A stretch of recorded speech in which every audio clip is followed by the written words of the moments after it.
certifies. The clock is running down. The time is running out.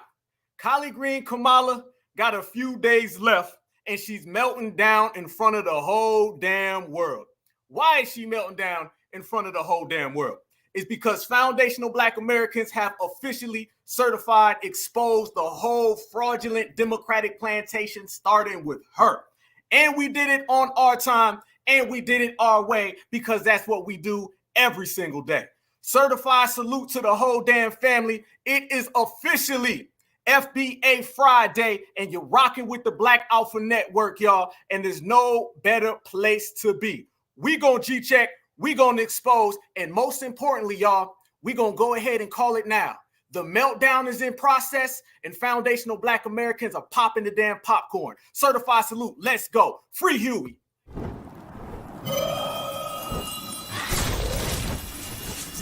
Black Alpha Network. Home of Black excellence. Power to the people.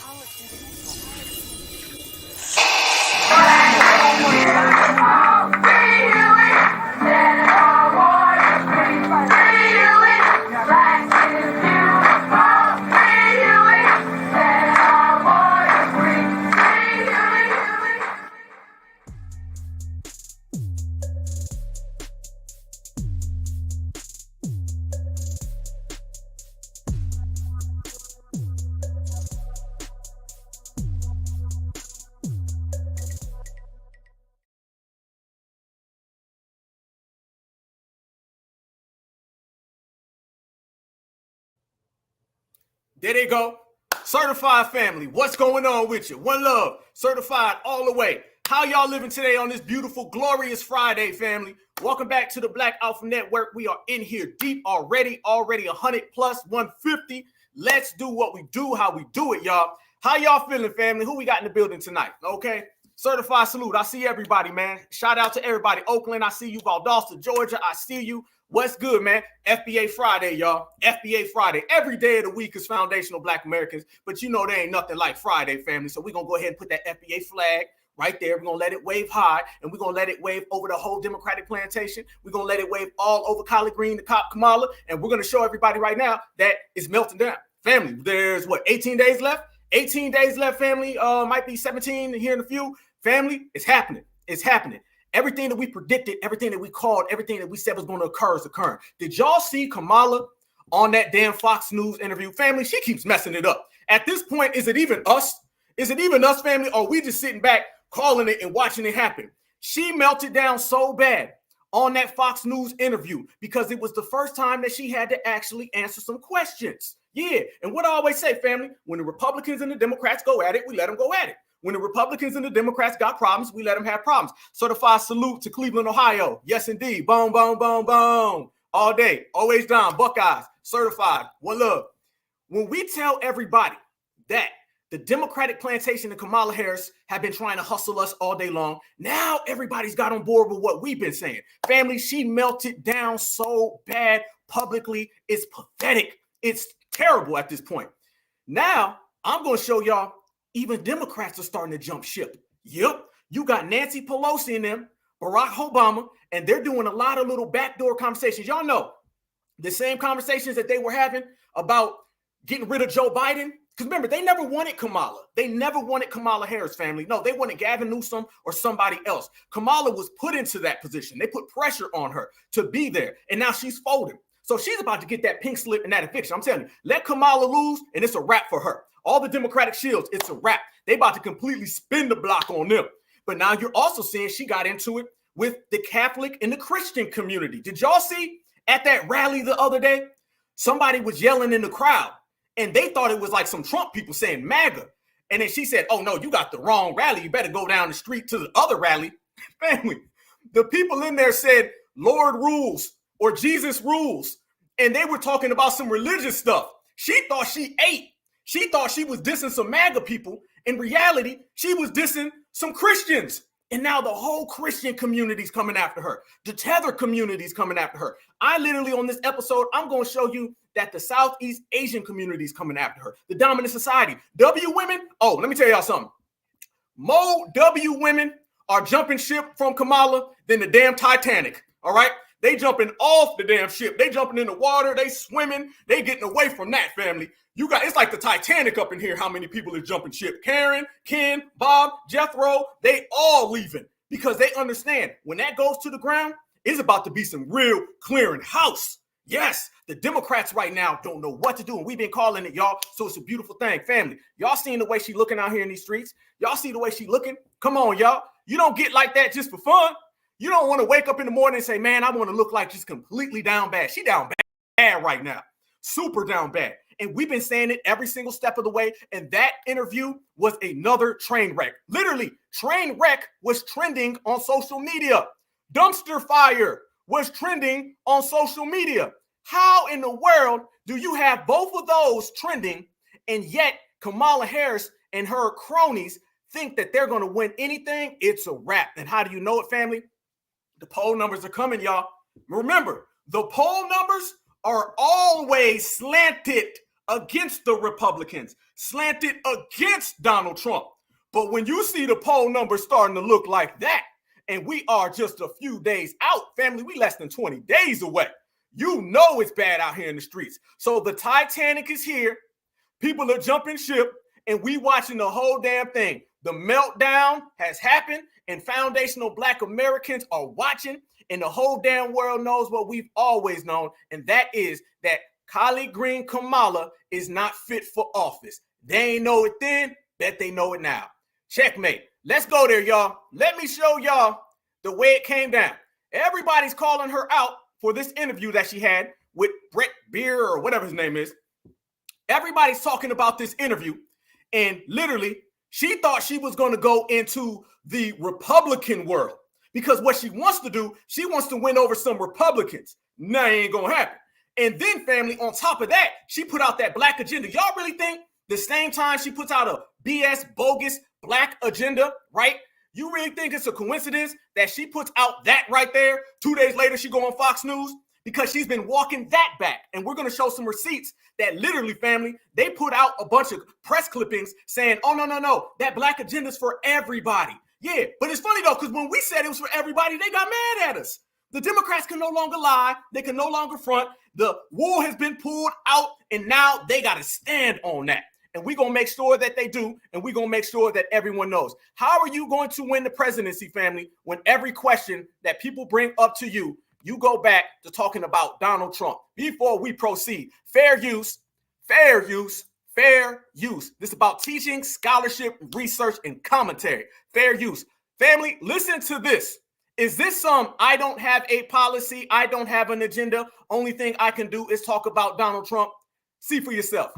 Donald Trump's administration, Donald Trump's administration, Donald Trump, from Donald Trump, and Donald Trump, about Donald Trump, and Donald Trump After George is Bush talking to President Biden at a fundraiser on the debate stage. Donald Trump. Let's go back to Donald Trump during Donald Trump and Donald Trump. How Donald Trump. Usually when a person acts like that, you get a restraining order. And she won't take any responsibility for anything. She had the chance yesterday with Bret to say what she'd do differently, and she flunked. Your campaign slogan is a new way forward, and it's time to turn the page. You've been vice president for 3.5 years. So what are you turning the page from? Well, first of all, turning the page from the last decade in which we've been burdened with the kind of rhetoric coming from Donald Trump that has been designed and implemented to divide our country and have Americans literally point fingers at each other. Madam Vice President, more than 70% of people that is about turning the page on rhetoric that people are frankly exhausted of, Bret. If you're turning the page, you've been in office for 3.5 years. And Donald Trump has been running for office. What? Family, does that even make sense to a 3-year-old? You've been in office for 3.5 years. And her answer to that is, and Donald Trump's been running for office. Yeah, and I've been running, exercising every damn day. And they was running at the damn Olympics. Okay, Sha'Carri Richardson runs for a profession. What does that have to do with anything if that was not the most desperate attempt? Family, you look absolutely positively foolish coming up with something like that. You've been in office, and she says, well, Donald Trump been running too now. And that literally did not add up. People across this whole damn country were watching that interview, and that question was a very simple question. That statement was very simple. How come you couldn't come out and just be like, yeah, I've been running the country, but we're going to do something different? You know why? Because she can't really separate herself from Joe Biden. That's why, because she is Joe Biden. That's her boss. There's a whole lot of problems going on in the Democratic plantation, y'all. And that answer right there is not going to cut it. I was here in office and Donald Trump was running. That don't make not a piece of sense. Proceed. You've been in office for 3.5 years. And Donald Trump has been running for office. But you've been the person holding the office. Come on. Madam You Vice and I President. What? both know what I'm talking about. You and I both know what I'm talking about. I actually don't. What are you talking about? Listen to what he said. She says, you and I both know what I'm talking about. He said, I actually don't. What you talking about? Both know what I'm talking about. I actually don't. What are you talking about? Damn. And Six Donald Democrats Trump voted against. Donald Trump's administration, Donald Trump's administration, Say Donald it. Trump, from Donald Trump, and Donald Trump, about Donald Trump, and Donald Trump After George is Bush talking to President Biden at a fundraiser on the debate stage. Donald Trump. Pathetic. And that's why them poll numbers are the way they are. We in here already deep, y'all. Much love and respect. Make sure y'all subscribe to the Black Alpha Network family. We cooking. The political coverage this election from this channel right here has been A1, y'all. We've been covering every single thing as it unfolds, and we've been covering every single story as it presents itself. And the one thing that we've been talking about the most, y'all, is that the Democrats don't have nothing to stand on, and that Kamala Harris was selected, never elected. Black folks never really rocked with her. She's had scandal after scandal after scandal, and the streets are not dealing with her. People out in America don't rock with Kamala. We knew the hustle. First thing they did, y'all, they started trying to elevate her and start trying to tell us, well, everybody loves her. She's got the greatest ratings of all time, the best poll numbers. And we knew that was cap. We called it out. And isn't it funny? Let me ask y'all, isn't it real funny that the closer we get to the election, the more the narrative is starting to flip? Before, you go back to July, she was the best thing ever in the world. Now, everyone's saying that she's not fit for office. Every single community in America's going against her. And Donald Trump, somebody who, let's be real, has the whole damn media always going after him. He's starting to be favored more than her. How the hell do you got the whole media, you got the whole dominant society, all the Democratic shields, trillions of dollars, and people still ain't liking you? You must not be a very likable person, Kamala. And then you've been exposed with your grandmas and all these things. It's getting worse out here in the streets. So bad out here in the streets, family, that as we say, people been calling her out. Don't be mad at us. Once again, y'all, do not be mad at foundational Black Americans for calling out Kamala Harris, because there seems to be this thing that whenever we call her out, everyone gets mad, right? How come you can't go here? How come you don't vote for her? How come y'all don't like her? But when you look and you examine, people of all different backgrounds are calling her out. Nobody's rocking with her out here in the streets. And I got the receipts that are going to show you. Dumpster fire, train wreck, absolute embarrassment. And watch this, family. This shows you that people out in the streets are not dealing with her by no means. Let's go to her community.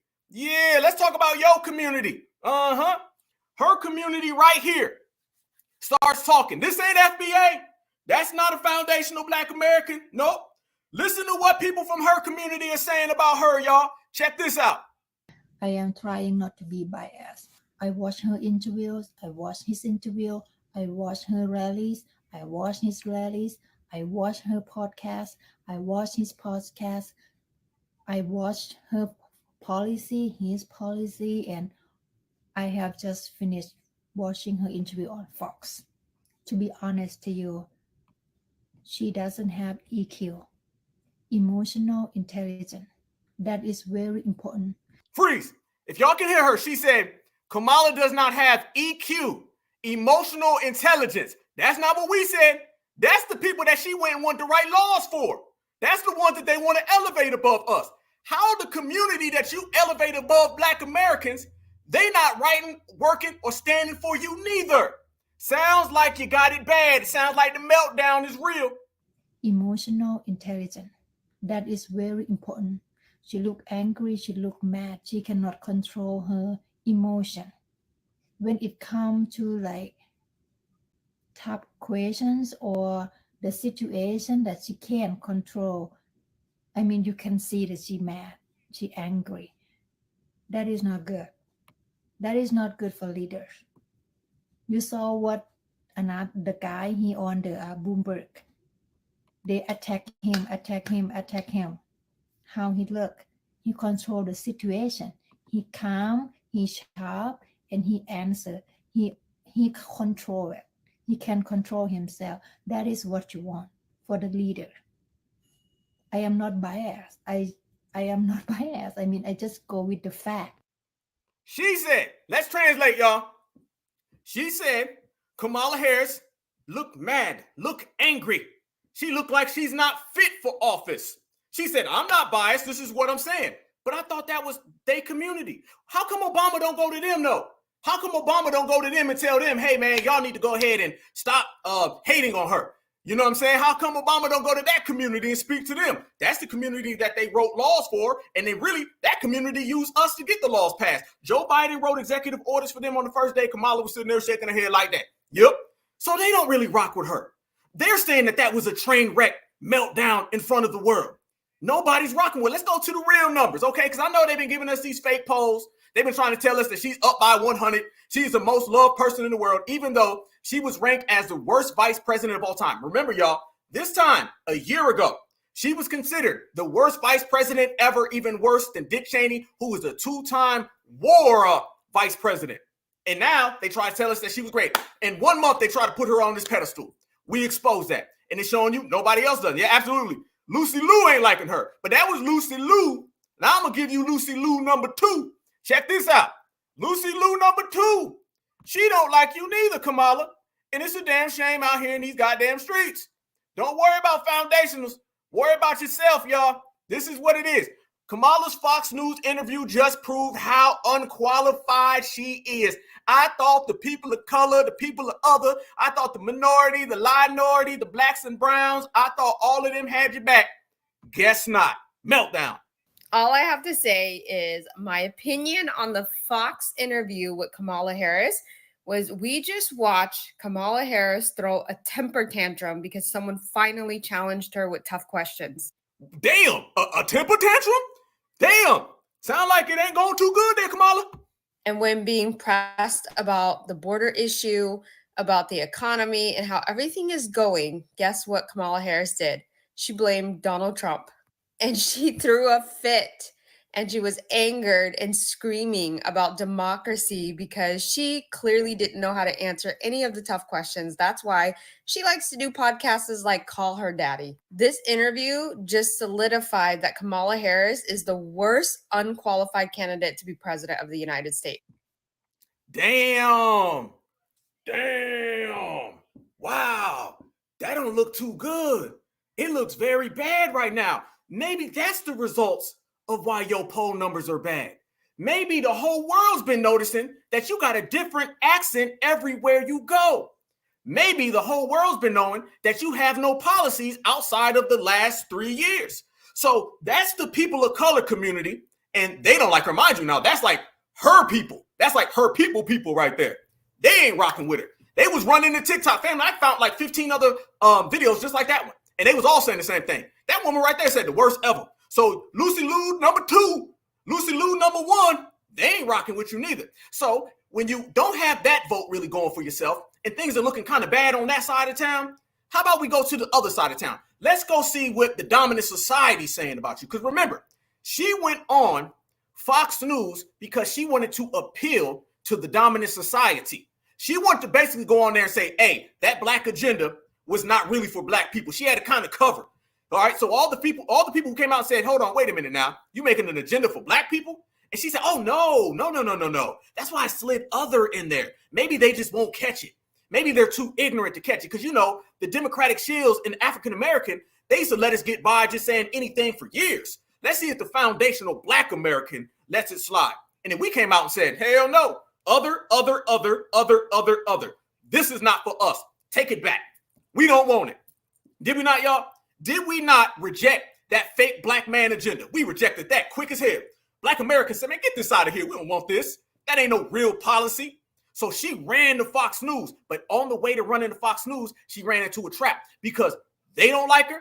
Foundational black Americans, she not like us. And then apparently Lucy Liu number 2, 3, 4, and 5, They say that she ain't like them. It's hard out here in these streets, ain't it, Kamala? Yes, it is. Watch what Brad got to say. Brad wasn't feeling too good neither. It's a damn shame. When she tries to run to Brad, she comes to find out Brad ain't like Doug. Doug said you can come on in, but Brad said you can stay on out. Big difference, y'all. This is the coalition that she thought she had. Oh, and love. I missed her. Now that was the Kamala Harris that we all know and love. I missed her. I missed that version of Kamala Harris. Listen, that interview with Bret Baier was supposed to make her look attractive and likable for independents. It was supposed to be her reaching across the aisle in enemy territory, showing that she could handle adversity, showing that she could handle a little pushback. And what happened? She completely and totally collapsed. She came across as mean, combative, hostile, nasty. I don't care who you are. I don't care who you're voting for. In your heart of hearts, you know that that was one of the worst interviews in the history of presidential politics in an election year. It's not even close. That was so bad. That was so bad. But that's who she is. And I want any independent voters who are watching this video right now to understand that is who she is. You know, whether Donald Trump is sitting down with Fox News or CNN, he's the same guy, right? He's the same guy. When she gets these pre-scripted, friendly interviews, she looks likable and, oh, the Joy campaign is back. That's who she is. And if she can't handle Bret Baier, ask yourself this. How on earth is Kamala Harris going to handle Vladimir Putin? How is she going to handle Xi Jinping? How is she going to handle Kim Jong-un? How is she going to handle Iran? How is she going to handle anything? She showed tonight with Bret Baier, and credit to him for doing his job. I was wrong about him. I thought he was going to be a lot softer on her. She showed tonight that she is not qualified to hold the office of President of the United States. I saw it. You saw it. Everybody saw it. That is who she is. That's the Kamala that we all know and love. Damn. Now that. Damn. I get a pleasure out of watching all these other people say things that they get mad at us for saying. Oh, I love it. Because, family, the best thing you could ever do is put a receipt on the table, but give the receipt from their communities. All of that right there is everything that we've been saying. She's not fit for presidency. She be out here trying to cosplay. She try to get real sister girl. That don't fly. Everything that they're pointing out is everything that we've been pointing out. But it's funny, when we say these things, they get upset and mad. What were we saying last week, y'all? They better go run to the dominant society. They better go run to the people of color, because she ain't running really heavy with them neither. So everybody was saying it. It was a dumpster fire. It was literally one of the worst interviews in American history for anybody running for the president. And it's not just because she was on Fox News. It's the very fact that she, for the first time, was really getting pressed. And she can't answer anything. It's unacceptable just to say Donald Trump, Donald Trump, Donald Trump, Donald Trump. What are your policies? That's what we still trying to figure out, y'all. What are Kamala Harris's policies? We know what they are. It's 22 million illegal immigrants. That's what it is, all right? It's heavy inflation. Newsflash and reminder to everybody who doesn't want to talk about it. Joe Biden is the president right now. Have you ever in the history of America, y'all, seen a time where no one really talks about who the president is? No one really asks, where is the president? What's he doing? What is Joe Biden doing every day? What is Kamala Harris doing? Who's running the United States of America? The very fact that we don't even know who's running America, that tells you everything you need to know about the Kamala Harris, Joe Biden administration. And what it really is they don't want to stand on the policies that they've already implemented. That's really what it is. They don't want to stand on the very fact that we look at America right now and it's in shambles based on them. Now, I want to go way back, y'all, to 2020. Y'all remember vote blue no matter who? Y'all remember let's vote for Joe Biden and hold him accountable after the election? You guys remember all of that ignorant wordplay that they were giving us? Basically, we don't give a damn. Remember anybody but Trump? Remember that? This is what anybody but Trump gets you. This is what vote blue no matter who gets you. This is what we're going to hold him accountable after the election. By the way, did they hold him great accountable after the election? We're living in holding someone accountable after the election, and it gets you a complete shamble. Who's the president? Where's the vice president? She don't even show up nowhere. Nobody's rocking with her. And to be real with you, America's being looked at right now. Vladimir Putin, by the way, since they always want to talk about him, remember, y'all, they tell all of us that we're being funded by Vladimir Putin. That's one of the ways. Misinformation, Vladimir Putin's paying y'all, right? Yeah. They don't even believe themselves when they say that. You can look at their face and they know they're just talking. Vladimir Putin, he actually endorsed Kamala. So did the people who came up with Project 2025. Do you ever hear that? Do they ever talk about, what don't they really ever speak about, y'all? They don't ever talk about Project 2025. It's really been, and the people endorsed Kamala. They don't talk about Vladimir Putin endorsed Obama. You know why? It's the same way they never mentioned that Richard Spencer, he endorsed Joe Biden. So a supremacist endorsed Joe Biden, and then Project 2025, they endorsed Kamala Harris, and so did Vladimir Putin. So the problem is not with us. The problem is in themselves. Yes, it is. And speaking of all of that, this is what we're saying right here. Check this out. This was merely 1 year ago. Look at that right there. Look at the date, y'all. June 30th, 2023. Kamala Harris was officially designated the absolute worst vice president of all time. We're not talking about of the last 5 years, the last 4 years, the last 3 years. We're talking about of all time. How in the world are you designated as the worst ever when you have been running around here trying to get Black Americans to vote for you blindly? That is every single reason why Black Americans have been calling her out. We knew from the giddy up, from the get-go, from the jump, that this was never about them actually providing tangibles. This was all about hype. Nothing about her has been organic. Nothing about her has been real. Nothing about her has been solid. It's all been a big charade, family. And they've been doing that off the backs of Black people. And finally, right now, as we speak, the meltdown is commencing. And we're all watching her go from that to this. And as she goes to that right there, y'all, all we got to do as foundational Black Americans is sit back and watch. There's 3 things that you can do as a foundational Black American in this election, and voting has already started in a lot of states. You can vote for Kamala Harris, or you can vote for Donald Trump, or you can vote for Couch. 2 of those contributes to the end of the Democratic plantation. Let me know what you feel, and we'll get all the way to it because it's real. Family, we're getting closer. We are in the fire right now, y'all. It's a beautiful time. Has there ever been an election like this, y'all? Has there ever been? This has literally been an election that we're going to remember forever. All the attempts on Donald Trump, everything that went on with Joe Biden. Remember, we were the first ones saying Joe Biden was old as hell. Y'all, go back right here. All my certifieds. We almost got 900 people in here. This channel right here, we had all the bloopers with him falling all over the place. It started right here. We were the first ones saying Joe Biden is old as hell. Remember, Joyless Reed and Roland Martin, they were the ones running around here saying that he was absolutely fine. And guess who else did? Kamala did. Kamala said that he was absolutely good. His cognitive skills was in order. Remember, they tried to sell us Mr. Magoo. And it was Black Americans who said, hell no, Joe Biden's too old. Next thing you know, he stepped down. We were the ones out here saying that illegal migrants are being dropped off in our communities and they're taking up all of our resources. Next thing you know, now everybody's talking about illegal migrants being dropped off in people's communities.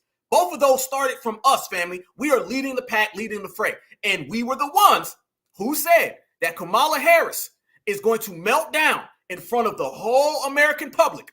And we watched it happen step for step. And now everybody's saying it, including right now. It's trending on social media, the fact that she just came out again today and stuttered, fumbled, and bumbled over another question about Joe Biden. So it's only getting worse, and we're only getting better. Isn't that a beautiful thing when you do what you do when you stand on lineage business? That's what we've been doing. This was it right here, family. Let's go there. Let's go there all day. Yes, FBA all damn day. All damn day. This was the infamous interview where Kamala Harris completely made a mockery of herself in front of the American public. And we all seen it. We all watched it happen. This is why, as we get closer to the election, the wheels are coming off that train, y'all. You can only hype up for so long. You can only cosplay for so long. You can only act like something you're not for so long. Eventually, you're going to get exposed. Absolutely to the facts. Indeed. Fair use, fair use, fair use. This is teaching, scholarship, research, and commentary. Fair use, and acted. This was it right here. Watch, first off, family, Kamala Harris tries to start off being very presidential, and it don't stand out that way. Tell pollsters all over the country and here in Pennsylvania that immigration is one of the key issues that they're looking at this election, and specifically the influx of illegal immigrants from more than 150 countries. How many illegal immigrants would you estimate your administration has released into the country over the last 3.5 years? Well, I'm glad you raised the issue of immigration because I agree with you. It is a topic of discussion that people want to rightly have. And you know what I'm going to talk about. Yeah, but right just now, a number. Do you think it's 1 million, 3 million? Bret, let's just get to the point. Okay, the point is that we have a broken immigration system that needs to be repaired. So your Homeland Security Secretary said that 85% of apprehensions. I'm not finished. We have it's a an rough estimate immigration of 6 system million people that have been needs to be- released into the country. And let me just finish. I'll get to the question. I promise you. I was beginning to answer. And when you came into office, your administration immediately reversed a number of Trump border policies. Most significantly, the policy that required illegal immigrants to be detained through deportation, either in the U.S. or in Mexico. And you switched that policy. They were released from custody awaiting trial. So instead, included in those were a large number of single men, adult men, who went on to commit heinous crimes. So looking back, do you regret the decision to terminate Remain in Mexico at the beginning of your administration? At the beginning of our administration, within practically hours of taking the oath, the first bill that we offered Congress, before we worked on infrastructure, before the Inflation Reduction Act, before the CHIPS and Science Act, before the bipartisan Safer Communities Act, the first bill, practically within hours of taking the oath, was a bill to fix our immigration system. Yes, ma'am. Freeze. You know, we got to commentate on this, family. That right there is a lie. That's a lie. First off, notice he asked her one question. She already dodged it 4 times. How you dodge a question 4 times when I asked it once? All right. And then she tried to go into the, you won't let me talk because you started off on some bull. You know what? She came into office and their first thing was not to fix the border. Their first thing was to get rid of every single law that Donald Trump put into place. Okay. They're trying to frame it from the Democratic establishment that it actually was a law to fix the border. If you look at the border previous, the border was not how it is today, meaning millions of people were not crossing. So the question is, was your law to fix the border or was your law to open the border? Do not package us no statement that you were there to fix it. And what you did is that you opened it. And they was calling that out. And he don't let her get away with it, y'all. This is what happens when you got a script, when you got an earpiece, when you can't really talk and stand on principle, but in reality, you're lying to the American public. And it was called the U.S. Citizenship Act of 2021. Exactly. It was essentially a pathway to citizenship for the Yes, may I finish responding, please? But you have to let me finish. You had the White House and the House and the Senate, I'm and in they the didn't bring middle up of that bill. responding to the point you're raising, Okay. and I'd like to finish. Yes, ma'am. We recognized from day one that, to the point of this being your first question, it is a priority for us as a nation and for the American people. And our focus has been on fixing a problem. And from day one, then, we have done a number of things, including to address our asylum system and put more resources, getting more judges, what we needed to do to tighten up penalties and increase penalties for illegal crossings, what we needed to do to deal with points of entry between border entry points. That's the work we did. And we worked on supporting what was a bipartisan effort, including some of the most conservative members of the United States Congress, to actually strengthen the border. That border bill would have put 1,500 more border agents at the border, which is why I believe the Border Patrol agents supported the bill. It would have allowed us to stem the flow of fentanyl coming into the United States, which is a scourge affecting people of every background, every geographic location in our country, killing people. No, you ain't gonna do that, Collard Green. Collard Green, you're lying. You're lying, Collard Green. No.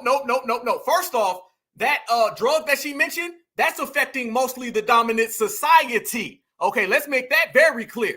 This is why she's losing a whole lot of Karens that are from the suburbs, because little Billy and little Bob and little Rebecca and little Susie, they are all on that particular drug. Let's get that straight. And I want you to notice how she pivoted, y'all. She started talking about everything that coulda, woulda, shoulda been. That was not the question, Collard Green. The question was, how come you undid all of those policies and laws at the border? And then she goes in a whole tangent about what could have been. We're not talking about what could have been. We're talking about what you did. And she thinks he's going to let her slide on that. He's about to press her on that, and she can't do nothing. This was the meltdown. This is why meltdown trends. This is why train wreck is trending. This is why everybody's saying this was the worst interview. I showed you Lucy Liu the 3rd, 4th, 15th. They all said it. I showed you Billy Bob the 15th, 16th, and 17th. He all said it, and everybody else is watching her lie about immigration. If you support open borders, just say it. It would have allowed us to put more resources into prosecuting transnational criminal organizations, which I have done as the Attorney General, former Attorney General of a border state. Madam Vice President, a couple of things. Prosecuted trafficking of drugs, guns, and human beings. And Donald Trump, but let me just finish. 6 Democrats voted against that bill. Learned about that bill and told them to kill it because he preferred to run on a problem instead of fixing a problem. And in this election, this is rightly a discussion that the American people want to have. And what they want are solutions, and they want a president of the United States who's not playing political games with the issue, I hear you. but actually is focused on fixing 6 it. Democrats voted against. Stop. I need to see y'all. Check this out.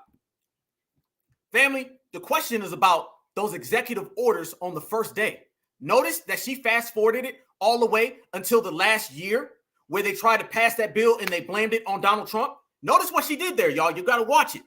The question was about day one, the executive orders that they wrote to open the borders. She answered it about something that happened in 2023. He didn't ask about 2023. He asked about 2020. What happened when you first came into office? And remember, y'all, she said, when we first came into office, the first thing we did is that we wrote a law about fixing the border. Fast forward, fast forward, fast forward. Somehow she's in 2023. Talking about, well, Donald Trump, he stopped the bill. Which one is it? Those are two different things in 2 different years. She went from 2020 to 2023 in one sentence. The first 3 words were about 2020. The next 4 words were about 2023, really 2024. And that law that they talk about, let me tell you about that law they say Donald Trump ended up destroying. That law was going to incentivize 11 million to 22 million people to be here. It was not about deportations, y'all. That was about kind of slowing down the flow, which is all word salad. But in reality, that law would have basically said all 22 million people who are here, oh, y'all can stay. It's almost like a reset. We'll reset it. And if you're already here, you can just stay here.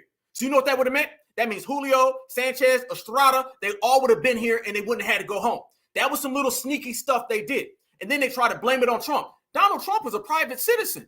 How can Donald Trump stop that bill from getting passed when he was a private citizen? So now you're blaming Donald Trump, who is a private citizen. You blame the last 3 years on Donald Trump because he's been running for office too. Hey, Kamala, you've been in office for 3 years. Yeah, and Donald Trump's been running as well. What? I'm still waiting on that one to land. That literally made no sense. Family, you can make a piece of sense. Make a small iota of sense. Just a little sense that we can kind of comprehend it. I completely did not comprehend that as well as anybody. I don't think that a 2-year-old would give an answer like that. That's someone who's lying. So they've been lying about the border the whole time. Because you want to know what the real policy is? Their policy is open borders, don't get caught. Illegal immigration, don't get caught. 22, 42, 52 million illegals, and don't get caught. They're trying to find every clever way of keeping them borders open without just saying it. And he didn't allow that to go on. Proceed. She continued to babble, and he continued to press her. Against that bill, it would have allowed 1.8 million illegal immigrants into the country a year. A lot of conservatives had a problem with it. These are the 6 Democrats. But more importantly, back to the original premise, Jocelyn Nungari, Rachel Morin, Laken Riley, they are young women who were brutally assaulted and killed by some of the men who were released at the beginning of the administration, well before a negotiated bipartisan bill. Former President Clinton actually referred to Laken Riley Sunday campaigning for you in Georgia, saying if those men had been properly vetted, Laken Riley probably would not have been killed. So if it wouldn't have happened, this is well before any negotiation. This is well before Donald Trump got involved in the politics. This is a specific policy decision by your administration to release these men into the country. So what I'm saying to you, do you owe Bret, those families an apology? Let me just say, first of all, those are tragic cases. There's no question about that. There's no question about that. And I can't imagine the pain that the families of those victims have experienced for a loss that should not have occurred. So that is true. It is also true that if a border security had actually been passed 9 months ago, it would be 9 months that we would have had more border agents at the border, more support for the folks who are working around the clock, trying to hold it all together, Madam Vice President, to ensure that no future harm would occur. And this election in 20 days will determine whether we have a president of the United States who actually cares more about fixing a problem, even if it is not to their political advantage in an election, because there was a solution, Bret. Madam Vice President, it was a Stop. You're trying to tell us that Donald Trump, he doesn't want to close the border? Family, this is her policy. Y'all notice that, right? Her policy is that Donald Trump wants to keep the border open. Nobody's buying that one. That is the biggest lie in American politics. There is not a soul on this planet Earth, including the illegals. The illegals know Donald Trump wants that border completely shut down. If it was up to Donald Trump, y'all, we would probably have 20-foot high electrical current fences. Other than foundational Black Americans, Donald Trump wants that damn border closed the most. Kamala is running off of a policy that Donald Trump wants to have the borders open. That is a failure. Whoever her handlers are, they better come up with something better than that one. Nobody's buying that. And that's what she's doing. And notice, family, she goes into the future. She said, so in the future, we can fix this. But I thought they always wanted to go in the past. 1 minute is January 6th. Then the next minute, again, is the future. She goes from the future to the past, from the past to the future. You still haven't addressed the question, family. She is literally 5 minutes into her answer, and she still has not answered the question. This is why the dominant society is pissed off. And let me say this, y'all. I'm going to say this straight up, all wholeheartedly. That little answer she gave about them little W girls, okay, let me go there. When you bring up Britney Spears, Christina Aguilera, Jessica Simpson, and you tell us that an illegal harmed them, and then Mrs. Indian woman, Kamala, doesn't have any sympathy for them, oh, you done lost Karen. Oh, no, let me tell you something. Karen was at home throwing her goddamn unseasoned mashed potatoes at the camera. She was at home probably kicking the damn cat. She was at home throwing the collard greens everywhere. You know what I'm saying? The ones in the bathtub. This is what is really going on. This woman sat there and just breezed over little Sally and little Billy. You don't do that. No. See, I understand you go home to P. Dougie every night, and P. Dougie probably has you thinking that you are Christina Aguilera or Britney Spears. But Karen on election day gonna let you know real quick, you ain't Britney Spears, all right? You ain't Becky neither. And I guarantee you, when they were watching that right there, and she showed no sympathy. Now, mind you, Donald Trump's running around here talking about say her name, say her name. They got little tags and they got little stickers that they putting on their shirts. Laken Riley, I'm in Georgia, all right? Every W person you see on their bumper stickers, on their cars, they got flags. It says Laken Riley everywhere. And for Kamala to basically say, oh, yeah, I know that happened. That's a tragedy. However, Donald Trump wants to keep the borders open. Oh, no. Wrong answer. And that's why we've been saying since day one, all that Karens for Kamala, cap. Let's proceed, family. Still ain't answered the question. The policy decision in the early part of your administration. I will let one of the mothers talk about it. Take a listen. Because of the Biden-Harris administration open border policies catch and release, they were enrolled in the Alternatives to Detention program. This meant that they were released into the United States. It was not even a full 3 weeks later that they would take my daughter, Jocelyn Nungare's life. I believe the Biden-Harris administration open border policies are responsible for the death of my daughter. That's the early days. So do you owe them an apology is what I'm saying. I will tell you that I am so sorry for her loss. I'm so sorry for her loss. You better apologize, Kamala. If you know what's good for you, you better apologize. Do not let all of them feminists out on the West Coast, all them liberals, get it tangled, twisted, or messed up. You better apologize. You better show some sympathy. You talking about the daughters of supremacy. You talking about the mothers of supremacy. Remember, y'all, all supremacy starts at home with the mama, all right? The mamas of supremacy are watching this right now, and they saying, hell no. You better show some more compassion. You better show some respect. But no, Kamala don't know what to do, where to do it, how to do it, because she's unseasoned, just like her collard greens, and she is unpolished. She doesn't know where to go with this. She should have sat there and showed some respect for all of them little Karens. Instead, she's dancing around it. And I promise you, she done lost about 70% of the W woman vote. When it comes to election day, you're going to see. Sincerely. But let's talk about what is happening right now with an individual who does not want to participate in solutions, Let's talk about that as well. But do you want to in, answer in all her? fairness, I told you, I feel awful for what she and her family have experienced. During that time, you said repeatedly. Awful ain't gonna cut it. You better get a policy out here. See, when they go to them Trump rallies, they saying, what policies do you got? She's offering Karen some type of, I feel upset. I'm so sorry. Sorry ain't gonna cut it. What they say? It's too late to apologize. They want to see them borders closed. That the border was secure. When in your mind did it start becoming a crisis? I think we've had a broken immigration system transcending, by the way, Donald Trump's administration even before. Let's all be honest about that. I have no pride in saying that this is a perfect immigration system. I've been clear, I think we all are, that it needs to be fixed. We need more. I was just down at the border talking with border agents, and they will tell you, and I'm sure you probably, I know you investigate and you are a serious journalist. They will tell you, we need more judges.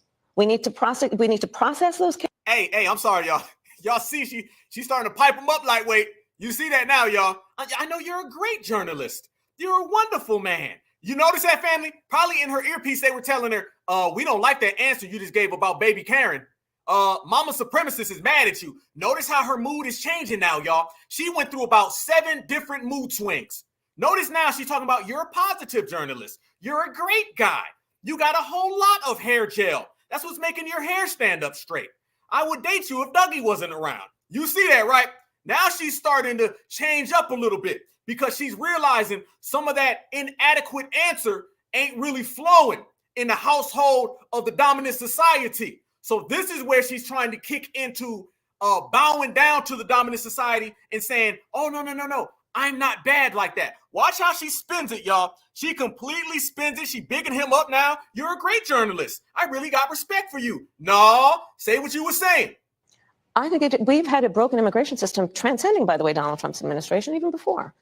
Let's all be honest about that. I have no pride in saying that this is a perfect immigration system. I've been clear, I think we all are, that it needs to be fixed. We need more. I was just down at the border talking with border agents, and they will tell you, and I'm sure you probably, I know you investigate and you are a serious journalist. They will tell you, we need more judges. We need to process those cases faster. We need the support for those cases that should be prosecuted.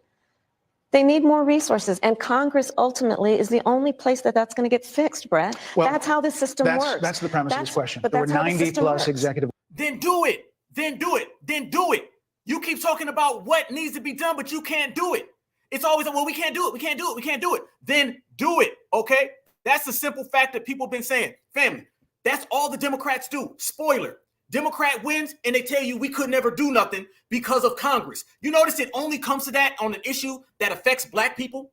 If it's an issue that affects black folks, it's always we can't get it done because of Congress. Even though when Joe Biden first got elected, they had control over the whole government. Barack Obama, the whole government. Bill Clinton, the whole government. John F. Kennedy, the whole government. Every single time a Democrat has been elected, they had control over the whole government. If you can't do something with the power of the whole government, then quit telling us to vote, because you're telling us that our vote means nothing because you can't get it done. And now, when you talk about Ukraine, get it done. Bipartisan. You start talking about all these other issues, it gets done ASAP, right? Expediently, correct? But when it comes to actually doing something like closing the borders, it takes Congress. It takes Congress. And you can literally tell us it takes Congress for the next 100 years and nothing ever gets done. Watch them start talking about executive orders. Absolutely. You're absolutely right. Executive orders. Remember now, when it comes to executive orders, they start dancing around it. Watch this, the way she dances around that question. Ultimately is the only place that's going to get fixed, Bret. Well, that's how this system works. That's the premise of this question. But There were that's how the 90 system plus works. executive orders that were rescinded in the first days. Many of those were Trump border policies. I'm not going to stay here because there's other things to talk about, but you frequently talk to the Border Patrol Union for support of that bipartisan bill, and they did. They supported it. But they also just endorsed Donald Trump and said, you've been, quote, a failure with border security. Why do you think they said that? I think they're frustrated, and I get it. They want support. They want support, and that's what that border security bill would have done. These guys down at the border, these men and women, they're working hard. They're working around the clock. I get it. There's a lot of people that look back at what you said in 2019 when you first ran for president, and there have been changes, and you've talked about some of them. When it comes to immigration, you supported allowing immigrants in the country illegally to apply for driver's license, to qualify for free tuition at universities, to be enrolled in free health care. Do you still support those things? Listen, that was 5 years ago, and I'm very clear that I will follow the law. I have made that statement over and over again, and as Vice President of the United States, that's exactly what I've done, not to mention before. If that's the case, you chose a running mate, Tim Walz, governor of Minnesota, who signed those very things into state law. So do you support that? We are very clear, and I am very clear, as is Tim Walz, that we must support and enforce federal law, and that is exactly what we will do. So decriminalizing border crossings, like you said in 2019. I do not believe in decriminalizing border crossings, and I've not done that as vice president. I will not do that as president. So these are evolutions that you've had. But let's be very clear. I'm the only person who's running for president who has prosecuted transnational criminal organizations, from the Sinaloa cartel to the Guadalajara cartel to people who have trafficked in guns, drugs, and human beings. I have spent a significant part of my career going after people who present a threat to the safety of the American people and cross our border with the intent of doing us harm and cross our border illegally. And I will do that work as vice president. I take that work quite seriously. This is a time when voters, especially here in... Family, did she answer the question? I'm going to ask you guys in the chat right now, because this is Certified 100. We got 1.1 thousand people in here. Certified salute. Make sure y'all subscribe to the Black Alpha Network. Did she answer the question? One more time. The question simply was, do you support illegals getting driver's license and all types of other benefits of sort? Did she even answer that? Because what I heard, she said, we're going to abide by federal law. That literally has nothing to do with the question. Family, I've heard people not answer questions. It's very rare that you hear somebody answer a completely different question other than the one that was asked. The question was not, are you going to uphold federal law? The question was, are you going to give migrants driver's license? And she answered question Z to the answer A, and she answered question B to the answer J. She's all over the place, family. She didn't answer that at all. She lucky I wasn't. She think Mr. Dude right here or something. She lucky I wasn't there, because I'd have said, nuh-uh, put this in reverse. Go back. Okay? If I ask you question D, do not give me answer W. It ain't going to work. She's all the way down the damn alphabet, and she did not even answer that at all. Checkmate. This is what we're speaking about right here. You got to press her, family. This guy and the dude from 60 Minutes are the only ones who pressed her because she's been getting softball questions. Let me ask y'all this question right here. Looking at this interview and then going back to the one with Roland Martin, okay, the one with the Shade Room and the one with Charlemagne. Think about the way they asked the questions. They didn't even ask them. They was basically giving her statements. Man, Donald Trump bad, ain't he, huh? He ain't no good, huh? You are black, ain't you? Your grandma real black too, huh? Okay, bye. That's what they was giving her. Look at this. This is real journalism. This is actually pressing somebody, asking a real question, and then not allowing them to backpedal. Big difference. You notice, family, this man started out with immigration. All of the black folks, they start off with everything other than immigration, and then they don't even bring it up. Holding the Shade Room, Charlemagne, they didn't even bring up immigration. This guy started off with it, even though immigration harms us. So who's the real shield here? Proceed, family. As she ducks, dodges, and twists and turns some more, the meltdown continues to the flow. Pennsylvania are inundated with commercials and ads. They just want it to stop because it's every commercial. But many of them add noise, but a few of them seem to break through. This particular one from the Trump campaign has gotten a lot of attention. Kamala supports taxpayer-funded sex changes for prisoners. Surgery. For prisoners. For prisoners. You're probably familiar with, now it's a public report, that under Donald Trump's administration, these surgeries were available to, on a medical necessity basis, to people in the federal prison system. And I think, frankly, that ad from the Trump campaign is a little bit of like throwing, stones when you're living in a glass house. The Trump aides say that he never advocated for that prison policy and no gender transition surgeries. You got to take responsible for what happened in your administration. Yeah. She's answering it about Donald Trump. Family, you just seen the ad. The ad is about her policy of giving transition surgeries to not just illegals, but illegal criminals. So the double whammy, an illegal who's in jail, and she wants to give them that transition surgery. When she gets asked the question, she starts talking about Donald Trump. Look at her face right here. She thinks she eating too, ain't she? Boy, she got all them goddamn bathtub collard greens all in her face, don't she? How in the hell do I ask you about immigration, you bring up Donald Trump? I ask you about inflation, you bring up Donald Trump. I ask you about this policy that only you and Tim Walz are supporting about these surgeries for illegals, and your first answer is Donald Trump. We ain't asking Donald Trump. We ain't talking about Donald Trump. We're talking about you. Do you support it? Because you are on record saying you do. And her answer is Donald Trump.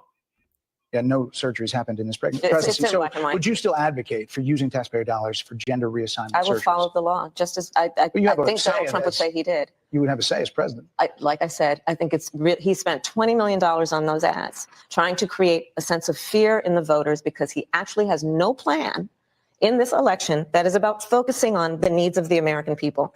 Whereas at $20 million on that ad, on an issue that, as it relates to the biggest issues that affect the American people, is really quite remote. And again, his policy was no different. Look at where we are, though. They say You heard what she just said, y'all? Let me catch that. Listen to what she said. She says that issue with American people is remote. Watch. No plan in this election that is about focusing on the needs of the American people. Whereas at $20 million on that ad, on an issue that, as it relates to the biggest issues that affect the American people, is really quite remote, about focusing on the needs of the American people. Whereas at $20 million on that ad, on an issue that, as it relates to the biggest issues that affect the American people, is really quite remote. And so she's telling us it's not a big deal to us. No. As if it don't connect to their illegal immigrant policy. As if the people she's speaking about ain't 22 million folks. As if her running mate doesn't want to put tampons in the boys' bathroom. Proceed. And again, his policy was no different. Look at where we are, though. On plans for the American people, I'm offering a plan to deal with affordable housing. I'm offering a plan to deal with what we need to do to strengthen small businesses, which are the backbone of America's economy. I am offering a plan that is about taking care of young parents and giving them the support they need. My plans for the economy will strengthen the economy, as have been reviewed by 16 Nobel laureates, Goldman Sachs, Moody's, and recently the Wall Street Journal, which have all studied our plans and have indicated my plans for our economy would strengthen our economy. His would make them weaker, would ignite inflation and invite a recession by the middle of next year. Those are the facts. Why do you think more people say they trust him on the economy than they trust you? I think. Hey, she said all of that word salad. I make the most, and our economy will be better, and the economy will purr, and all this, and then boom. That when you look at an analysis of our plans for what we would do as president of the United States, it has been clear to those who study and understand how economic policy works that moving forward, because I do believe the American people are ready to turn the page on the divisiveness and the type of rhetoric that has come out of Donald Trump. People are ready to chart a new way forward, and they want a president who has a plan for the future and a plan that is sound and will strengthen our country. My plan for the economy does exactly that. His plan would be, again, to give tax cuts to billionaires and the biggest corporations in our country and blow up our deficit. It's interesting you said turn the page, Madam Vice President. You were asked on 2 different shows last week what, if anything, you would do differently than President Biden. Here's what you said. Would you have done something differently than President Biden during the past 4 years? There is not a thing that comes to mind in terms of, and I've been a part of most of the decisions that have had impact. Under a Harris administration, what would the major changes be and what would stay the same?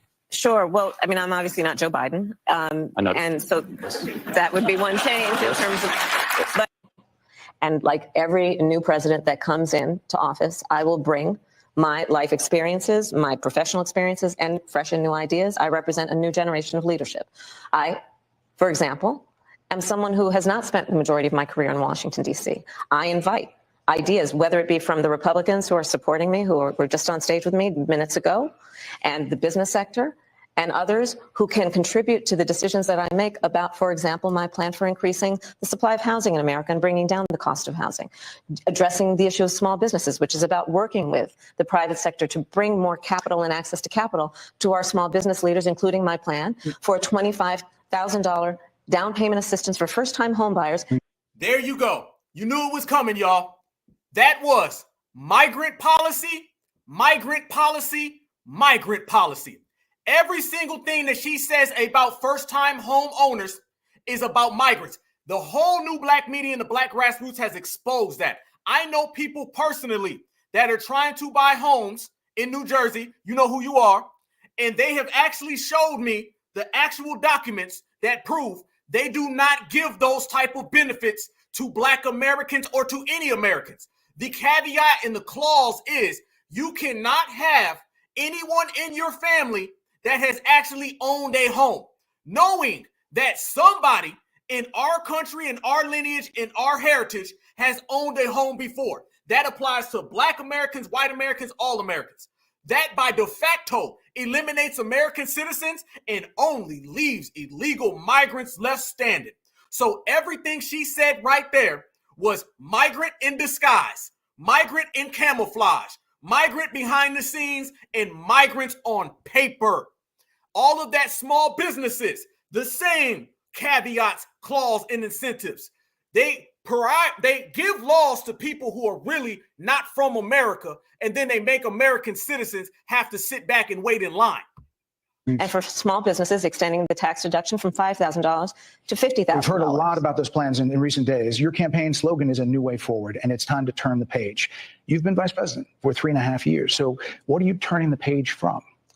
Well, first of all, turning the page from the last decade in which we've been burdened with the kind of rhetoric coming from Donald Trump that has been designed and implemented to divide our country and have Americans literally point fingers at each other. Donald Trump hasn't been president for 4 years. No one's talking about Trump. Answer the question. Rhetoric and an approach to leadership that suggests that the strength of a leader is based on who you beat down instead of what we all know. The strength of leadership is based on who you lift up. The strength of an American president, which is one who understands that the vast majority of us have more. Hey, look at his face, y'all. Look at dude's face. Is based on who you beat down instead of what we all know. The strength of leadership is based on who you lift up. The strength of an American president, which is one who understands that the vast. Look at dude right here. You can tell already he's like, cap, BS, you're lying. Look at that look right there, family. He knows she lying. She knows she lying. And everybody who watched this know that she was lying. The vast majority of us have more in common than what separates us. Madam Vice President, more than 70% 70% of people. That is about turning the page on rhetoric that people are frankly exhausted of, Bret. More than 70% of people tell the country is on the wrong track. They say the country is on the wrong track. Let me show you guys that right there. Let me show y'all that. This is polled by American citizens. Only 21% of people say that America is on the right track. 79% of people say that America is on the wrong track. Kamala Harris and Joe Biden have been in office for almost 4 years.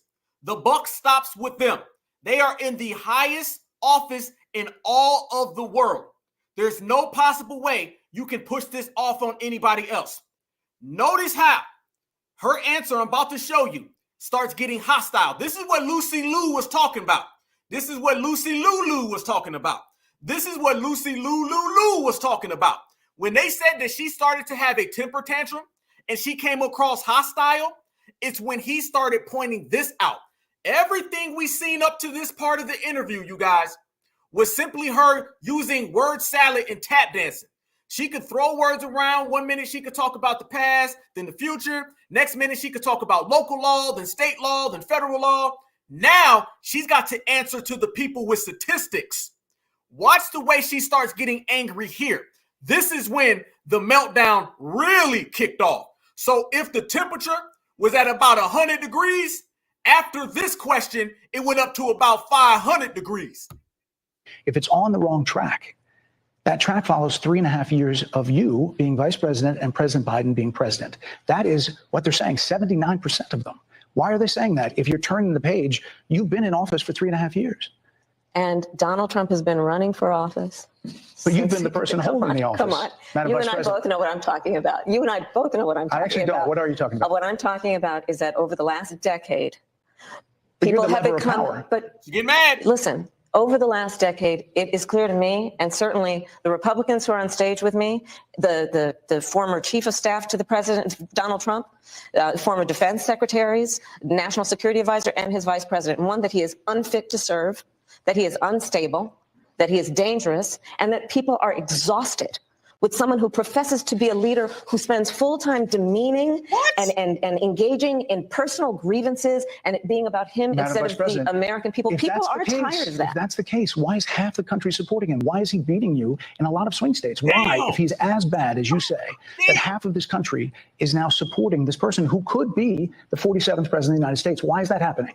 This is an election for president of the United States. It's not supposed to be easy. I know, but It's not supposed to be. It is not supposed to be a So cakewalk are they misguided, the for anyone. 50%? Listen, Are they stupid? Oh What is God, it? I would never say that about the American people. And in fact, if you listen to Donald Trump, if you watch any of his rallies, he's the one who tends to demean and belittle and diminish the American people. He's the one who talks about an enemy within, an enemy within, talking about the American people, suggesting he would turn the American military on the American people. We asked that question to the former president today. Harris Faulkner had a town hall, and this is how he responded.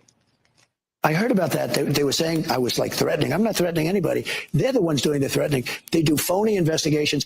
I've been investigated more than Alphonse Capone. He was the greatest gangster. No, it's true. No, but think of it. It's called weaponization. Freeze, freeze, freeze, freeze, freeze, freeze, freeze. Hold up. Wait a minute. 1 second, y'all.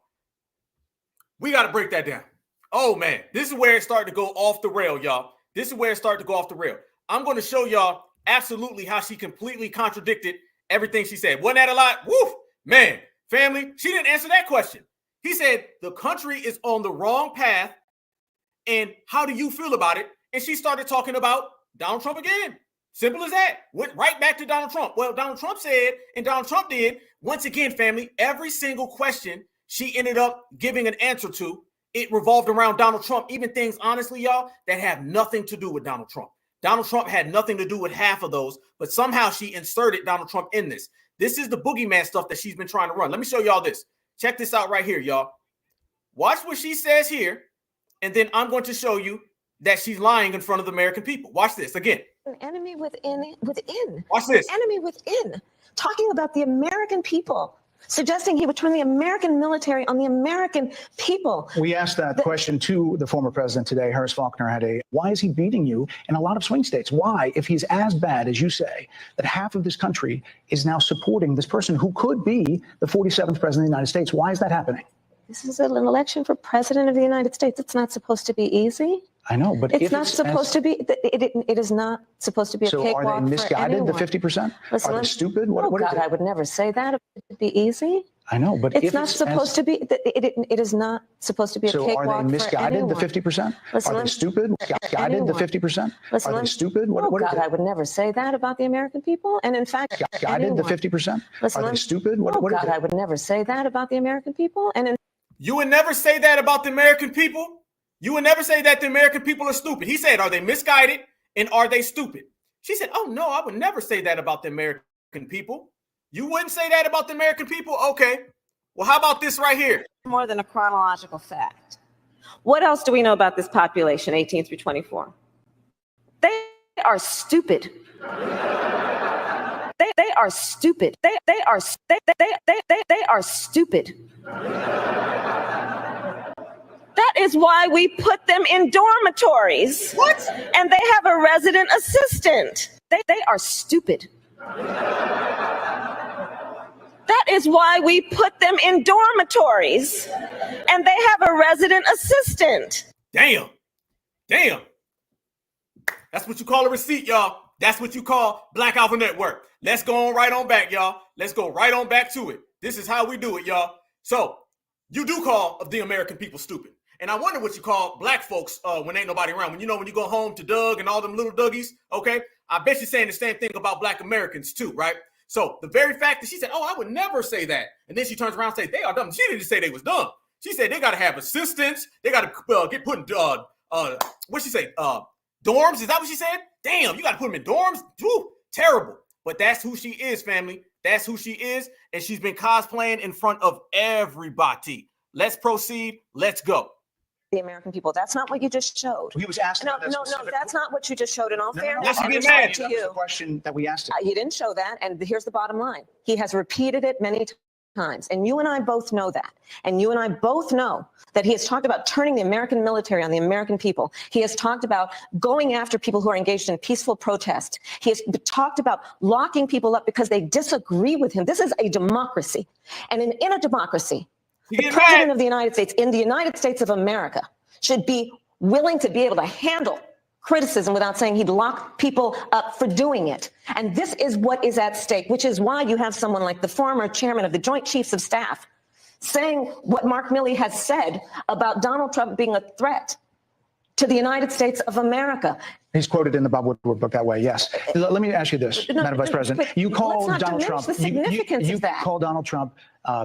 He's misguided. You say now he's unstable. He is unstable. He's not well. You say he's mentally not stable? He's not stable. Let me ask you this. You told we should many all be interviewers concerned. that Joe Biden was on his game, that ran around circles on his staff. When did you first notice that President Biden's mental faculties appeared diminished? Joe Biden, I have watched from the Oval Office to the Situation Room, and he has the judgment and the experience to do exactly what he has done in making very important decisions on behalf of the American people. There were no concerns raised? Brett, Joe Biden is not on the ballot. I understand. And but Donald Trump But is. you talked about it. And Donald Trump After George is. Clooney said within a If few you minutes of watch talking to President Donald Biden at a Trump- fundraiser that he thought this was not the same Brett. Joe Biden that we saw on the debate Donald stage. Trump is on the ballot. I understand. You met with him at least once a week for 3.5 years. You didn't have any concerns? I think the American people have a concern about Donald Trump, which is why the people who know him best, including leaders of our national security community, have all spoken out. Even people who worked for him in the Oval Office, worked with him in the situation. How is she talking about Donald Trump when the question was about Joe Biden's cognitive skills or lack thereof? Are you kidding me, y'all? This is blatant right in front of the American people. Do not spit in our face and tell us it's raining. The question was about Joe Biden's skills diminishing, and she somehow started talking about Donald Trump again. Donald Trump is not the question. The question is you. The question is Joe Biden. If he knows he's Joe Biden, if he knows where he's at, if he knows how old he is, if he knows that if you want to tally how old he is, you got to get a calculator. All of these things are plain to see to the American people, and you keep talking about Donald Trump. Don't get mad when you get washed on election day. You can blame that on Donald Trump too. Room and have said he is unfit and dangerous and should never be president of the United States again, including his former vice president, which is why the job was open for him to choose another running mate. So that is a fact. That is a fact. Madam Vice President, two more things. You were asked on 60 Minutes about... No. Y'all know how we just had receipts right there, y'all, because I like real-time receipts. That's what we're going to start calling it, y'all. Real-time receipts. Certified salute to everybody in the room right now. Much love and respect to y'all. You know how we do right here on the Black Alpha Network. It is officially, yes, indeed, it is FBA Friday. You're rocking with the Black Alpha Network. We are in the building, in the place. Ballers gonna ball and them haters gonna hate, y'all. And it shows you right now that Kamala Harris is melting down in front of everybody, and it's all good. If you're here right now, make sure you subscribe, y'all. As I got this FBA Friday banner up, make sure that you subscribe because we are rocking the same way we do every single week. Look at this right here, y'all. I want y'all to see. She said she saw Joe Biden every single day, and she said that Joe Biden is good to go. She said his skills are fine, and she'd rather talk about Donald Trump instead. Well, we'd rather talk about how come we've been seeing your man Joe walking around here looking like this. This was Joe Biden from a few hours ago, y'all. This is the Joe Biden that she said is absolutely fine. He is good to go. His skills are intact. He can't even walk. He don't know where he's at.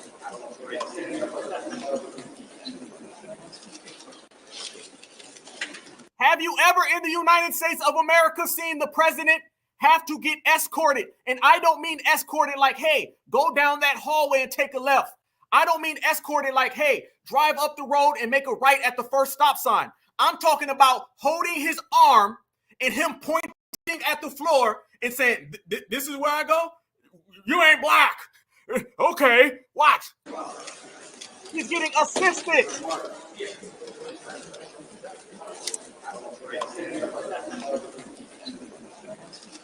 Look when he finally sits still, y'all. He tilts. Look, he's tilting. He's tilting. Look, screenshot that for me. This man looks like the damn Leaning Tower of Pisa. He is tilting. He looks like a kickstand. Joe Biden is literally tilting right there. Man, y'all better screenshot that to me. Hit me up, Black Alpha Net W1 on Iron Will.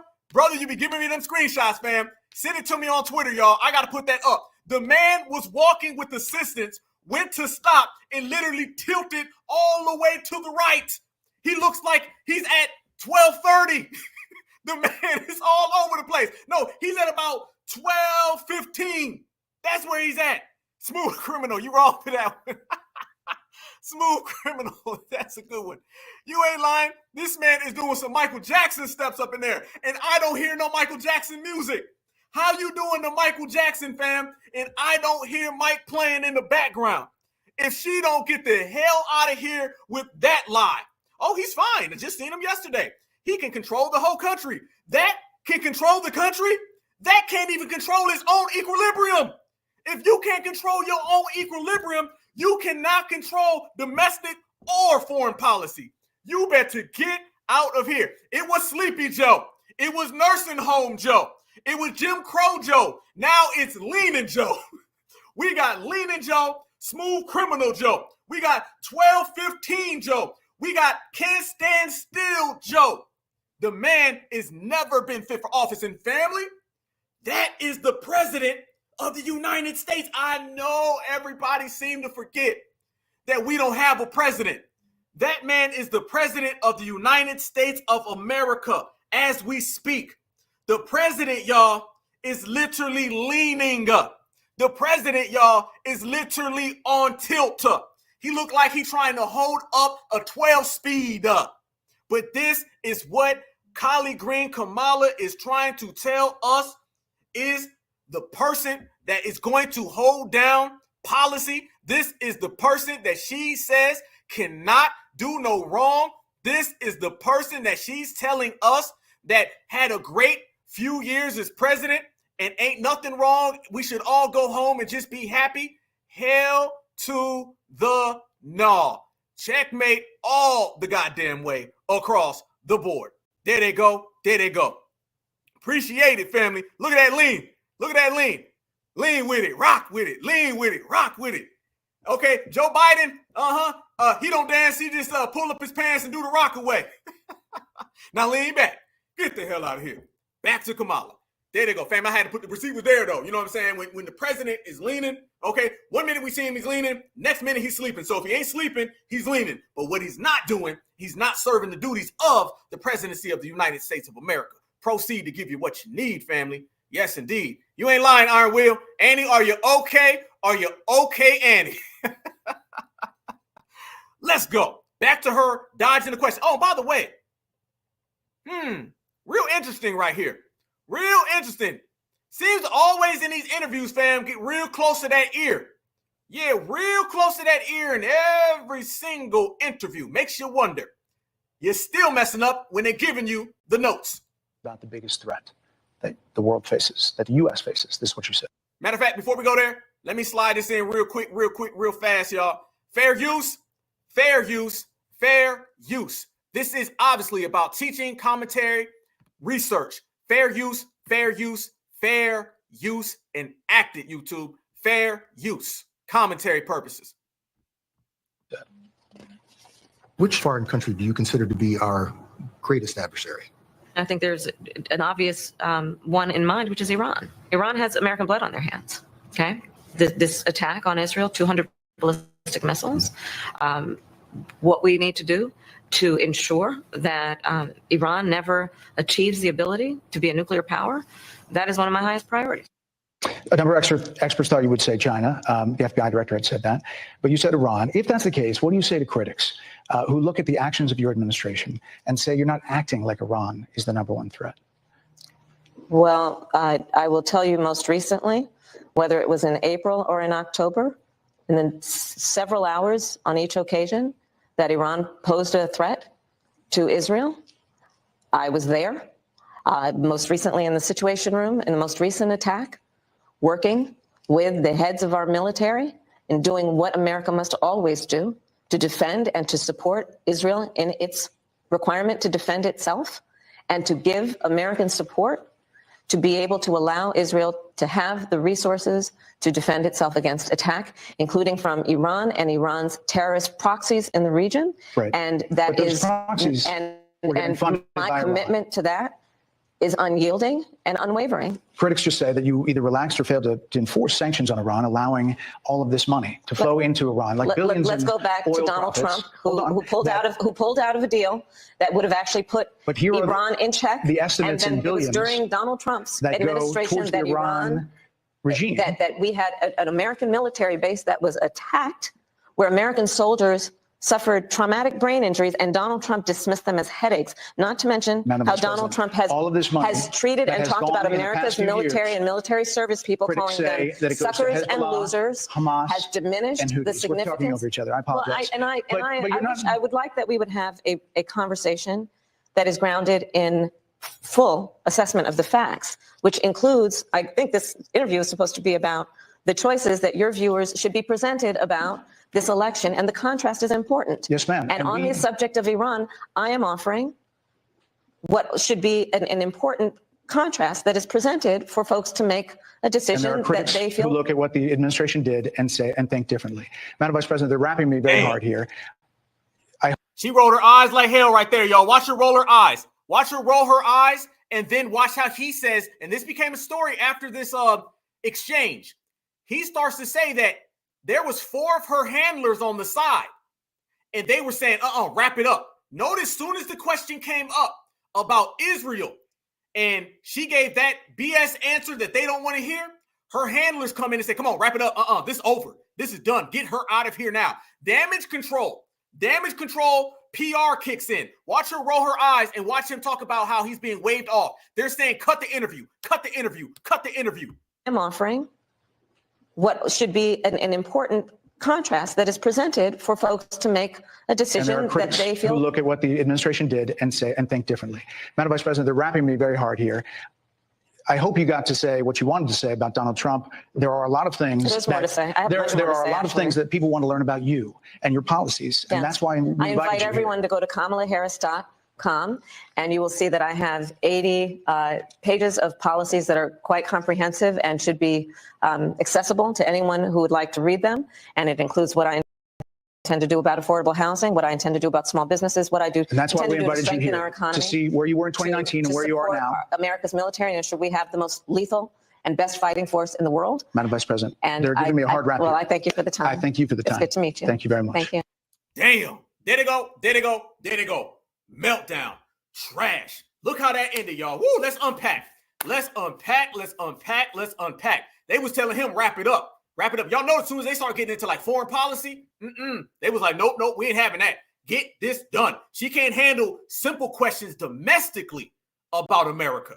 You know she can't handle one with foreign affairs. So they said, wrap it up real quick. Yeah, you ain't lying. An 89-page comic book. And, you know, if you actually go look at her agenda, remember, you guys, she just came out with her agenda like a month ago. She's been running since July? You know what I'm saying? And she just came out with it. And do you know the main thing on her agenda, because I've been to a website, a lot of y'all have as well, the number one thing that you see on her agenda is Project 2025. How is a policy of yours stopping Project 2025? That literally makes no sense. We didn't ask you about Project 2025. We're talking about what's your policies, all right? What are you going to do? We're not talking about what could, would, should happen if Donald Trump runs. So it shows you again, she cannot get around the Donald Trump thing. When you only talk about Donald Trump, that means you have nothing else to say. That means you got nowhere else to go. That means you don't really have a policy. You want to say that you're so different than Joe Biden when you're not. And you want to make it look like you're talking about things that you know you're talking about. In reality, you have no goddamn clue what you're saying. So you can only go back to Donald Trump as a default. That's her default. Laughing, cackling, shall I say, ha, ha, ha, ha, ha, in Donald Trump. Donald Trump and cackling. It's going to be one of those two, and those are going to be the things that you always see from her because that's all she literally has, family. That is it. That is all. It ain't sweet. Point blank. That right there was a meltdown. American people are not ignorant folks, okay? American people watched that, and they weren't feeling it. Her approval ratings went down. Even they were already down, went down even further after that. Soon as that happened, social media was flooded with everybody. And the general consensus is that was a pitiful interview. She didn't answer any question, even the simple questions. Hey, Kamala, how old are you? Well, Donald Trump lies about how old he is, and Donald Trump doesn't tell the truth. Kamala, what you have for breakfast? Well, we know that Donald Trump wants to take your breakfast away from you.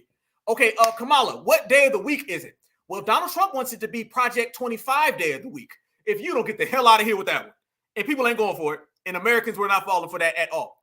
So I'm going to show you guys the after effects of everything that happened, right? Check this out. As soon as that occurred, he did an interview on Fox News. And this is him talking about being waved off. and how they were trying to tell him to wrap it up. And it wasn't just like, hey, man, let's end this interview. What it was, family, is at that point, they seen enough. And at that point, they realized it was getting so bad that she couldn't really go on any further. Let's not forget, you guys, this is the fourth terrible interview she's had in the last few days.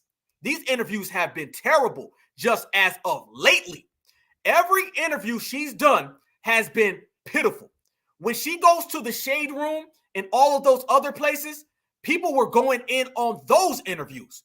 So when she has an interview that's a softball interview, they make fun of her. And then when she actually has to answer questions, people make fun of her. You can't go anywhere with that type of nonsense. This was him talking about it. Dana, you've been on the other side. You've been on the rapper as a press secretary interviewing a president. And, you know, I'm talking like 4 people waving their hands like it's got to stop. So, Martha, final. Yeah, I had to dismount there at the end. There's so many things, and she maybe should do more of these. Dana, you've been on the other side. You've been on the rapper as a press secretary interviewing a president. And, you know, I'm talking like 4 people waving their hands like it's got to stop. Notice he said, it's got to stop. Listen to the words he says. He said they were trying to wrap him up. He said 4 people. Family, when you typically got one handler and your one handler is like, hey, in the interview, she's got 4 handlers and they're literally saying it's got to stop. That means that this is absolutely positively a breakdown. It's got to stop. So, Martha, final. Yeah, I had to dismount there at the end. There's so damn. And they was going in, y'all. They was going in, and that is pitiful right there. That is absolutely positively pitiful. And that is basically a microcosm of her candidacy. This is a woman who should never be there in the first place. What was the last election that she ever won? She was the first person to lose the primaries in 2019. She was selected by Joe Biden, and then she was selected again. She hasn't won anything at all. And that's why people were going in on this BS interview. And the streets was talking. The streets was talking. We talk about the streets all the time. Let's talk about the streets. People out here were really saying, no. This is pitiful. This is pathetic. And nobody's going for it. This is what they're saying out there. Anybody that's been supporting Kamala Harris, if you watch the Fox News interview with Kamala Harris, you saw that everything that we have been saying is 100% true. Kamala Harris openly admitted that she was supporting for illegal migrants to receive driver license, as well as cash payments and money for food and housing into the United States. She openly admitted that. She also openly admitted that she was using our money, our taxpayers' dollar, to fund that. And she was using our taxpayer dollars to fund gender surgeries, transitioning surgery. If a person wants to transition, so be it. They should pay for that out of their own pocket. The U.S. citizens should not pay for that. These are the policies that Vice President Kamala Harris supports. She said it out of her own mouth. In her policies, her border policies, she openly admitted that her policies were so weak that they caused the deaths of 6 U.S. citizens. The mother of a young girl stated on that interview how Joe Biden and Kamala Harris is rescinding Donald Trump's border policies just so that they could spite Donald Trump, caused the death of her daughter. She said that an illegal came into the country, or an undocumented migrant came into the country. Within a few days of that migrant being in the country, her daughter was murdered by that migrant. That's what people are talking about. I noticed what he just said there. He said everything that we've been saying. That's what we were just saying now.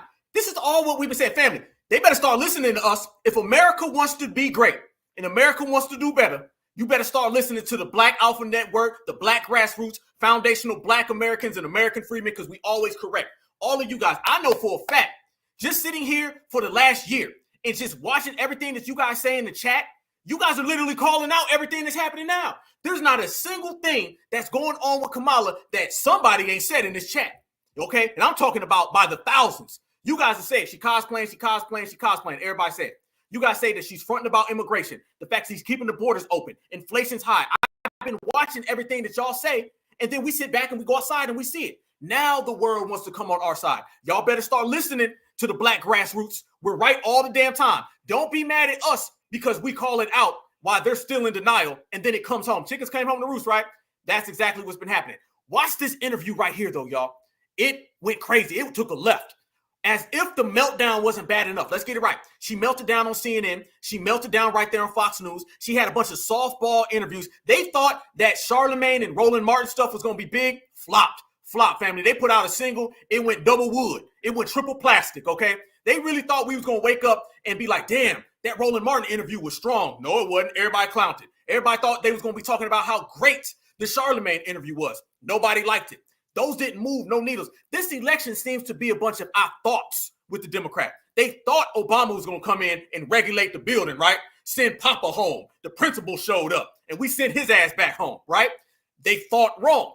They thought Charlemagne, Roland Martin, the Shade Room interviews was going to get the black vote. They thought wrong.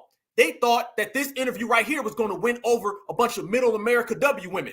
They thought wrong, because when you turned on the television and you went down your timeline, all of the W women were going in on Kamala, because we've been saying it, y'all. This fake lie that they've been telling us, that she's got support from all these W women, do y'all really think a bunch of Karens in Idaho, Iowa, Michigan, Ohio, Alabama, do you really think that they're going to vote for the cosplaying lady? Really? Do you think that the average Karen is going to vote for somebody who looks like Kamala? No. So there was an interview on CNN, and this interview goes left. Absolutely, because you got the Shields. Now, the Shields are desperate. The Shields don't know what to do. The Shields are like, we tried this lie. We tried this lie. We can't get nobody to believe us. Nobody in America is believing the Democratic Shield. So now the Democratic Shields are like, damn, we up against the ropes. What are we going to do?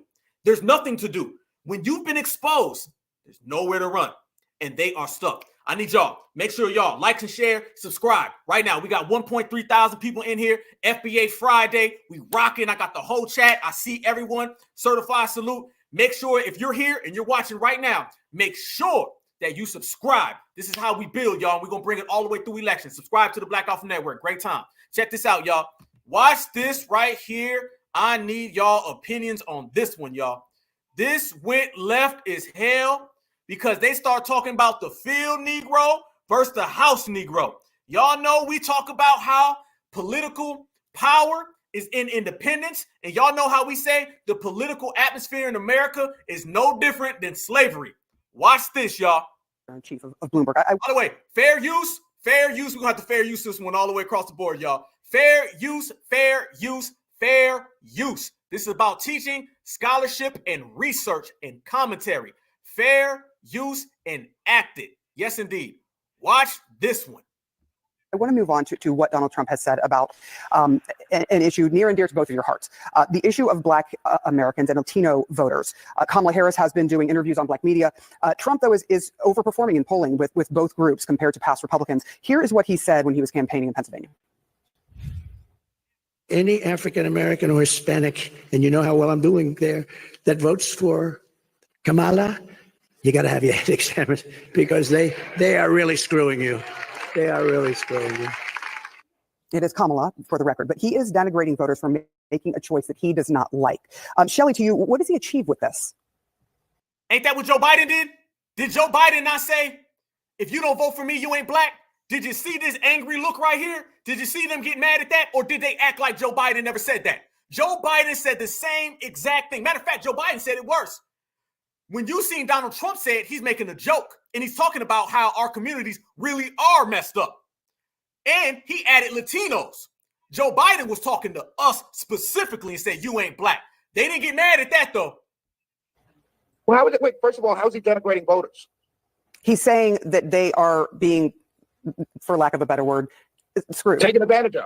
They're being taken advantage of. They're paying higher pricing. They're working class, the ones that he's talking about, working class, lower middle class. They're paying more for food. They're paying more for gas, and they're being taken advantage of. But and Shelley, over the course of 30 years, they voted. He also said that they, that they had to have their head examined. That is not something that is a compliment. Obama just told me the same thing. Damn. Obama just told me the same thing. I've got black women telling me I'm not really He inferred them. He implied them. He certainly did. He even threatened us with "You're lucky Michelle's not here." I mean, come on. Let's not make things up. Let's be honest here, and let's really be clear what's being said. If you're an African American man, look. Let me boil this election down in the African American community to a very simple a reference to great Malcolm X. This race is between House African Americans and field African Americans, and the field African Americans are going for Donald Trump. I'm talking about your men. I'm talking about your men who build, your men who put things together, your men who work with their hands, your men who do things, not the men who push paper, or the men who are connected to power and want to continue to be connected to power. Are you denigrating African American men who are professionals who work in white collar jobs? Is that what I'm hearing from you? Or no? I'm just trying to understand. Is Shelley the house one or the field one? I'm just trying to understand that part. I'm just trying to understand. We have someone who's spitting. I'm just trying to understand the one that's spitting talking points right now. Are you the house Negro or the field Negro that you're referring to? So I just want to make sure your question was about denigrating black people. That literally was your question. You have a Republican who was talking right now about you literally just said that black men. You actually just said this is an election about house or field. This is the nonsense that we are listening to right now by those that are supporting Donald Trump. That is actually what you just there's only clearly you must be in your own talk. I'm not sure what kind of radio show you have that you can't listen to your own thing. So you actually just said again. Do you understand? You sound absurd and silly. And so let's actually talk about the substance of your question. The substance of the question was around denigrating. The substance of the question was denigrating black and Latino communities. Sir, the substance of my name is Michael. My name is Michael. And we thank you that. So the point here, the question that was raised around denigrating black and Latino communities. All right, my brother, let me answer the question. Are you going to let me answer the question? The concerning part. Are you going to let me answer the question? Shelley, you made the point saying that you made a point saying that you believe that. The point I'm making, ma'am, Sarah, the point I'm making is this: the men who get up every day and make things happen with their hands, they build things. They're plumbers, they're electricians, they're working for Amazon. These men who are coaching 7 and under football, not because their son or daughter plays, but because they want to keep brothers off the streets and they're volunteering their time. These men are going for Trump. These men, and I used an analogy made famous by the great Malcolm X. So if you're saying that I'm denigrating anybody, then you must assume that he was denigrating somebody. So don't even throw that word out there again, my brother. So Michael, the fact of the matter is that's what you're seeing in the black community. So I'm not denigrating anybody. We have heard the filibuster now. So the point yesterday, I answered your question. When Vice President Harris was in Detroit with Charlamagne the God, we're talking about Detroit versus everybody. So the reference that was just made, he's essentially communicating that the people in Detroit and Milwaukee and Philly that are doing work, manufacturing jobs, putting in for their communities, are going to vote for Donald Trump, a man who has no policy, no support, who called for the death penalty on black men and has repeatedly been against us. So let's be abundantly clear. You have a choice. You can follow the rhetoric of someone who is literally calling you a house or field black man, or you can follow the black woman who was a DA, an AG, a United States Senator. And locked up black men as well, and cosplays black folks, and went and borrowed a fake woman for her grandmother. See, this is what the liberals always want to do, y'all. The liberals always try to make it look like my supremacist is better than the other supremacists. They live in a world where if you got 30 supremacists in the room, they got to have one savior. Don't let these people come around and paint the Democrats like they's the good ones and all the Republicans are the bad ones. This man literally is sitting there trying to say how bad Donald Trump is, but they don't ever talk about Joe Biden. They don't ever talk about Kamala Harris. Anything that the Democrats do that is blatant, that is overtly anti-black, they just act like it doesn't happen, just skip over it. They walk right around it. They live in a world where no matter what the Democrats do, we won't talk about how racist they are, because there can only be one racist person in the room. That's a Republican. This is the difference, y'all. This is the guy running around here. Notice when he's calling him sir, he said, my name is Michael. My name is Michael. I never knew sir was a bad thing. Okay, what it really is that this guy is upset with this guy because this guy is calling out this guy tap dancing. That's what it's really about.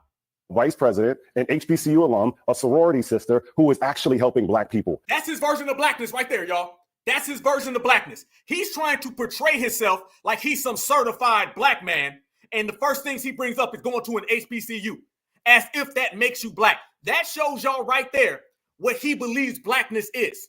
There's two types of black folks. There's the one who is really certified, and then there's the counterfeit. The counterfeit They think being black is whatever master tells them it is. And they always come around us and they try to perpetrate themselves like they're the kings of blackness. They're the arbitrators of blackness. Hell no, you ain't, homie. Hell no, you ain't. This is the decision you have in 20 days to follow people like Shelley, who is saying this rhetoric. We've heard his filibuster. We could listen to Shelley or to Clarence Thomas. Mr. Winter, you have your point. I'm just trying to let both of you. Yeah, well, we really appreciate that. Thank you, sir. I appreciate that. So, like, the reality is this. You have a scenario right now where you have on one side a black woman who is saying, how do we help our communities? To your earlier question, Sarah, around how can you do both? On one side, you have Vice President Harris, who is articulating how we can help domestically and abroad. Donald Trump sent COVID tests to help Putin. So while your black families... Get out of here. Enough of this guy. If he don't get... Hold on, y'all. 1 second. We are jumping right here. I got y'all. We here. We are here. There they go. We rocking. Fully loaded. Here we go. All right. Let's get this off. We here, family.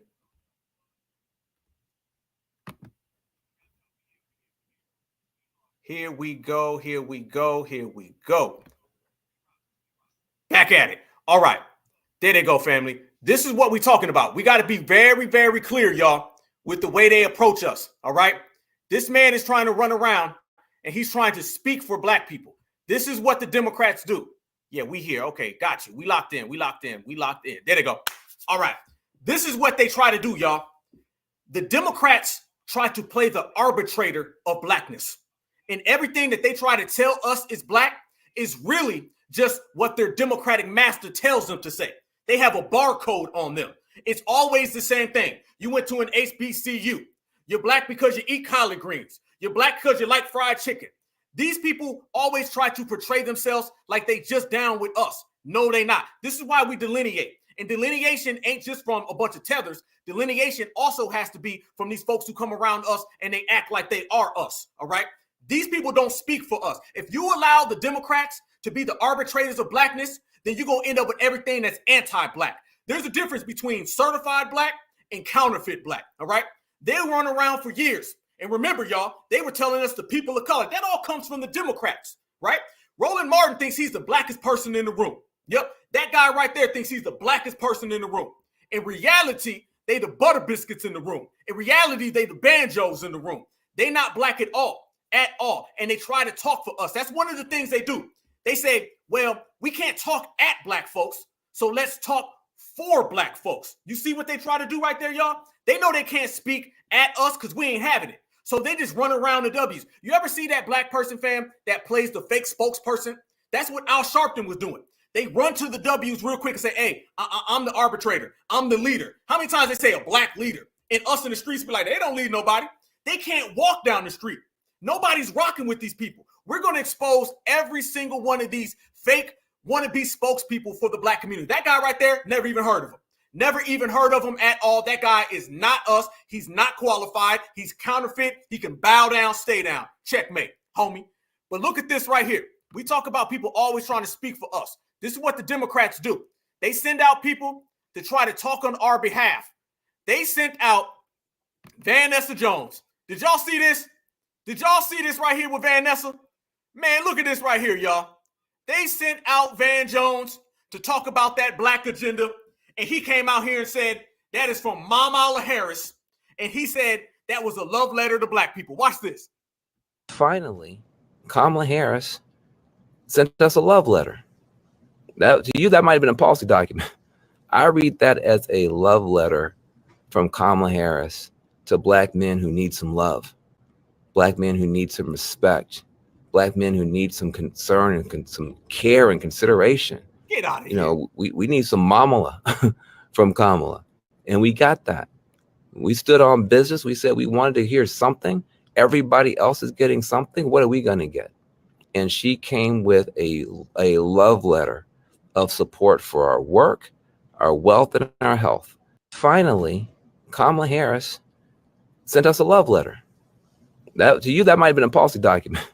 I read that as a love letter from Kamala Harris to black men who need some love, black men who need some respect, Black men who need some concern and some care and consideration. You know, we need some mamala from Kamala, mamala from Kamala. And we got that. We stood on business. We said we stood on business. We stood on business. We said, stop. You ain't standing on business. You standing on the plantation. If you don't get the hell up out of here. You know what he did, y'all? This is what they do. The Democrats always try to paint a fake narrative, and they try to get it out before the real people say things. Before the streets do the talking, they want to go ahead, hurry up and paint the narrative so we get overheard. This is what they do, y'all. He ran out there real quick and said, let me go ahead and put this out so I can frame the narrative. Let me make everybody believe that this was something strong and this was something that Black folks want. Stood on business. He don't ever use those terms. Stood on business. There's a difference between standing on business and standing on the plantation. We know the difference. Family, you got counterfeits and you got certifieds. There's a big difference between the two of them.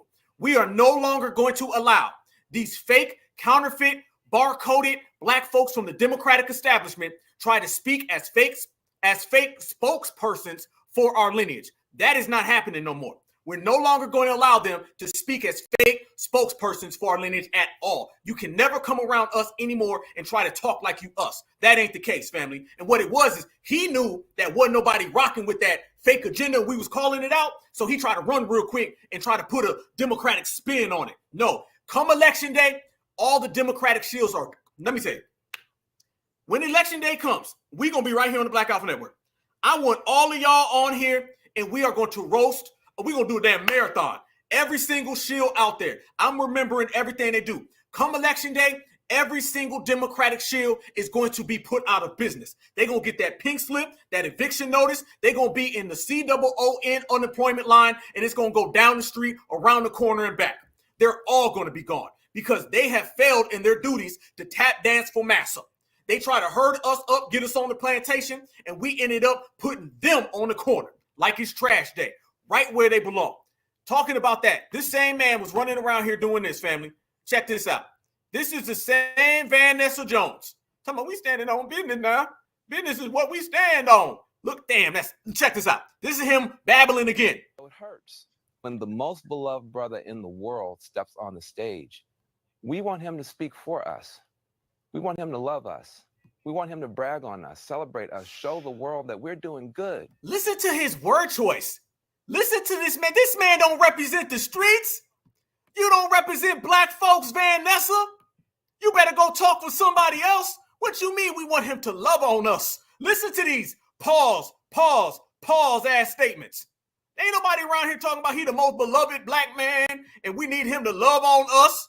Ain't nobody running around here talking like that, Van. What you saying? I'm questioning, man. Van, come on. You can come out anytime. And y'all know what I'm talking about. Quit playing these games, homeboy. Come on out. Just be proud of yourself. You can go get some of that money that Kamala's spending on people like you who want to switch over and go play for the other team. Go ahead, family. Don't bother with us. If you don't get the hell up out the paint, homie, come on out, fam, because ain't nobody talking about love on us. We're making good decisions. A lot of us are making good decisions every day, and we don't get the credit and we don't get the respect. What moved the needle is when Barack Obama, our most beloved brother, says, I see you. I see what you're going through. I see all the good that you're doing in your families, in your churches, in your mosques, in your synagogues. I see what you're doing with these babies. And I want you to be able to do even more. And he didn't say that, though. That's not what Barack said. Barack said, we are misogynistic and it's unacceptable. Listen to how he's doing what Kamala did. He's saying the absolute opposite of what was told. The Democrats are lying to everyone's face. The Democrats are saying the complete opposite of reality. It's to the point now that they have been so spineless and shameful. They are saying anything.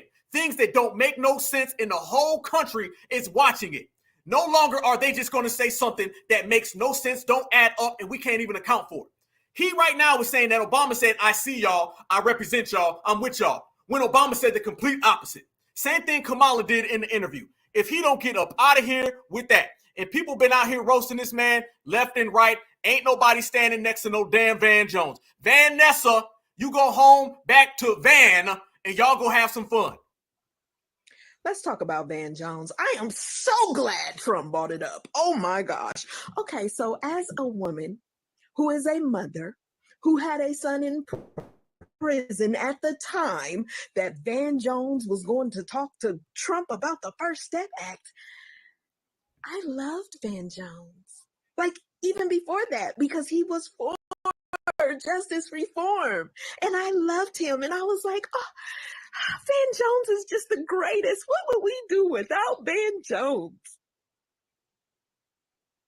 Mr. Turn around and tell everybody to vote for Mr. 94 crime bill, Van Jones.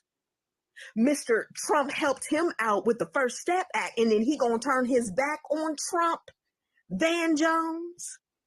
Mr. We ain't heard nothing about prison reform since you went on to the dark side with Joe Biden, Van Jones. Do you even talk about prison reform anymore, Van Jones? Because my son is home now. And I still talk about prison reform, Van Jones, because it's still important, not just to me, but to millions of mothers in this country who have been up under Biden's crime bills. But no, no, you're a traitor, you're a crybaby, you're a liar, and you are useless and worthless now. Every time I look at you, that's what I see.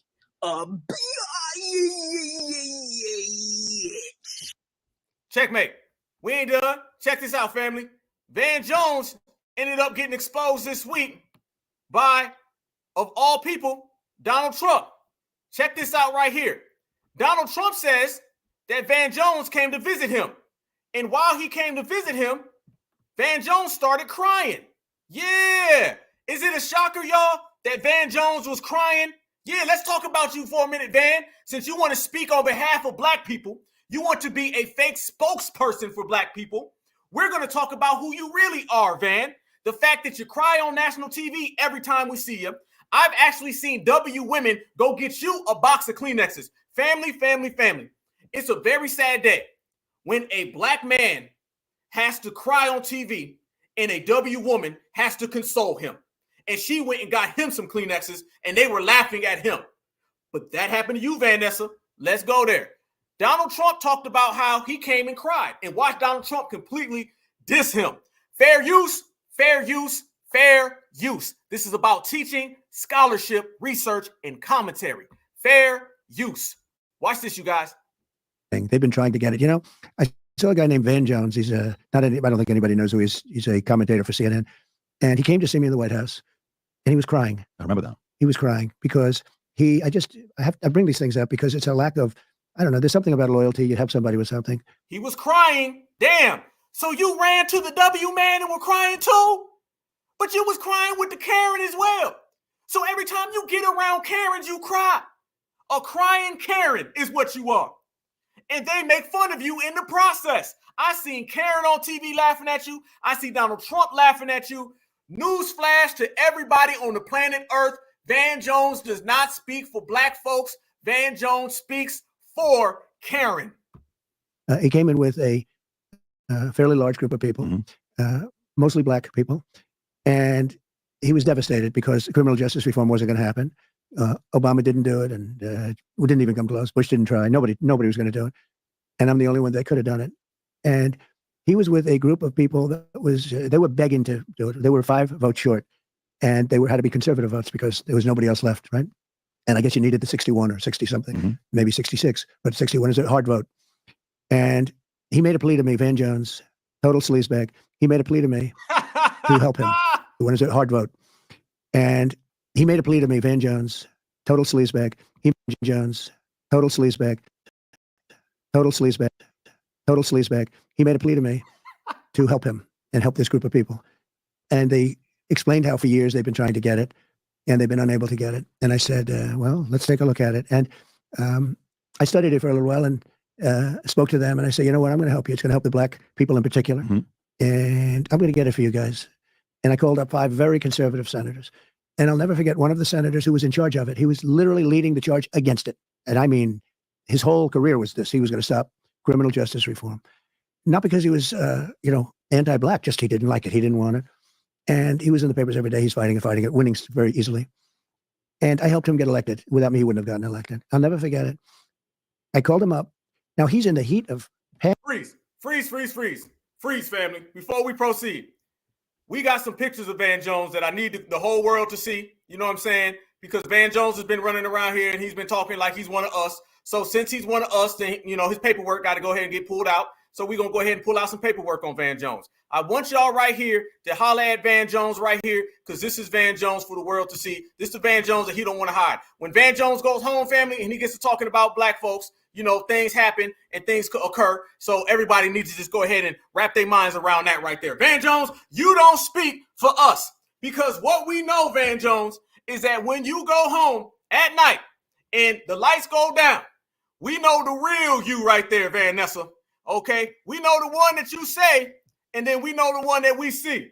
And it ain't adding up out here in these streets for you, Vans. So that, family, I want y'all to go ahead and say what up to Van when, you know, nobody's around. But right there, that's the Van that everybody can truly see.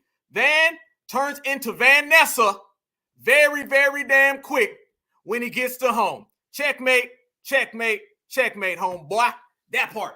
And he ain't the only shield that's been running around here talking about us that the dominant society is clowning. Donald Trump just dissed you, okay? Donald Trump said, fam, let's go there. Donald Trump said that Van Jones came to him crying. And let me tell y'all, you know damn well Donald Trump said that on purpose. You know, come on, fam. Donald Trump be listening. Donald Trump knows what we be saying down here in the grassroots. Donald Trump made it a point to say that Van Jones came to me. He was crying. He had tears running down his face. He could have easily just said, Van Jones came to me, Van Jones wanted to talk, and we kept it moving. He didn't do that. He said, Van Jones came to me, and Van Jones was crying. You know, like you see him crying all the time, right? You getting dissed by Donald Trump, homie. Donald Trump knows that you ain't black. So now what? Okay? And then he called you a couple names in the, you know, in the middle, you know, and it is what it is. Checkmate. He called you a something bag, okay? That's what he said about you. So we seen it. Family, they was clowning Roland Martin too. The W's be clowning. Let me tell you something. Supremacy, they do not respect all of the butter biscuits, okay? They don't respect them because they know these people will sell out their own folks. We don't trust them. We may use them so they can try to get leverage on real black folks. We may use them to do all the water carrying and all the weightlifting, but they don't respect no sellouts. Let's make it clear. The dominant society don't respect no Democratic shield, y'all. They hustle them, con them, and use them for nothing. That's why when the tools are done, the tools get broken. They don't care about them because they look at them and say, Van Jones, Roland Martin, Joy Reid, these folks will sell out their own people. So damn well we ain't going to respect them. In war, there's a certain respect that people have for warriors, okay? When they deal with one of us, they may not like us, they may not agree with us, but they damn sure respect that we stand on business and they can't get us to budge. They respect that low key. They don't respect somebody like Roland Martin who say, I'm a man first. Are you black? No, I'm a man first. They don't respect that stuff, family. Okay, let's make that clear. Sellouts are not respected. Is crazy as the system of supremacy is and as dastardly as it can be, they don't respect sellouts at all. Family, let me show y'all them making fun of Roland Martin. They was making, yeah, absolutely. They was making fun of Roland straight up and down. Roland was getting dissed off rip, y'all.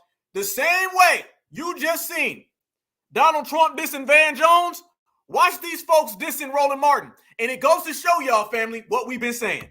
Or the one that we haven't seen yet that's happening right now. I thought it was great for her to sit down with Charlemagne. I should say as well, she was sat down with Roland Martin as well, another very popular. Very popular? Come on. You must know him or something.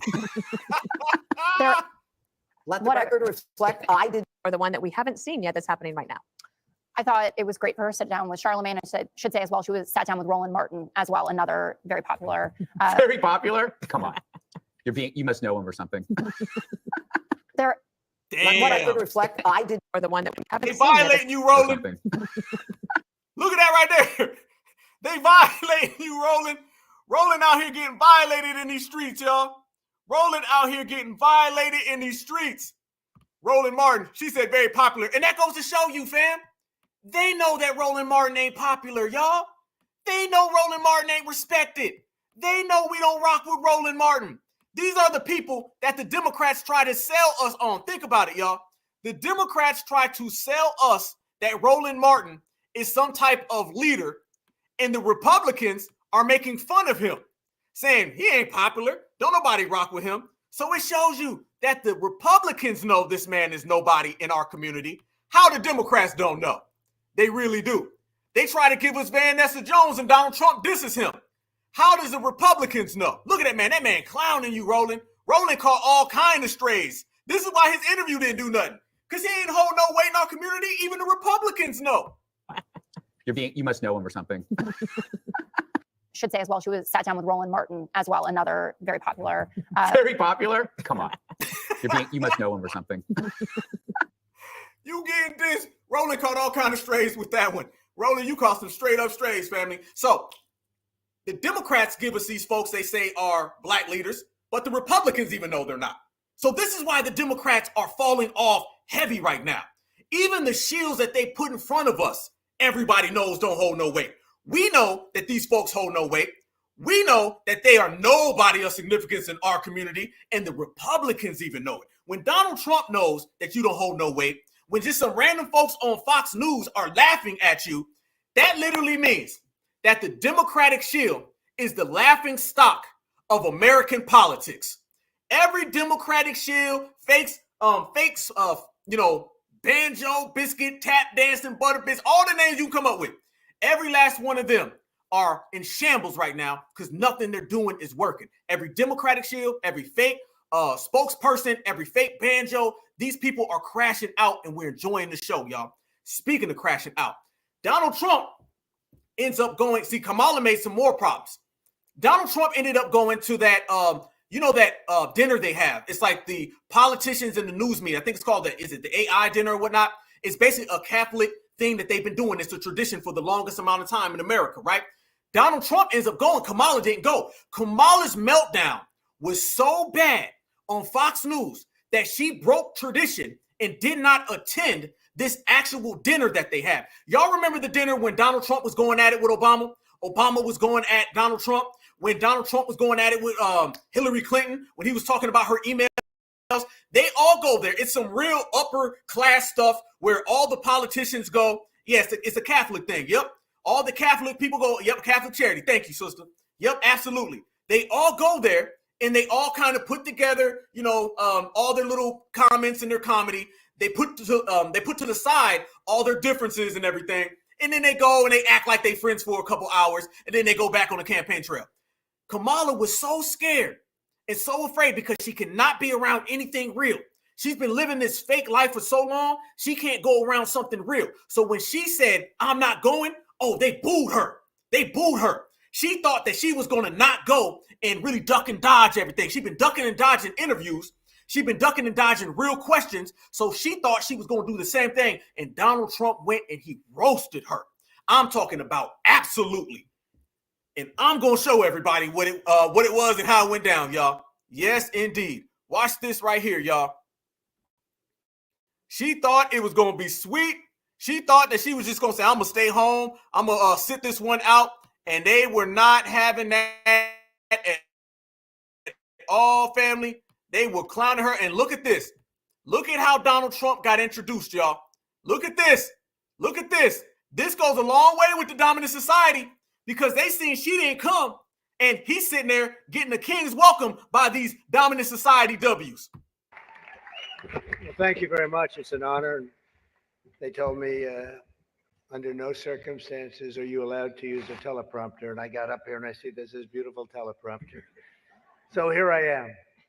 But it is a tremendous thing. It's a tremendous dinner. I've come here with my father. So it was 3 times, but it was also many times before that, a long time ago. And it's a very special dinner.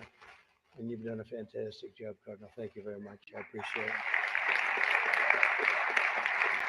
So I'd like to thank Your Eminence very much and members of the clergy, so many people I know. Speaker of the House Johnson, what a job you're doing. He's done a great job. Senator Schumer, good. Yeah, I supported him. I was, Look at Chuck Schumer right there. Family, look at this picture. Understand that the dominant society, they have little spats amongst each other, but when it come down to it, Republican and Democrat are supremacist brothers. They're supremacist relatives, okay? They're supremacist brother-in-laws, sister-in-laws, aunties, and uncles. They all get on the same page real quick. Notice that the Democrats are over there, and they cool as hell with the Republicans. The Republicans are cool as hell with the Democrats. This is where Kamala gonna have a hard time.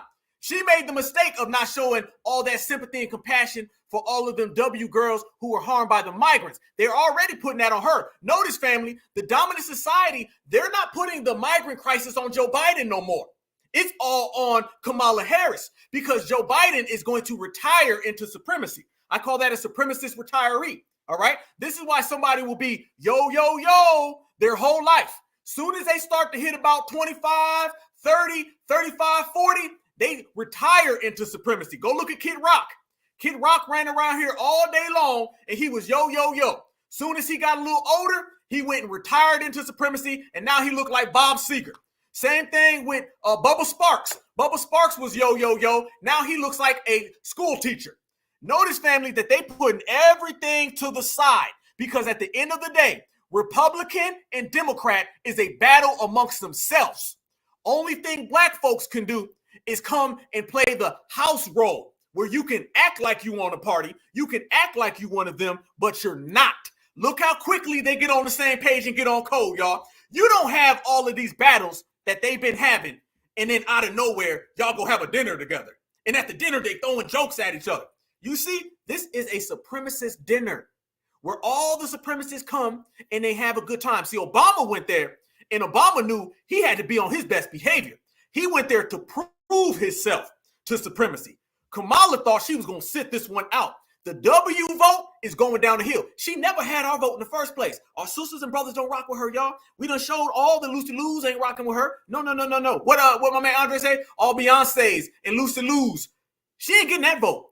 Her big problem, though, right now is when you're looking at that W vote. See, when Obama want to come talk to us, when Van Jones want to come and cry, when Holland Martin wants to go to Zaxby's, they better be talking about how she's losing a vote from them because they're getting on code. And they're going to start blaming all this on her. But see, she don't understand that because she's been too busy thinking she's a part of supremacy, not knowing that supremacy is the one that you work for. Watch this, fam.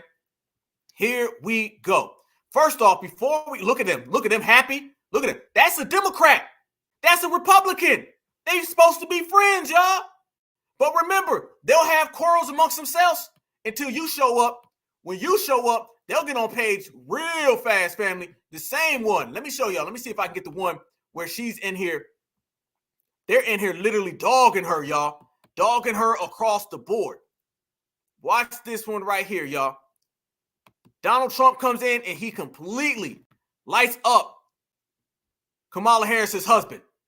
A major issue in this race is childcare, and Kamala has put forward a concept of a plan. A lot of people don't like it. The only piece of advice I would have for her in the event that she wins would be not to let her husband, Doug, anywhere near the nannies. Just keep him away. Ooh. That's a nasty one. That's nasty. I told these idiots that gave me this stuff, that's too tough. Oh, I did. You know, they told me the last time I did this, I was running against Christy, not to let her husband, Doug, anywhere near the nannies. Just keep him away. That's a nasty one. That's nasty. You know damn well, if Kamala Harris was right there in that room, she wouldn't be able to take that. Hell no. Oh, y'all know the thing about Dougie. Dougie been getting real with it. Now look at this, y'all. They bring up Kamala not being there, and watch how they get on code and they boo her. Watch. And while we're very sorry that Vice President Harris cannot make it here in person, we will be joined by her later via video. Look, they booing her. Family, and look at this guy and look at Trump. Trump is right here. And look at this guy. Watch how they head nod each other. They're on supremacist code. She has a supremacist wave coming against her. It ain't just us who ain't rocking with her, okay? Obama, you need to go on home and sit down, family, because Karen, Ken, and the whole supremacist society, they're going against her. This was them getting on code and saying, we choose Donald Trump. Watch this, y'all. Watch how he nods to Donald Trump. While we're very sorry that Vice President Harris cannot. Let me ask y'all a question. Please, in the chat, tell me what they're saying. Somebody give me some translation to this little exchange right here between this priest and Donald Trump. What's being said right here, y'all? What's he saying to, you know it's about Kamala now. You know it's about Kamala. She says Kamala's not coming and they boo. And then this guy, he nudges Donald Trump. Donald Trump smiles, leans over, and he talks to him. What are they saying about Kamala? What's the translation here? And while we're very sorry that Vice President Harris cannot make it here in person, we will be joined by her later via video. And while we're very sorry that Vice President Harris cannot make it here in person, we will be joined by her later via video. Family, that was supremacy saying, hell no, she ain't here. Who she thinks she is? How dare her not come to one of our events? How dare her not show up? You know that has supremacy written all over it, y'all. That was them saying, we ain't rocking with her. Y'all wrong, by the way. Yep, you got this election. You ain't lying. You ain't lying. Damn, y'all cold, boy. Y'all cold as hell. You ain't lying. Listen to that. Look how they getting on cold. They getting on cold off rip. Off rip. Trust me, all of them boos that you just seen right there, that wasn't just coming from a bunch of Republicans. I trust and believe them boos was coming from the Democrats and the Republicans because they put all of that on the corner. They put all that on the side. They on supremacy right now. They on a supremacist tip. They saying we don't give a damn about none of that. We are focusing in on our dominant society, and everything other than that can fall to the background. Boy, y'all funny. Is good job, boy. Yep. Oh man, boy, y'all is funny as hell. Y'all wrong too. Yep. Yeah, look at them right there. They was calling that out. She getting booed. They getting booed right now. That's what's happening. And while we're very sorry that Vice President Harris cannot make it here in person, we will be joined by her later via video. Video ain't gonna cut it, Kamala.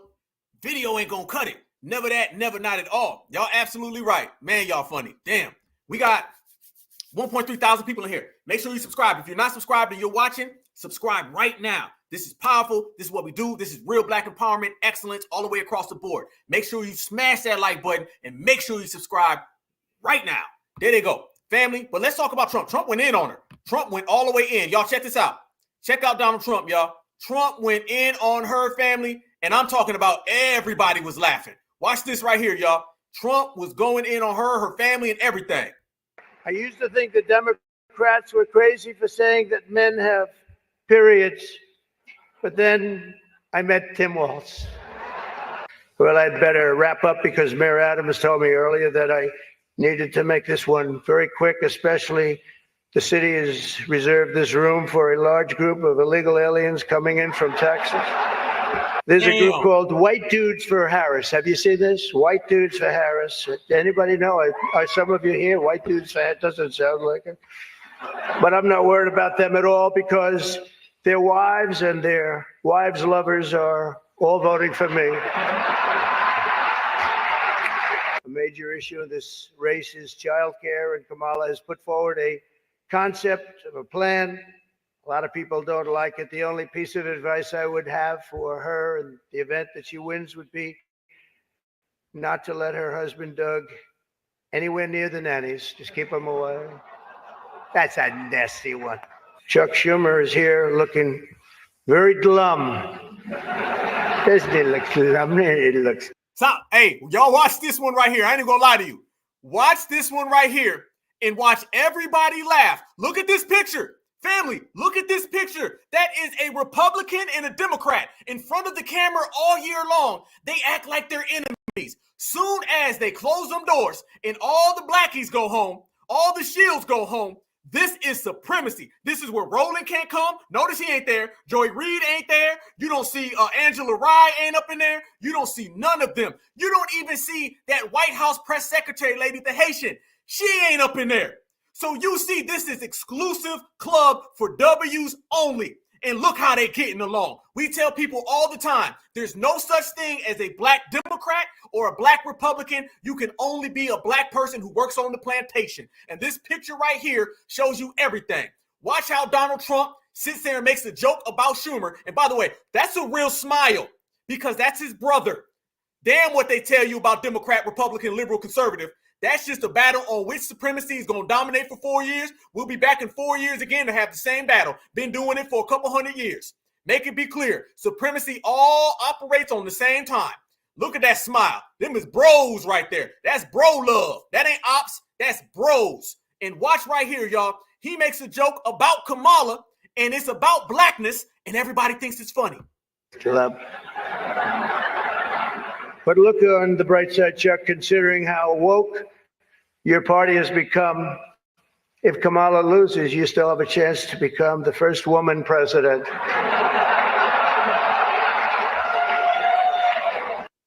What?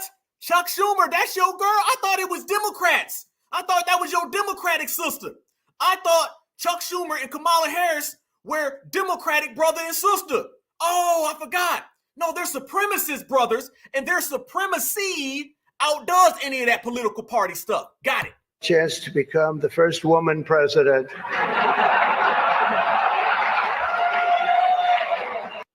There they go. There they go. There they go. Who run it?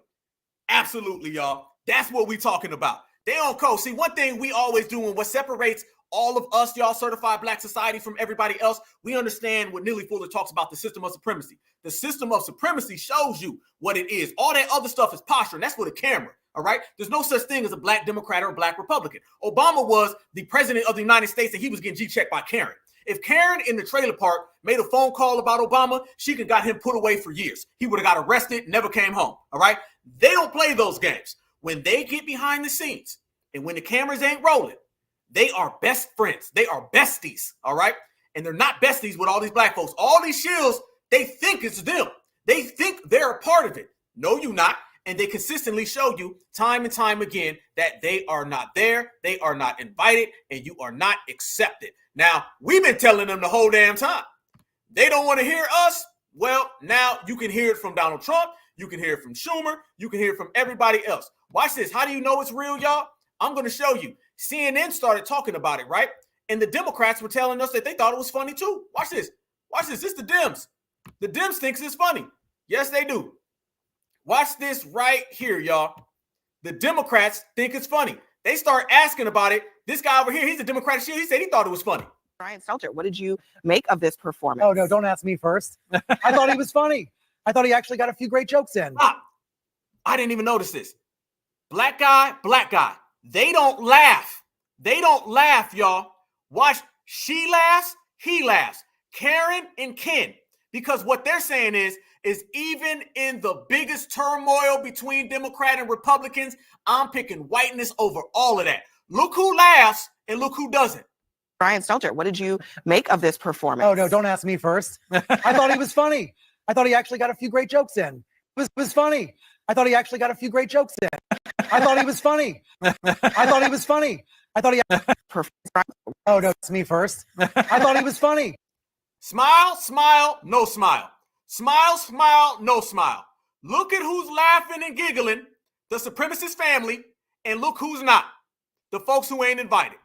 That proves what we always say, y'all, and we're always right, y'all, and we break it down every single time, y'all. That tell y'all, come on, they're going to learn. Let me tell you something, family. They can run around here on the Democratic shield train all they want to. They can try to give us Kamala all the time. We are highlighting right now that the dominant society ain't rocking with Kamala. See, it's always been about the black vote. Everybody's talking about black folks. Are they going to get the black vote? Black men, black women, nobody's rocking with Kamala. What we've been exposing is that the dominant society is not neither. And she's not going to get that W vote anyhow. When you start talking about Karens ain't voting for none of that.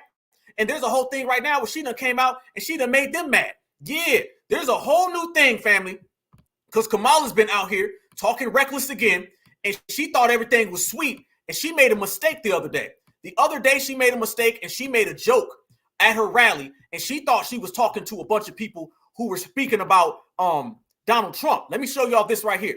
We highlighting, family, that, and this is what you're going to get right here on the Black Alpha Network. Not too many people are going to break it down. Everybody's talking about Kamala not getting the black vote. We've been telling them that she ain't getting the black woman vote. She ain't getting the black man vote. We've been saying that. Nobody's been talking about that the dominant society ain't rocking with her. And that W men and women, they've been voting for Donald Trump every time he runs. And they're not going to not vote for Donald Trump for Kamala. They're going to put the whole immigration crisis on her. Good. They're going to put inflation on her. Good. Notice, family, and I'm going to make this prediction now. In the next 5 years, damn that, the next 3 years, they're going to tell us how Joe Biden is an American hero. And it was really Kamala Harris who was the bad seed. It was really Kamala Harris who ran that presidency. Watch it. We know how supremacy operates, y'all. And you're going to see Democrats and Republicans alike. And they're both going to say, it wasn't Joe Biden. He was old. Joe Biden wasn't the person who did it. It was really that damn Kamala. Kamala's the one who did it bad for Joe Biden. She owes Joe Biden an apology. Yeah, they're going to say that Kamala Harris is responsible for every bad thing that happened while Joe Biden was president. And then guess what else?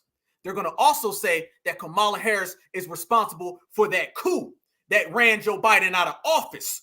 Kamala is going to be the worst person in the world come the dominant society and come after the election. Watch it all happen. And Joe Biden ain't going to say nothing. He's going to slowly, and I mean slowly, walk off into the sunset. And they're going to talk about how great he was. He's a wonderful man. And it was really that Kamala, that cosplayer. She was the one who was really treating him bad. Watch it, family. I promise you, that's the way it's going to go down. And her making mistakes like this right here I'm about to show you is only going to further the problem. Do you know, we just seen all the Catholics dissing her and booing her in a room full of Catholics, y'all, at a dinner for all the dominant society, Democrat and Republican. They've been doing this tradition for years, and she didn't show up. And by the way, she made a video. It was like some cringe video, like Saturday Night Live, and she thought that was going to be good. They booed that too. So they booed her not coming, and they booed the video she made. So she got a problem with the Catholics. Do you know she just actually had a whole thing with the Christians? At her rally 2 days ago, somebody's in the crowd, and they think they said like Lord rules or Jesus rules or something. She thought that it was somebody talking about MAGA. So she started dissing them in the crowd and saying, oh, you got the wrong rally. You need to go down there to the smaller rally. She made another mistake. This is why her handlers say get her off of interviews. This is why they don't trust her. They keep trying to get Kamala out there, and she keeps messing up. You want to talk about fumbling the bag? Every time she talks, she's ruining it. This is why we're hearing people like Nancy Pelosi and them have buyer's remorse, and they never really wanted her. This is how we know they're going to turn on her soon, y'all. They are mad at Kamala Harris right now is because every time they give her an alley-oop, she misses the shot. So now she's got smoke with the Christians, the Catholic and the Christians in the same week. Watch this right here, y'all. Check this out. She went out there and made the biggest blunder in the world. She knows she messed up. Look at her here, y'all. She thinks she eating, right? She thinks she good to go, right? Oh, follow me now, y'all. Tap in, subscribe right now to the Black Alpha Network. Make sure y'all like this video. Watch her right here. She thinks she's talking to a MAGA heckler. She was talking to a damn Christian. Oh, you guys are at the wrong rally.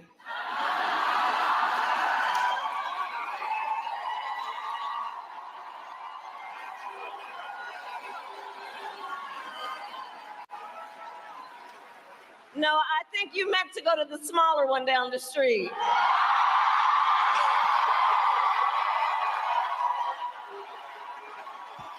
Oh, you done messed up now. Oh, she gonna regret that one, y'all. That was a big mistake. That was not some MAGA folks in that audience, y'all. And she done pissed off Karens again. That were people out there who were basically evangelicals, family, and they were out there talking about the Lord. And look at her right there thinking she's sweet, family. Look at, she thought it was all good. Watch her wave at him. Oh, you guys are at the wrong rally.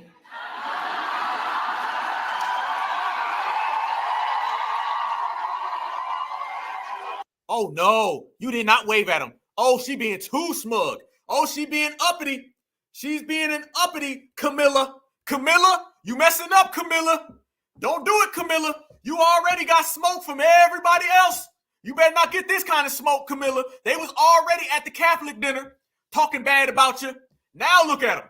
They mad at you again, Camilla.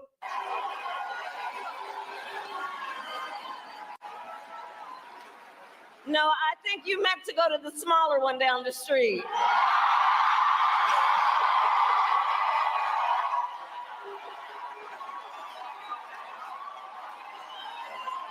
Come on.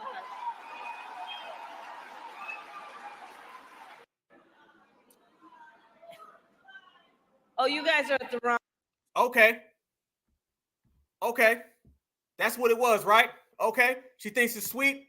Let me show y'all this. Checkmate. We got 1.4 thousand people in here. Everybody, subscribe right now, family. Exclusive work right here from the Black Alpha Network. Check this out, y'all. Check this out. Check this out right here, y'all. They mad at Camilla. There they go. So a few weeks ago, I attended the Trump rally here in my town. Before I dive into what I'm about to share, here's a peek at that.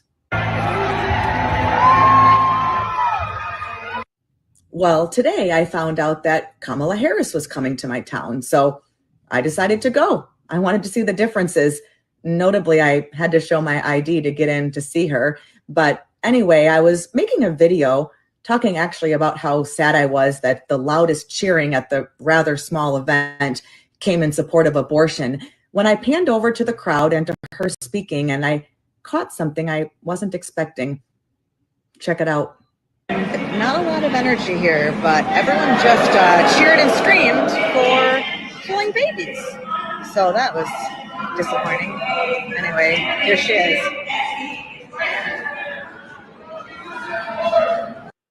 Jesus is Lord, not MAGA. Jesus is Lord, y'all. And I'm seeing what y'all saying about that damn forehead. I'm going to leave y'all alone tonight. I'm going to leave y'all alone tonight, family. Hail to the no, y'all. Okay, check this out. Jesus is Lord is what they were saying, y'all. They weren't talking MAGA. So when she started mocking them and she started waving at them and she started dissing them, she was dissing folks who were there from the church. And y'all know how they feel about that. And by the way, there's what, 30 people in there? I thought they told this family that it was just like these big crowds and they was huge and they was everywhere. That doesn't really look like a big audience to me. But she got smoked with the wrong folks, y'all. She ended up getting mad at them and they are mad right now. Did you hear that? Some guy in the crowd shouted, "Jesus is Lord." And Kamala said, "I think you're at the wrong rally." And then she said, "Try the smaller one down the street." Everyone laughed and laughed and cheered, but I was at that rally. There were almost 7,000 people at it. Today they said there were 2,500. Nobody waiting. Open spaces. I wanted everyone who's a believer to hear that for themselves. Again, we're not going to be gaslighted on this. We remember Donald Trump hand-selected 3 members of the United States Supreme Court with the intention that they would undo the protections of Roe v. Wade, and they did as he intended. Oh, you guys are at the wrong rally.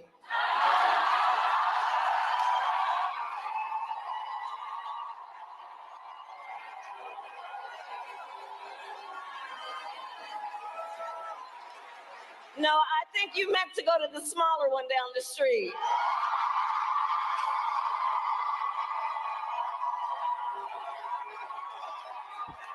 If she don't know who she talking to, family, she about to find out again. Notice this lady said, "I want all believers." She rounding them up. Listen to the supremacist undertones, y'all. Listen to the code.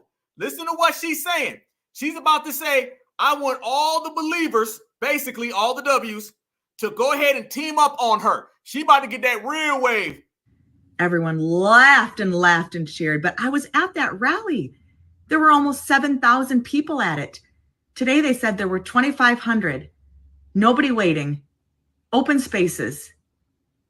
I wanted everyone who's a believer to hear that for themselves. Damn, everyone who's a believer I wanted them to hear that for themselves. Oh, she in trouble. You know what I'm saying? In the meantime, you know what I'm saying? I don't know how hip y'all are to y'all movies, but she had a real Beldar going on right there. If y'all know what movie that's from, put that in the, I already see a couple people. If y'all know what movie Beldar is from, y'all let me know right now in the chat, because she definitely, and you know, I'd be remiss if I didn't point that out. She had some real Beldar going on up in there. Like she was about to go north of the Garthog. I don't know what y'all 90s movies look like, family, but let me know if y'all know what I'm talking about. Yes, indeed. There they go, though, family. That right there is what we're talking about. These people are on her bumper big time. They weren't trying to hear none of that. That wasn't flying. That wasn't floating at all. They were saying, no. So there's been a big outrage from that community because they didn't like her in the first goddamn place. They didn't rock with her in the first place. No way. You already know. Boy, we got some Gen Xers up in here. Yes, we do. I'm a millennial, though. But we got some Gen Xers in here. Yep. Yep, Beldar. All in. Boy, she looked like she just got back with Beldar, didn't she? She was just kicking it with Beldar. Damn. I'll be damn, y'all. I'll be damn. But that shows you. That shows you right there. They mad as hell at her, family. They not going for none of that. Look at this tweet that just came out. Look at this tweet right here. Boy, y'all cold. You listen, all right? I'm going to tell you something like this, Karen.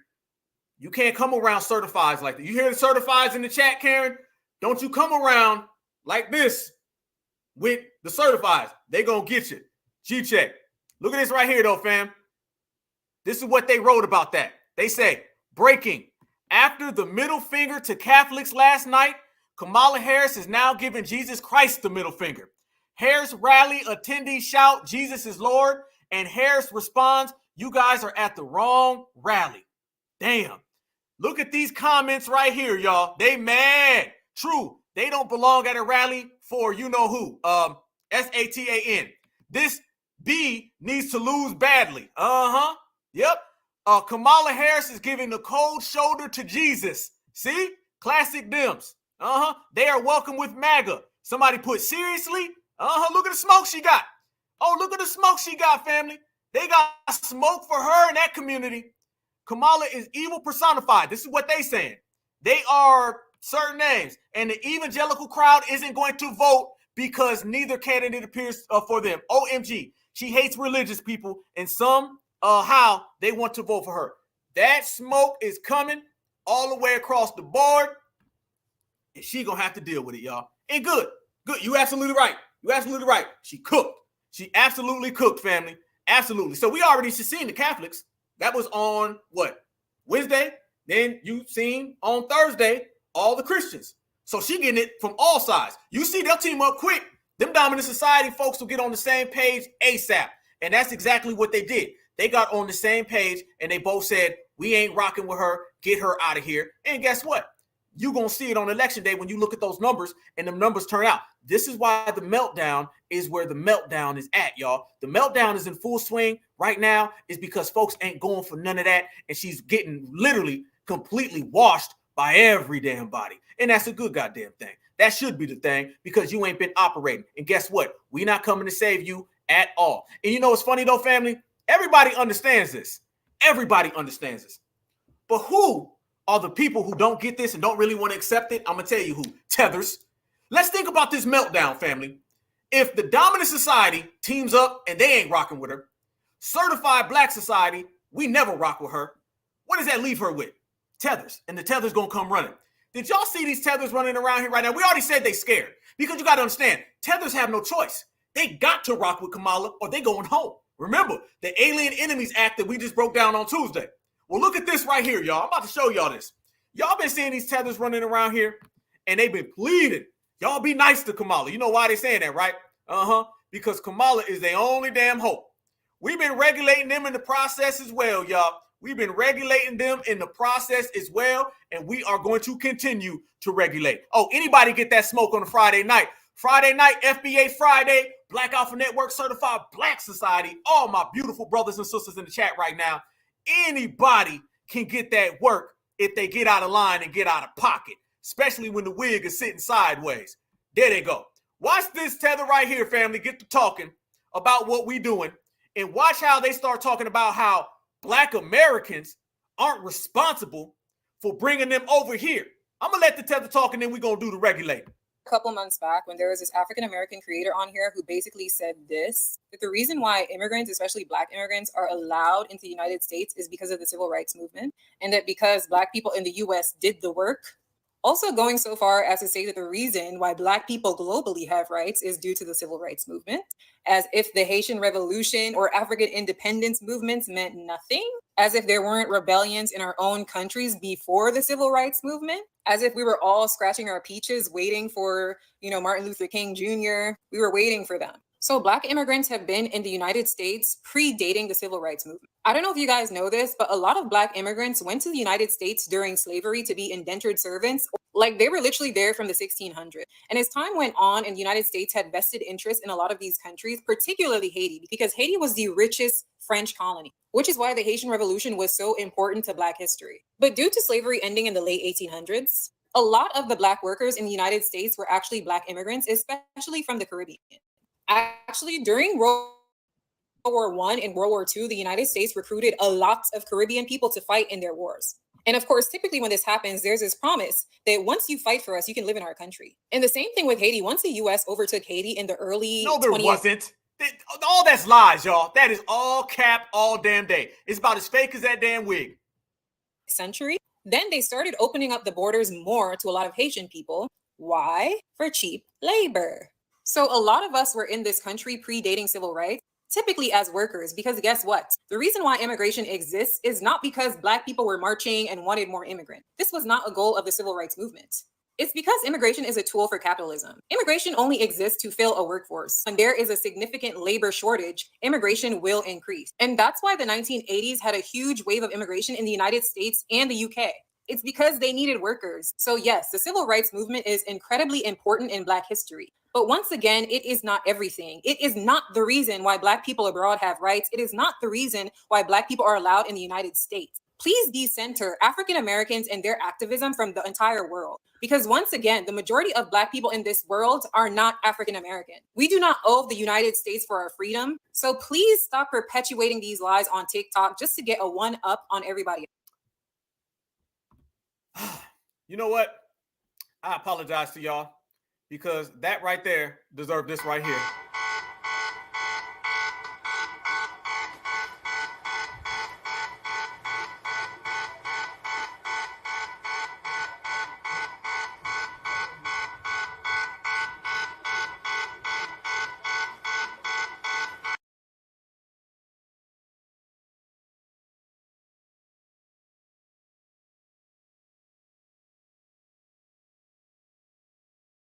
We pulled up some receipts on this individual right here. And you already know when you hear Tether Babble family, we don't really take it seriously. What that really is, that's someone who's afraid right now.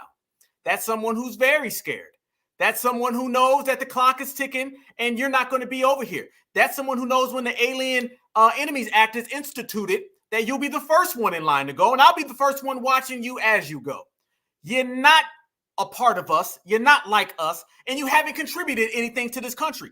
And it really makes you upset that, everybody in America is pretty much done with this whole immigration crisis. And Kamala, according to her poll numbers, is not going to save you. So you're someone who's talking without a savior. You're someone who's talking as if you can't go nowhere. And that Dollar Tree on top of your head, the Family Dollar on top of your head, you're not even going to be able to get one because you don't even have a Family Dollar where you're from. So it's going down the wrong way. Nasty work. But you made it that way. And foundational Black Americans, we are doing it our way. Family, this is the Tether Babble that we talk about. And you see this is obviously of that lane. And you see right then and there, they are so shook and afraid. And we got to go ahead and do some real genuine regulating from all that nonsense they talk about. See, what they want to do, y'all, they're trying to recap and reshape everything that's real with our history, right? Because in reality, they don't want us to be Black Americans because they want to be Black Americans. That's what all this is about. They want to be Black Americans themselves. And they know, family, that as long as we're here, they can't have this spot. This spot is not for them. They can't take up this spot. It's never theirs. They're afraid right now. Everything that she said is absolutely capped. Let's run it back, family. We'll break it down thoroughly because, we like to give out them thorough breakdowns and them thorough whoopings. Let's check this out, family. This is what they've been doing, and they've been saying that a lot lately. They never come at anybody else's history but ours. Because Black people in the U.S. did the work, Also going so far as to say that the reason why Black people globally have rights is due to the civil rights movement. Boy, hey, them tether eyes buck too. Damn, I am A1 with stopping this, y'all. Damn, I'm A1. Them tether eyes is bucking. Family, you ain't seen bucking eyes until you see a tether bucking eyes. Let me tell you something.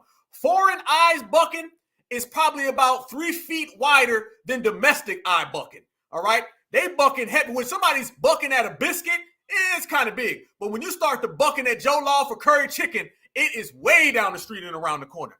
This is what they be trying to say, family. First off, Black Americans, we are the ones that provided every single group across the world up with any type of motivation, and we've actually assisted them, all right? I don't want to hear about what happened one time way back in the day because they have a history of selling out. These people have all sold their people out. Nobody would be here in the United States of America if it wasn't for foundational Black Americans. They know that, we know that, and the whole country knows that. And what's really happening is you're starting to see people from all parts of this country have to acknowledge that because we've been the ones putting it on the table. We know you're scared, okay? We understand that. But you can't buck your eyes out of this one. Never that, never at all. This goes to show you, family, that these people want to replace our history because they want to slide in and get it. They haven't never done nothing in their homeland. They ain't never built nothing in their homeland. We done had to help them more in their homelands than they've ever helped us. Black Americans went way over and helped South America with the, with South Africa with the apartheid. Hell, we helped South America too. How are you gonna help South America and South Africa? And this is the thanks we get. As if the Haitian Revolution or African independence movements meant nothing. How the Haitian Revolution end up working out for Haiti? How that end up working out for Haiti? You know what the Haitian Revolution is, y'all? The Haitian Revolution is Al Bundy. You scored 4 touchdowns in high school, but that don't mean a damn thing as an adult. Nope. As if there weren't rebellions in our own countries before the civil rights movement. How they work out? Name them. Tell me what they are. If they were such great rebellions, we would all know the names and we would all be able to point to them. You can sit here and you can name all the rebellions in the United States of America, but we can't name any of theirs. They're just glazing over it. We had rebellions too. Okay, who? Well, that one rebellion. When? That one time. What time? That time back in the day. What day? Maybe we don't know the names of them because they were insignificant. We're talking about the majority versus the minority. We're talking about the victim or the victor. We're talking about what's real and what ain't. The reason why they can't name nothing, y'all, is because they ain't got nothing, y'all. Because trust me, they would be sitting here naming them by name if they had them. The fact that they can't means they don't. As if we were all scratching our peaches waiting for, Martin Luther King Jr. We were waiting for them. So Black immigrants have been in the United States predating the civil rights movement. No, they ain't. No, they ain't. There was about 2 of them. Nope. And I'm going to show you the statistics that prove that everybody knows that's a cap. The majority of Black folks came to this country after the Civil Rights Act. Hell to the no. You ain't going to tell that one, tell the lady. I don't know if you guys know this, but a lot of Black immigrants went to the United States during slavery to be indentured servants. Oh, please, family, notice how they say a lot of Black folks or Africans, they came to America to be indentured servants, but then they turn around and tell us that we Black too. Oh, we all Black. Everybody's Black. Y'all Africans, we Africans, everybody's an African. But now she's trying to divvy it up. No. The only people were here were foundational Black Americans, and we've been here since day one, before anybody else, and ain't nobody come over here and try to say, I'm going to be an indentured servant. No, you ain't. Try again. Like, they were literally there from the 1600s. And as time went on... The 1600s, y'all. The 1600s. She don't believe her damn self. She don't believe herself. And the United States had vested interest in a lot of these countries, particularly Haiti, because Haiti was the richest French colony, which is why. And it's because they were dominating the Haitians, and the Haitians had 1804 and they ain't had nothing since. You're going to have to come with something better than 1804. 1804 is not admissible in my courtroom, okay? I'm tired of hearing about 1804. You ain't did nothing since 1804 at all. How's 1804 working in Springfield, Ohio? I rest my goddamn case. That's why the Haitian Revolution was so important to Black history. But due to slavery ending in the late 1800s, A lot of the Black workers in the United States were actually Black immigrants, especially from the Caribbean. Actually, during World War I, family, and y'all notice too, she proud too. We came over here as indentured servants. We came over here to help everybody. We came over here to do all the bad work. She ain't talking about nothing liberation. 1 minute ago, family, she's in here talking about we did so many great things for people. We came over here and helped. Then the next thing, we came over here as volunteers to slave. We want the volunteer slave. She's sitting here giving us a volunteered slave. You see the difference in us and them? You see the difference? While we over here completely overthrowing the system, she's telling us that they was coming over here trying to be a part of the system. Damn, sound like that's what they do today. In World War II, the United States recruited a lot of Caribbean people to fight in their wars. And of course, typically when this happens, there's this promise that once you fight for us, you can live in our country. Man, where? Ain't on no books in the world where they say if you fight for us, you can serve in our military, you can come live here. What Disney movie did you get that out of? Because you could not have got that out of reality. Hey man, you know if you come fight for America, you can get your own citizenship. Just fight for us. And let me tell you something. One, that never happened. Two, even if the dominant society told you that, ain't no way in hell he would have ever went through with that. Maybe he told you that so you would fight for him and then he left you at home. But guess what? Neither one of those even had to happen because that's a lie. Where are you getting your information from? Okay? Where are you getting your information from? The Encyclopedia of Curry Chicken? Is that where you're getting it from? The Dictionary of Jollof? Because you can't be getting it from reality. And the same thing with Haiti. Once the U.S. overtook Haiti in the early 20th century, then they started opening up the borders more to a lot of Haitian people. Why? For cheap labor. She happy about that, ain't she? Hey, man, we cheap labor. I'm telling you, they proud of this, y'all. They don't care. They are cool with it. Don't talk to me about no victories or something you did with so much prominence. You absolutely positively happy. First off, you're lying. Second off, you lying about being somebody's slave. How you gonna sit here and have a proud history of doing something for someone else to get nothing out of it? You ain't on no business. She acting like she's standing on business. No. You standing in the diaspora, but you ain't standing on business. So a lot of us were in this country predating civil rights, typically as workers, because guess what? The reason why immigration exists is not because Black people were marching and wanted more immigrants. This was not a goal of the civil rights movement.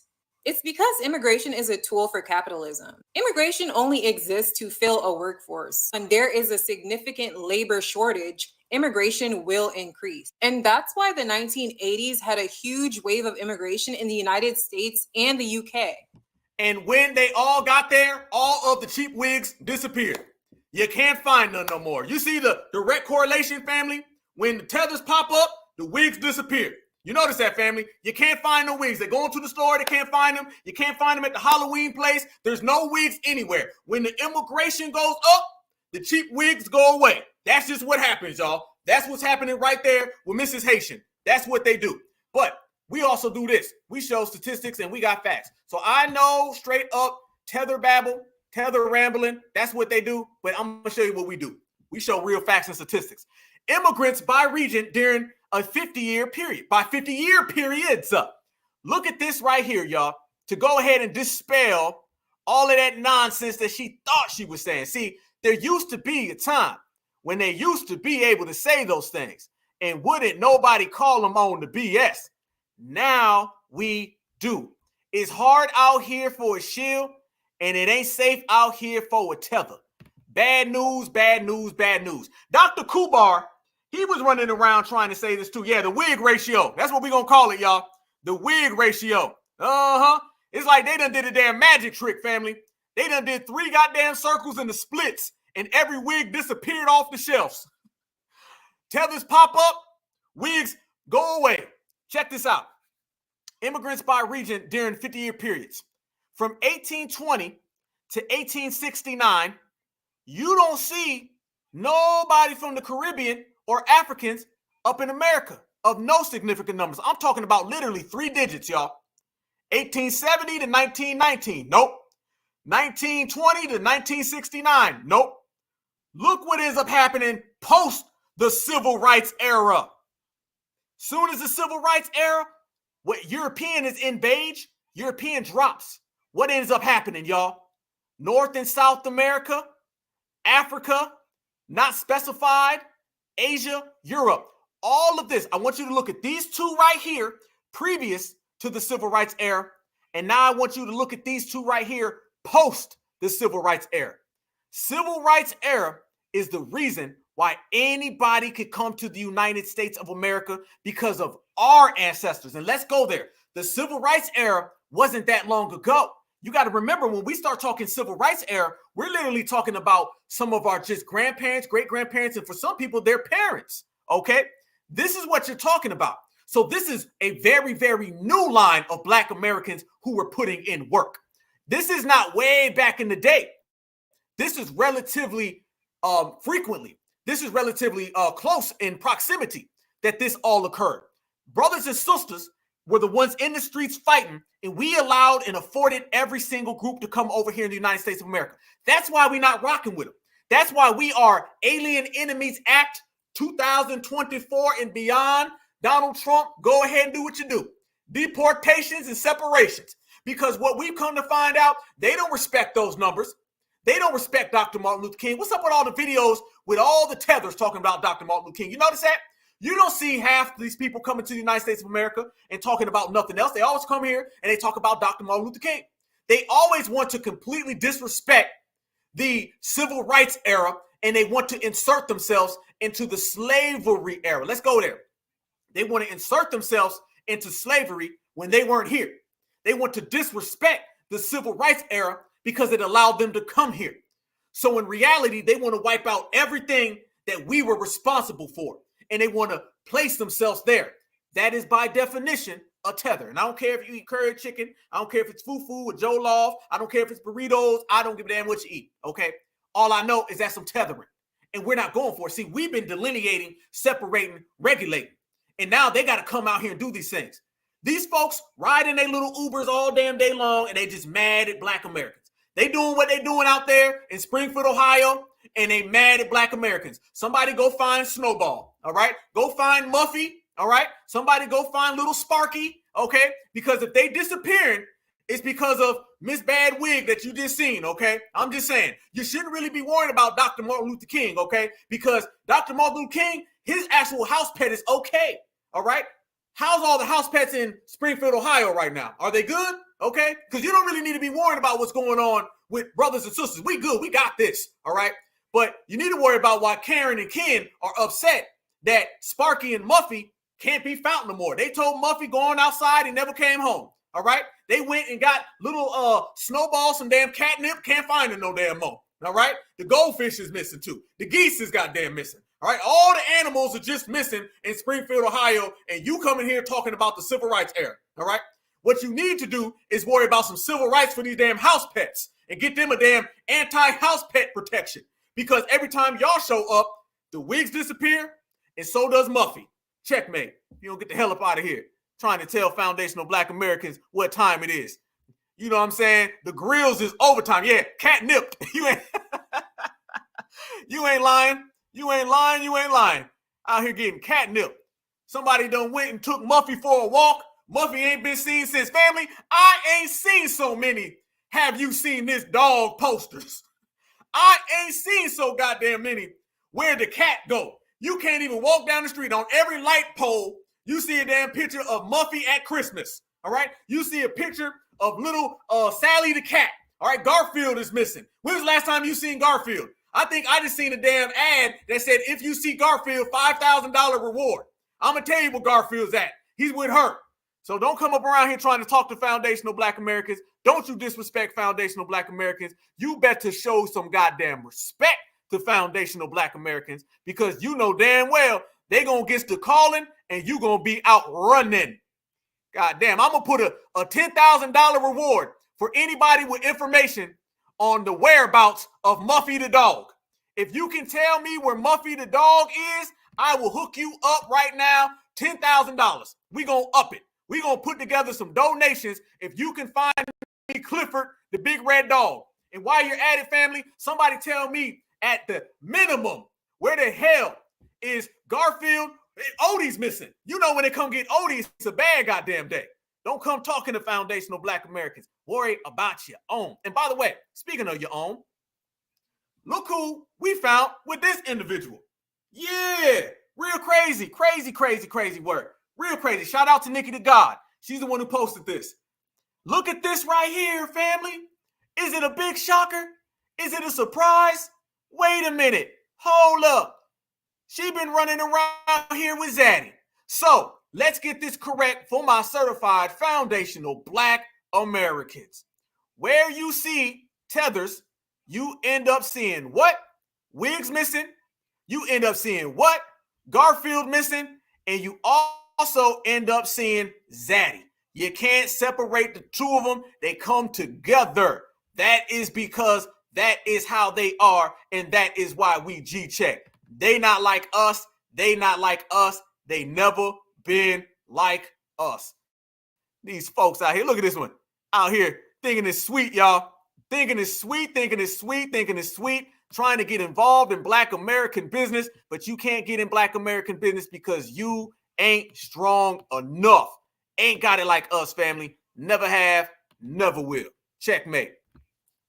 Zaddy out here chasing Zaddy and stuff. You know what I'm saying? They chasing Zaddy that way up the road, family. Okay, and then they chasing Felix the cat that way. Damn. How about some help? But that's not the only thing, fam. They stay getting into our business. So you got this other guy running around here and doesn't qualify for reparations. Where your family from? Well, typical where your family from. And watch this person trying to speak on foundational Black American reparations. This is what we be saying about these people, y'all. They always come over here and they're always trying to get involved. That's why we got zero sympathy for these folks who come over here and they don't wipe their feet at the door. If you come to America, you're going to respect foundational Black Americans. Or not, you will be seeing the door because you ain't supposed to be here without us any goddamn. If it wasn't for us, family, y'all would not be here. So check this out. This is what we're saying. Watch this guy. He starts speaking about reparations. He starts trying to talk about how reparations was given already. Now notice, family, you had the first person, and the first person was trying to say that the civil rights era didn't do anything for Black people. And then this guy comes and says the civil rights era was reparations. Everywhere you turn, you see tethers trying to get involved in our business. And you see foundational Black Americans checking them. This starts off with tether babble, and it ends with FBA roasted. Watch this. A philosophy professor at DePaul University, joining us this morning as part of our series looking at Black History Month. Professor Hill, you wrote a book, What Do White Americans Owe Black People? How did you answer that question? My argument is that reparations, by and large, have already been made to Black Americans through the 1964 Civil Rights Act and through affirmative action programs, through cultural reparations, I argue, have been made through Black Studies programs, and basically, you know, the 1972 Employment Act, and that a free society can really go no further in making restitution to a group of people who might have been suffering from the residual effects of slavery. Are those financial reparations? No, because there are no slaves still alive today. There can be no, on my reasoning, going by the logic of the Civil Liberties Act of 1988, there can be no direct financial compensation. Antoinette in Philadelphia. Yes, good morning. I'm calling because, if I may speak, I've been a foundational Black American all my life. Here we go. Reparations is the law. Now, sir, for you to try to speak for me, and you're not even from this country, you're not even a part of the cause and effect of slavery. A lot of our problems stem from slavery. We've never had an opportunity equally. We've never had a chance to. We've had inventions that were stolen. We have our language that was stolen. Everything was stolen from us. And now what we are doing is demanding what is owed to us. Okay, we'll get a response. Caller. Professor Hill. First of all, I'm not speaking on behalf of you. Second of all, you have no business telling me what I have not or have not experienced in this country. I came to America when I was 20 years old. I lived in the Deep South, and I've lived here for 38 years, and I've experienced myself as a Black man living in America. My name is Jason Hill, and I came to this country as an immigrant with $120 in my pocket and went on to become a college professor and the author of many books. This is why we must separate. You got somebody who's been in America for a few years trying to talk to the lineage. You got somebody who just got here last night trying to speak to people who are indigenous. No smoke for the dominant society. So family, whether it's somebody on TikTok or somebody on C-SPAN, the denominator you always see with these folks is they are anti-FBA, they're anti the lineage, and they ain't never got no smoke for the dominant society that wants to send them home. That's why when the dominant society sends them home, we don't give a damn. It's going to be what it is. This is what it is. We cold out here on the Tethers, family. We're not standing next to them. We're not rocking with them at all. No way, shape, or form. They got to go. They got to go. They got to go. They got to go. Remember, y'all, he can say whatever he wants. They can say whatever they want. But at the end of the goddamn day, y'all, when it all boils down to it, y'all, we are going to see these folks scared, running, and hiding amongst everything. And they know that delineation is the most serious thing out here in these streets, and they cannot run or hide from it. This shows you, family, they're going to always cape for. They're going to always try to back up everybody. But at the end of the day, you can't back up anything because FBA is standing on certified business. Certified business is what? Certified business is making sure that them bags is packed and you on the first thing smoking, right? That's what certified business is. Certified business is making sure that when you go home, family, you ain't looking back, you ain't coming back, you gone. Certified business is letting everybody know that when we say that the plantation is going down, the plantation is going down. Let me tell you how we win. You win by not voting for Kamala. That's what it is, because those are going to be the people that bring them people here. And family, if you look and you see, these people are going home quick because of people like this. Check this out right here. Watch what this brother says about voting in the Democrats. You're going to hear a lot of things in this election. But this right here is why you're seeing those tethers that you just seen. Be the best in 2024. Matter of fact, I'm getting ready to open up my laptop and register to vote as a Georgia citizen. I'm coming from Florida. So I just converted my driver's license. I'm getting ready to register, and I'll probably change my political party. I'll say that. I'll change my political party from what I was before to a new party. I'm going to vote for the Republican candidate. Never mind personality. So I don't know you, and I don't know the gentleman holding the camera. So we have to judge based on results. Never mind personality. So I think we get caught up in that. It's not about a personality, it's about results. So whether you can influence me because you have the gift of gab, whether you can persuade me because you learned how to argue, that doesn't mean you're going to be a good politician. So even in the commercials that I see, show me the numbers. Don't hype me and say that you want me to, you're going to make sure that life is better for me as a U.S. citizen, because you can't do that by yourself. So for you to put your campaign on that and say, we're going to make middle class Americans, okay, yeah, right. I don't buy that. I want somebody to help me to reduce the $104,000 worth of debt that I owe. Exactly. So thank you so much. You spoke common sense. Absolutely. And that common sense right there is why everybody is scared. So as you see, family, these tethers getting more afraid, getting more shook. Understand it's directly tied into this election, and it's directly tied into why we, as foundational Black Americans, we can completely stand on business by sitting on the couch and you watch them all get rolled out. So yeah, they can come out here and say what they want to say, but guess what, y'all? We already won. Why we already win is because you can't deport us, but guess who can be deported? Them folks right goddamn there. And trust me, family, come November 5th, that line gonna stretch down the block and you ain't gonna be able to stop seeing them. The only reason you see them popping up, having tethered temper tantrums, y'all, is because they understand their days are numbered.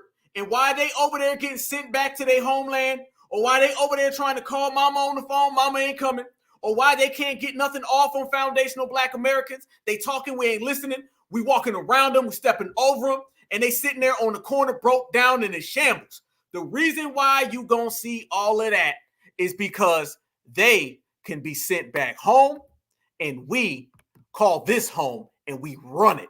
That part. So checkmate, checkmate, checkmate, and understand this, every tether out there.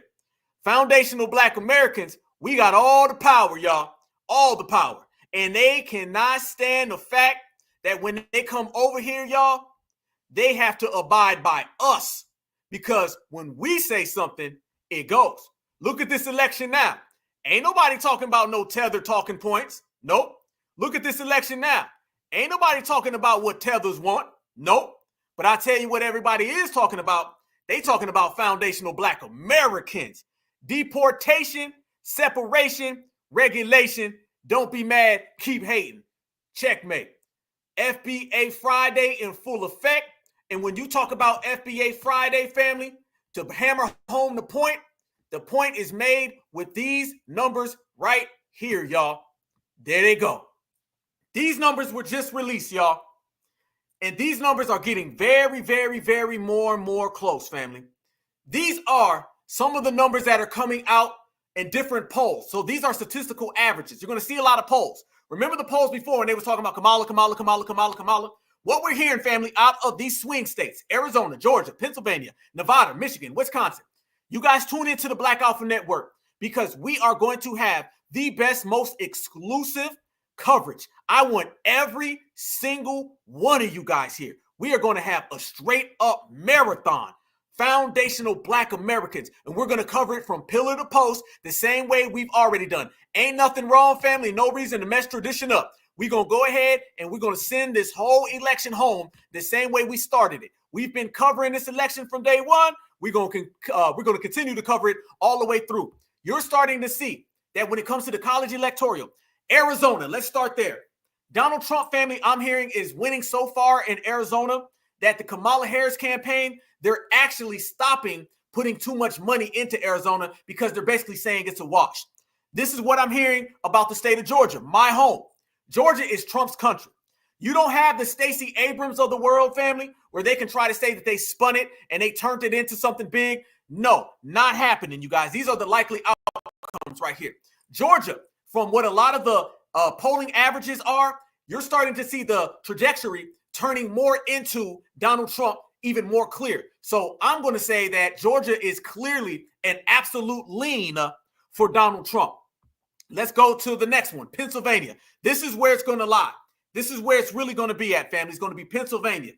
Pennsylvania, I'm hearing Trump is in the lead, and when you go see him out there, you see everybody cheering for him. When you seen him walk into a fire department, everybody cheered him. Kamala walked in, nobody really did it. Kamala's not resonating with your average Pennsylvanian person. That's that Rust Belt area. Wisconsin, I'm hearing is close, and it's a toss-up.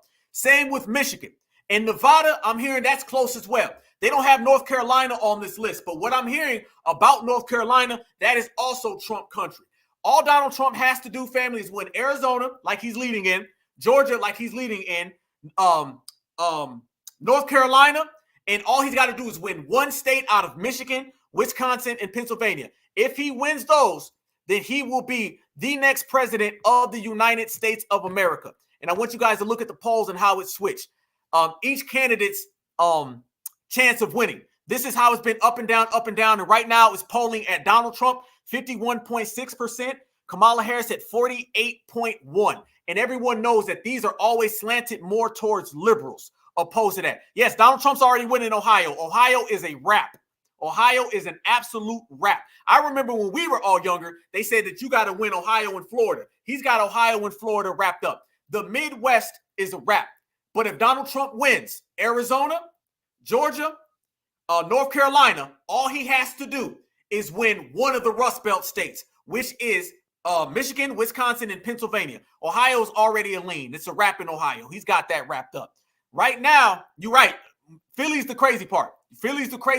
But what I'm seeing mostly, y'all, is it's looking very, very heavy for him. And I'm hearing they're doing great groundwork out there in Pennsylvania. And if you just look, Kamala, she's not really getting those responses at all from Pennsylvania at all. I'm thinking that he's going to win Pennsylvania. I'm absolutely positive he's going to win Georgia.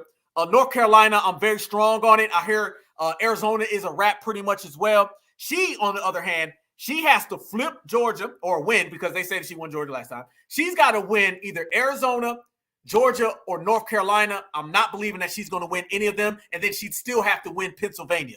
All Donald Trump essentially has to do is win the places he's already winning in and then win Pennsylvania. If that's the case, boom. Or if he loses Pennsylvania, he's got to win Michigan or Wisconsin. Some people have him polling high in both of those. Not sure. We're going to see when it comes to election day, and we're going to be right here breaking it down, Black Alpha style, and we're going to make sure it is absolutely close. You're absolutely right, my sister. Pennsylvania and Michigan is what we're going to be definitely watching. Absolutely, absolutely, absolutely. Yes, and Pennsylvania is for fracking. Absolutely. I don't personally feel that she got a stronghold in Pennsylvania. Something just tells me that Pennsylvania, even though I believe they've been doing some funny style stuff, but I believe Pennsylvania is going towards Trump. That's just what I believe. Every time I see his rallies out there, y'all know what happened to him this summer out there. His rallies are literally getting 50, 70, 100,000 people. Hers ain't really bubbling like that. Yeah, it's real trippy, real trippy. Okay, what you saying? North Carolina? Okay. Exactly. Yes. North Carolina, yeah. With absolutely. A lot of people thought the North Carolina hurricane thing was going to be a detriment. And what I'm hearing, a lot of folks are saying, nah, nope. We gonna get to them damn polls in North Carolina. North Carolina is it. Yeah, Alpha. Yep, I said it. Yep. Georgia's his. I'm telling you, I'm not gonna get all into it, but there were some flaky things in Georgia the last time. Georgia is his. I've been personally to a Trump rally, and I've been to 2 MAGA rallies down south, down here in Georgia, and I went to a Kamala rally. The Kamala rally was completely contrived, funny style. No. And they bust people in from Atlanta, all that. The MAGA rally, Donald Trump, I showed y'all. The MAGA rally literally stretched down the street around the corner, okay? Georgia, I believe, is completely Donald Trump's, and I kind of believe it was his in the last election, but that's another one. Stacey Abrams ain't floating around here right now. Yep, you're right. A lot of the Muslim population in Michigan, they're not really feeling her right now. How in that world is Israel not rocking with you and the Palestinians? Because Israel don't really rock with her because she and Joe Biden's policies have empowered Iran, and they got some real issues there, and the Palestinians ain't rocking. So you got the Israelis and the Palestinians ain't rocking with you. I've never seen that before, family. Never seen that before. I don't think she's making a play in Florida. I think she's trying, but she's not going to win Florida. I don't believe that. I think there's a lot of smoke they're trying to put out there that she's heavy in Florida. I do not believe that she's rocking like that in Florida. I really don't. I don't think she's going to win Florida, family. That's just it.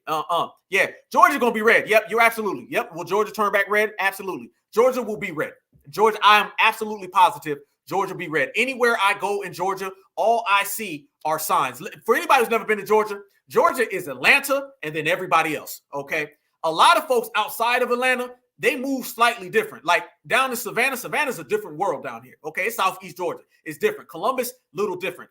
Atlanta's more metropolitan. They got a couple people here, but nah. Let me tell you something.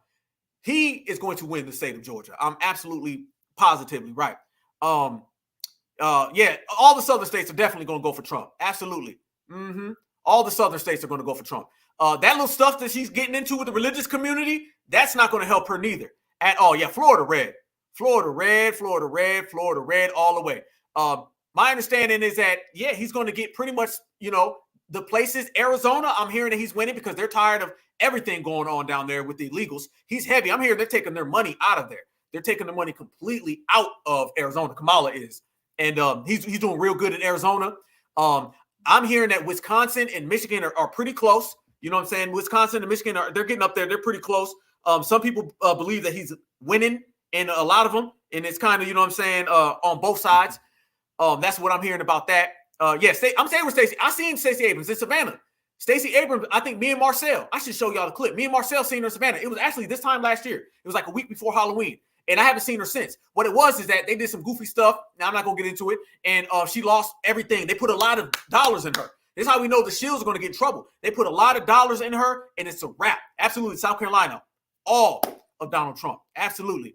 But yeah, Stacey Abrams, her influence isn't here. You know what I'm saying? It's not. And then the hurricane stuff in Georgia and North Carolina, I'm telling y'all, these scandals are going to hurt her politically. You're talking about the FEMA scandal with hurricanes.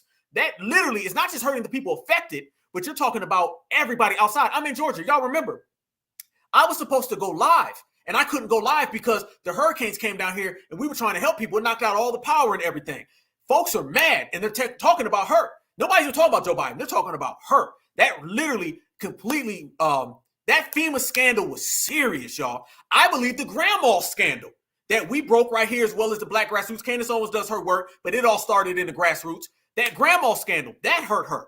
Now you got this religious thing. Her husband, Dougie, running around here with the nanny and stuff. Trump's making jokes about it. There's a lot of scandals. She's not beloved like they said.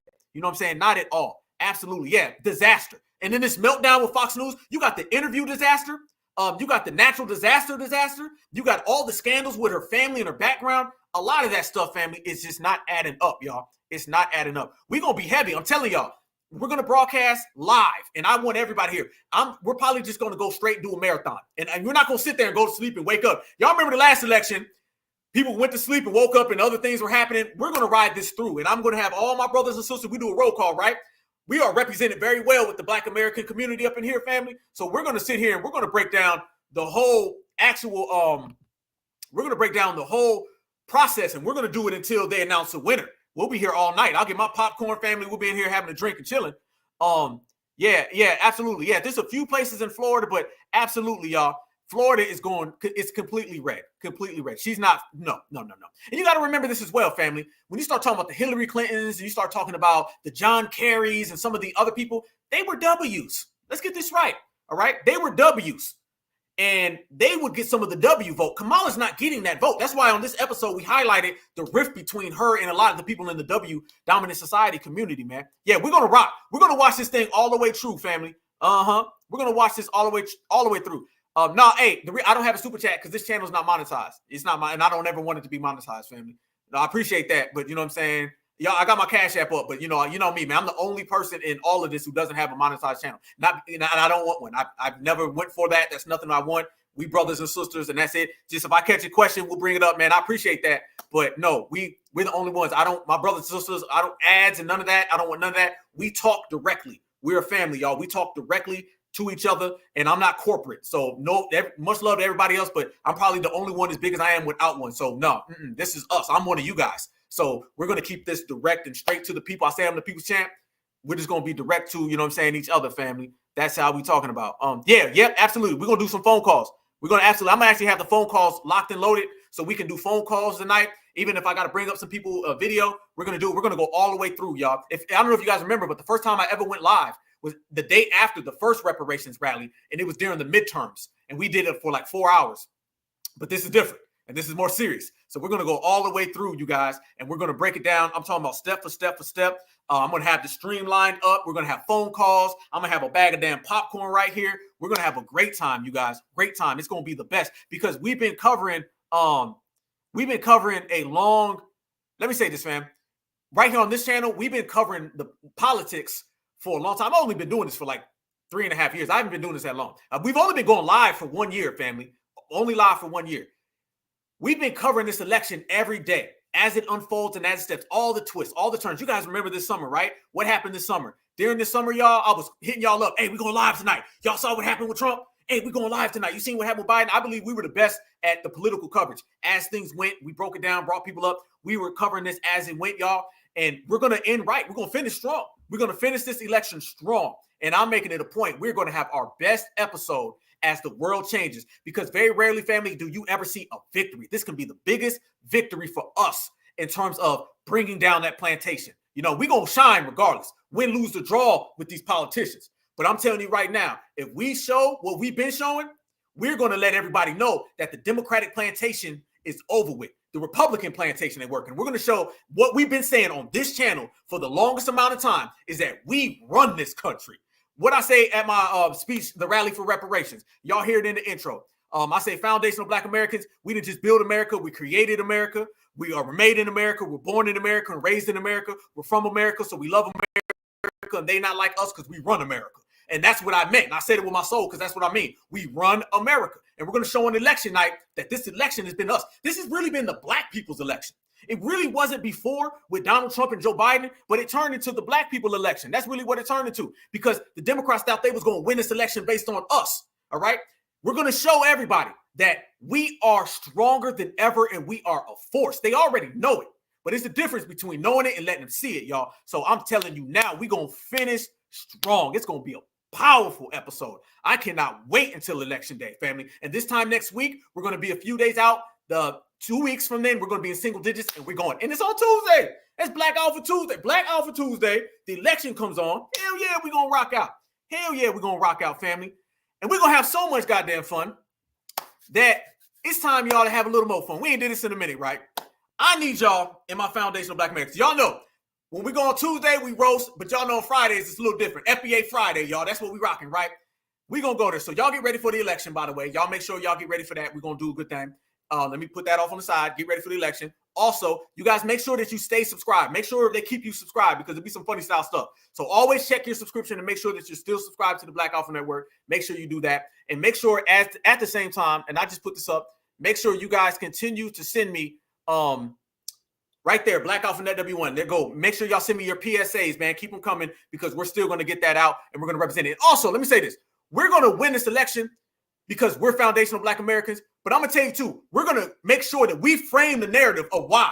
When we win this election, we're going to make sure all the shields feel it. We're going to make sure the plantation feels it. We're not going to let nobody run to the news and formulate their own opinion and try to hurry up and beat us to the point. We're going to be here live as it unfolds, and we're going to tell everybody and broadcast our energy. This is why we won. This is why they lost. And this is the reason. They're not going to give our victories to nobody else. They're not going to say it's this, the right wing. Van Jones ain't going to talk for us. We're going to make sure that we're there. So it is absolutely important that you're locked in to the Black Alpha Network, November 4th, November 5th, family, because not only are we going to celebrate our victory and show we're a force, we're also going to let the world know that we did it, and we're going to paint our own narrative. And the best way to do that is by letting the whole goddamn world know when you do it. Now, I got a question for y'all, and y'all know how we do on a Foundational Black American Friday. I got a question for y'all because we ain't did one in a long time, and the last time y'all had me stuck. But I need to know right now, y'all got me when it came to the one got to stay, one got to go. But let me see if y'all can get this one right here. This is my question to y'all. Since I got 1.2 thousand people in the building in the place, you can only, you only get this on the Black Alpha Network, y'all. Love you with a passion. Let's go. You can only watch 1 year of Black movies. 1990, 91, all the way to 99. I'm going to read them to you. 1990, House Party, Mo Better Blues. 91, House Party 2, Boys in the Hood, The Five Heartbeats, New Jack City, Strictly Business. 1992, Juice, Class Act, Mo Money, Boomerang, Malcolm X. 1993, CB4, What's Love, Menace to Society, Poetic Justice, Sister Act 2. 1994, Fresh, Crooklyn, Jason's Lyric, Above the Rim, Low Down Dirty Shame. 95, Dead Presidents, Waiting to Excel, Higher Learning, Vampire in Brooklyn, and Friday. Damn, 95 is good. I don't know. 96, Set It Off, Don't Be a Menace, A Thin Line, Preacher's Wife, Fat Beach. 1997, Babs, Love Jones, Eve's Bayou, Soul Food, Booty Call. 98, Belly, Players Club, How Stella Got Her Groove Back, Why Do Fools Fall in Love, He Got Game. 1999, In Too Deep, The Best Man, The Woo, and Life. What y'all got? I need to know from the family right there. Y'all know I got the tough questions. Y'all know I got the tough questions. Let's get it. Let's get it. Let's get it. Let's get it. I'm seeing 91s, 96. Boy, y'all already on it. 92. Oh, okay. We got some Stella Got a Groove Back fans in here. See, y'all got me the last time. Y'all got me the last time with the bands, and I was over here flip-flopping. I was over here goddamn like rolling. I couldn't even get my mind right. I didn't know which one it was. Gene, you got 95, Gene? Hold on now. Okay, let's go. I'm going to put them up. Okay, I'm going to see what y'all saying, and we're going to rock. Let's do this way. Let's do this way. Let's go. Gene said 1995. Let's go, my brother Gene. Certified salute. Gene said he going with Dead Presidents, Waiting to Exhale, Higher Learning, Vampire in Brooklyn, and Friday. You can't go wrong with that now. I know it's nasty work, y'all. I know. Okay, we got a 1994. What 94 is? Fresh, Crooklyn, Jason's Lyric, Above the Rim, Low Down Dirty Shame. I love me some Low Down Dirty Shame. Peaches, I love me some damn Low Down Dirty Shame. Keenan Ivory Wayne's is unnecessary. Oh, okay. Certified salute to you and your husband. Much love, beloved. Absolutely. Yeah. See, this is FBA culture. My husband and I went to go see Jason Lyric on our first date. All right. Certified salute. You only get this with foundational Black Americans. Tell us y'all can't do this. Much love to you and your husband. Absolutely. Okay. I see 1992 Malcolm X. Yes. Okay. Malcolm X. Yep. Boomerang. More money. Class Act. I thought Class Act was 91. Damn, I'm wrong. Juice 92. All right. Yeah. No doubt. Okay. Yeah, the Above the Rim soundtrack was cold. I think Death Row Records did that one. Yep. Yes, they did. Man, I remember when Malcolm X first came out. I was young. I was like really young or whatever. And I remember my parents actually, I think they went out on a date actually. And me and my brother was with my cousin. And I remember getting popcorn. We was like, we're going to watch this movie. And I remember sitting there. My parents left. My dad always gave this spiel. He said, don't you give your cousin a hard time. So my dad and my mom left. And me and my brother and cousin, we was watching Malcolm X. Man, I got about 2 minutes into that movie. Next thing you know, I woke up and my dad was picking me up, putting me in bed. Because I was young and I know damn well I wasn't going to sit through that movie. But still one of my favorite movies. And I got older and I understood it. Then we ended up watching it. But yeah, I was ready to watch it. Then gone. I was split, outside, done. 1999, huh? Okay, we got a 99. Let's see what we rocking in 1999. 1999, In Too Deep. Jay Reed, you ain't no cop. You ain't no cop, Jay Reed. You a sellout. LL Cool J. Me and LL Cool J got the same name, so that's my guy.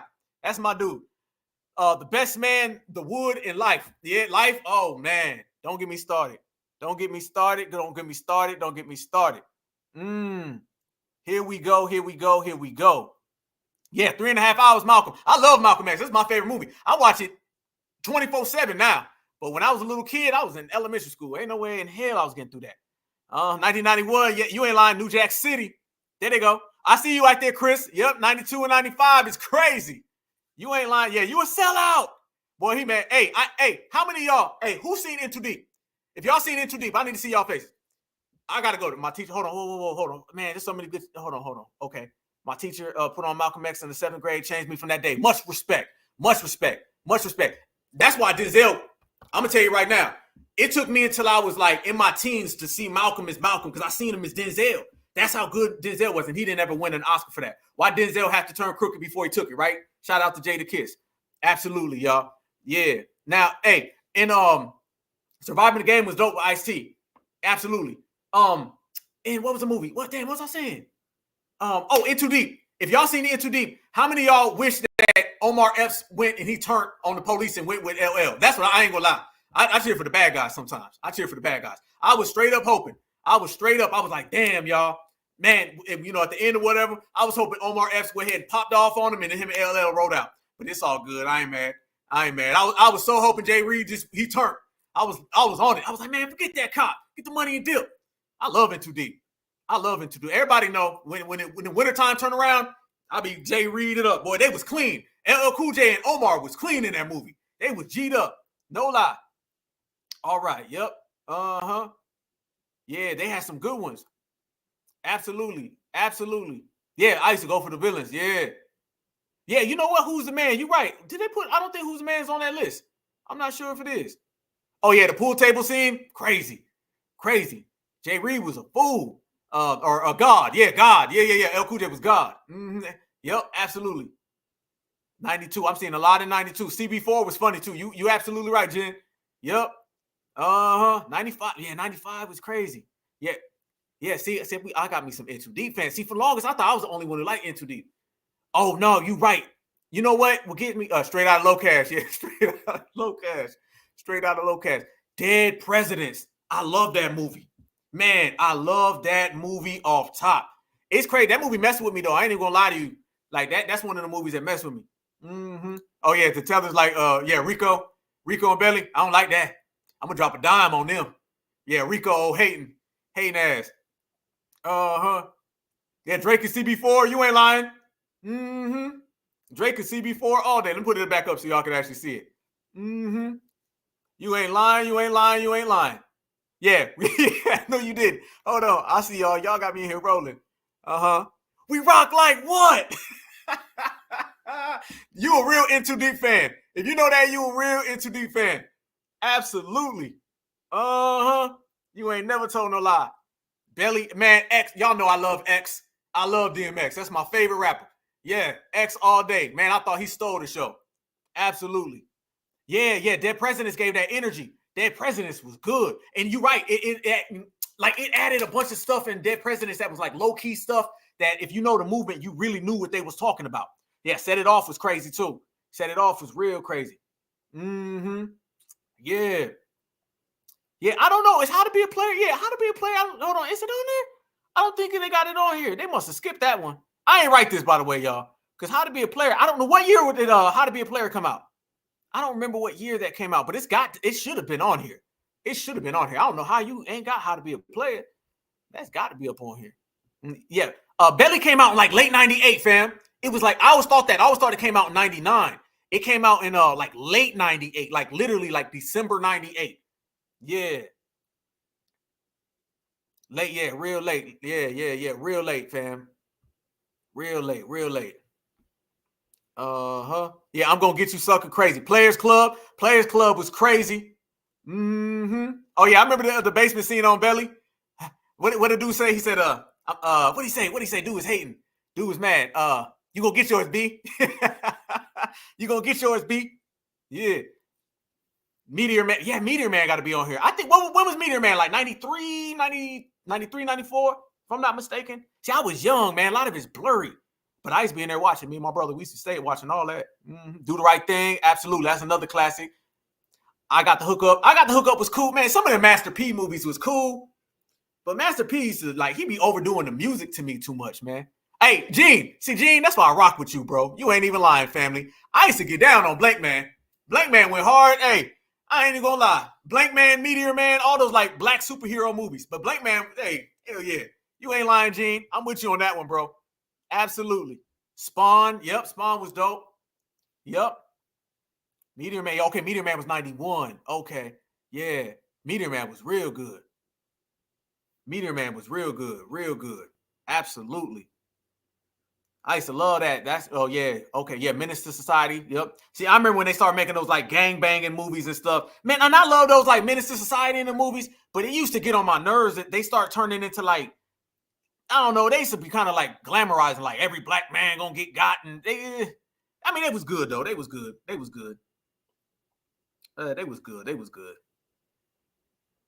Tales from the Hood. Oh, Tales from the Hood. Matter of fact, see, you right. You know, I'm gonna watch me some Tales. It's about to be Halloween. I'm about to watch me some Tales from the Hood. I bet y'all don't remember the rapper Domino. He did the Tales from the Hood song. Hey, who remembers Domino? If you remember Domino, let me know. He's the one who did the song. He did Ghetto Jam. Domino. He did Sweet Potato Pie too, but he's the one who did the song for that. Yeah. Oh yeah, Bad Boys 1. That was 95. Yeah, they need to put. Damn, 95 got to win it then. Yeah, Hot Boys, the movie with Silk the Shocker. Hey, y'all, hey, Silk was my dude. I like Silk. I know people be making fun of Silk. Silk, that was my guy. It ain't my fault. Silk was my dude, man. I used to like Silk. Yeah, I remember that Hot Boys. Actually, I remember going to get that at like Blockbuster or something. I remember that. Yeah, I remember that. Yup. Yeah, no doubt. Domino. Okay, Domino. There they go. Domino don't be getting his credit, fam. Hey, he was doing that rap singing stuff way back in the day. Yep, Ghetto Jam. See, I rocks with y'all. Candyman too, bro. Yep, I see you. Y'all gonna make me, I'm putting it on everything tonight. I'll put it on everything tonight. I'm fixing to watch that. I'm about to watch Tales from the Hood off rip. Major Payne. Yeah, why did Major Payne ain't on there? Yeah, we're gonna have to make our own list then, y'all. So wait a minute. If you add Major Payne to 95, then you're talking about Dead Presidents, Waiting to Exhale, Higher Learning, Vampire Brooklyn Friday, and Major Payne? Damn. Oh, Temptations. Yep. Absolutely. Damn, y'all know we good. We got so many damn movies. It's hard to keep up. I think it was 89 for Harlem Nights, if I'm not mistaken. Uninvited Guest, absolutely. How Stella Got a Groove Back. You absolutely right, Stephanie. Absolutely. Yeah, 95 is, man, there's so many. You know, we the only people in the world that you can add things. Yep, Beverly Hills Cop. I think part 3 came out in the 90s. I think the first 2 came out in the 80s, if I'm not mistaken. Oh, damn, Banging on Wax, Pyrulo. Oh, damn, you Domino fans. Okay. Deep Cover, yep, 5 Heartbeats. Nice Like This. Yeah, Wesley Snipes is on fire. Hey, can't nobody tell me nothing about no Wesley back in the 90s. Thin Line Between Love and Hate. When was Thin Line Between Love and Hate, y'all? What year was that? Was that 95 too? Yep, Space Jam, yep. Was Thin Line Between Love and Hate? I think that was 95 as well. That's when Martin, man, we got so many legends. Damn, we got so many legends. I'm Gonna Get You, Sucker, yep. Nutty Professor. You know what? Nutty Professor, yeah. Nutty Professor. That was 95, 96, I think, if I'm not mistaken. Okay. See, y'all gonna have y'all. I'm telling y'all, I'm about to watch all of these. Passenger 57. Yep. Nino Brown.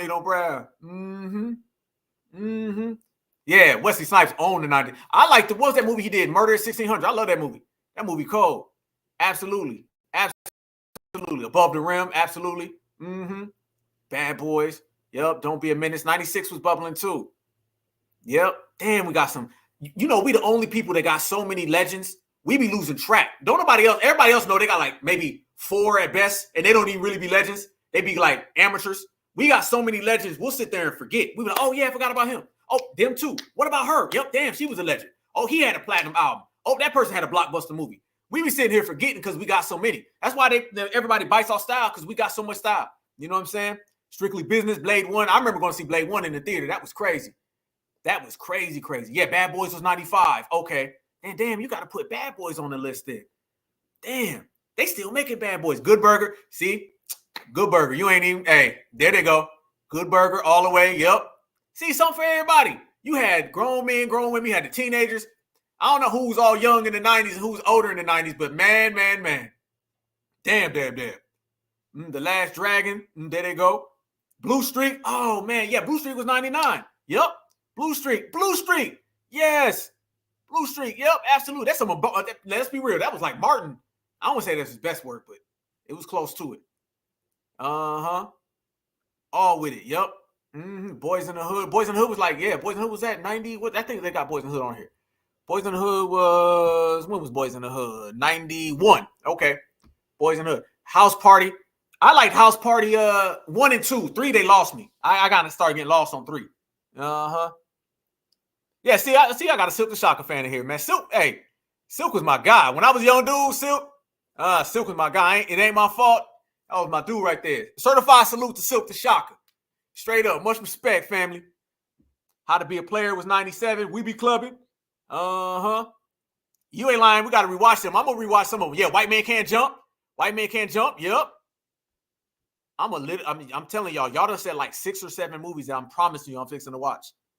Enemy of the State, real good movie. Independence Day, real good. A lot of these still hold up. Colors, yep. Yep. Oh, the next one we're gonna have to do TV shows, family. Because y'all got me turned now too. Yeah, White Man Can't Jump was cold. That was super cold. Yeah, Pulp Fiction. Okay, Meteor Man was 93. Shout out my brother Church. Much respect, family. Half Baked. Oh man. Half Baked. That movie's just nothing but quotables. Vampire in Brooklyn. I seen that in the theater. Money Train. Certified. There they go. I see you, family. Money Train. I just watched that. I just watched Money Train. That was another one with Wesley. Money Train. That movie good as hell. I seen that in the theater. I was young. You know what I'm saying? But I seen that in the theater. I was a youngster, but I remember that movie. Yep. Money Train. I literally just watched that. Oh, I see you, Charlie. Yep. New Jersey Drive. Absolutely. I just seen the preview for that too. These movies be like out there. Yeah, much respect and no limit. Much respect, man. Much respect. Yeah. Okay. Yo, no, hold on now. Did I just see Blood is Thick in the Water with Mac 10 and Fat Joe? Okay. Certified salute to my brother Mac 10 all day long. Yeah. Yep, I had that. Yep. I had that soundtrack. Yep. Much respect. More money. Yep, more money. I love more money. But yeah, no, hey, you got me with that Blood is Thick in the Water with Mac 10. Yep. Mac 10. Yep. There they go. Absolutely. Coming to America. I think was Coming to America. I think that was the 80s, if I'm not mistaken. Oh yeah, Whitney Houston, The Bodyguard. Man, my memories are really blurry from back then, but I just remember like Whitney Houston being the biggest star on the planet Earth, and nobody could like at all challenge that. It was a pleasure to see Whitney in her prime. Nobody like that. Nobody like Whitney in her prime. I love me some Whitney, by the way. Y'all know that though. Yes. Man, yeah, I'm about it. Yeah, I'm about it. See, man, family, we got blockbuster movies. We got hood movies. They don't make them hood classics no more. No, I need to see y'all faces. They don't make those hood classics no more. There used to be 100 hood classics. Who really got that energy? Because y'all know they be picking people now, like Kevin Hart and stuff. They used to have them hood movies when we was younger, y'all. It was like, it didn't even matter because the streets was going to make that big. The streets said Chris Tucker going to be that guy. Mike Epps, Cat Williams, like the streets made all that stuff. You used to have to come through the streets first. New York Undercover. Yep, I remember that. Okay, all right. Okay, so yeah. Coming to America was 88. All right. Yeah, Fresh. I remember Fresh too. Good one. Yeah, that's, man, brothers, sisters, man. That's why I would love to see y'all. I would love to see us kind of like bring back those like real FBA movies, you know what I'm saying? Real comedy and stuff. I kind of like what DC Young Fly and them guys do. They got the opportunity to kind of capture that if they stick to it or whatever. Don't get diluted and watered down. They kind of got that. You know, Cat Williams still kind of do his thing, but I'm talking about just a new wave of that kind of stuff. Men in Black, yep, Love and Basketball. These are classics.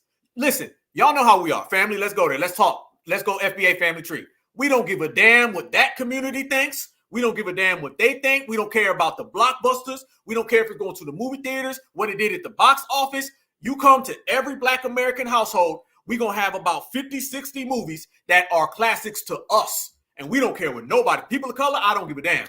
Karen, y'all can go watch The Lone Ranger, okay? We're going to sit here and we're going to watch what's real. We got classics that only we know about. Nobody else.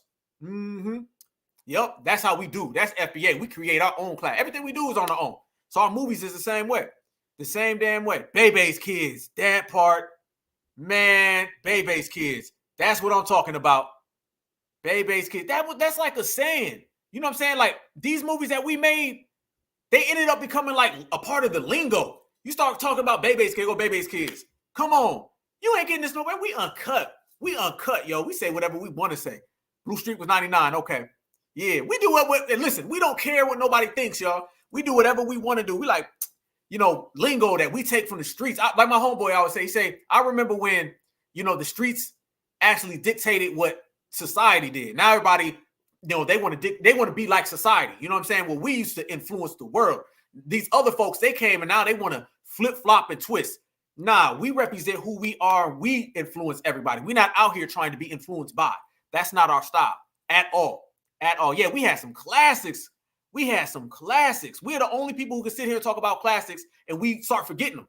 You know, I'm sitting here, y'all showing me. I'm like, damn, that too. This list ain't even big enough. To have them. Meteor Man is a classic. Poetic Justice, classic. You cannot mess with us, yo. Absolutely not.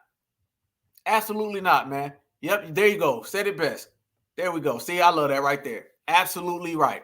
Absolutely right. Certified salute on that. You can't rock with FBA, man. We stay on our own line. You know what I'm saying? It's like whatever we do, whatever we say, go down. We always win. This is how we maintain the culture. We don't give a damn. This energy right here, this energy cancels out everybody. And they ain't got no choice in the matter. When we put out this real certified energy, whether we sitting here talking right now, FBA Friday, or we go out in the streets and we at work, we walking down the block, when we show up, our energy, without us having to lift a finger, cancels everybody in the process. That's how great we are. Yes, indeed. More money, more money, more money. I see y'all. That's how it is. Minister Society. Yep, FBA got it. That part. Major pain. Major pain. If you pop yo out the boy's mouth, yeah, I'm going to get you, sucker. Yep. Scary Movie 1 and 2. I think those came out in 2000s, but we're going to take them. It don't matter. It don't matter. We can go all the way down. Like, yeah, the max. See, we can't even be confined to no era. You're right. Where we want to go? I see some Black and Loves up in here. Let's go. There they go. Yeah, remains unconcerned. Absolutely. That's where we at with it. Yes, indeed. We run it. Hey, we run everything, family. Tell me a place where foundational Black Americans done been and we ain't running. That place don't exist. That place don't exist at all. FBA Friday. That's how we do things, y'all. Yeah, there's nowhere. Belly, I love Belly. You absolutely right, family. I love Belly. I love Belly. Matter of fact, there's somebody watching right now. I'm not going to say who they are, but I'm just going to tell them my famous line from Belly, and that is there's a lot of money out there to get. You willing to go get it? You willing to bust yo to get it? All right. I hear you talking. Let's go. Certified salute. You know who you are. All day, every day. Higher Learning. I remember Higher Learning too. He Got Game. Yep. Predator 2 with Danny Glover. That was cold. Whoo, that movie was on. Hey, I love that movie. Yeah. How High. That was another one of the last ones. Yeah. So I see you willing to go get it then. Let's go. Let's go get it. Checkmate. Crush Groove. Shada. Yeah. All about the Benjamins. Yeah, the dog, DMX. I love the dog, man. That's everybody knows my favorite rapper. I love the dog. Rest in peace to the dog. Yeah, in the heat of the night. Superfly, Deep Blue Sea. LL Cool J's my guy. Predator. Okay, Predator 1. Rest in peace, man. Our Apollo, man, just passed.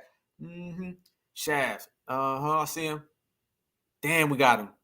Who can rock with us, man? They can't stand next to us. Nobody can. Look at that. Come on. There they go. Trespass. I ain't heard that in a minute.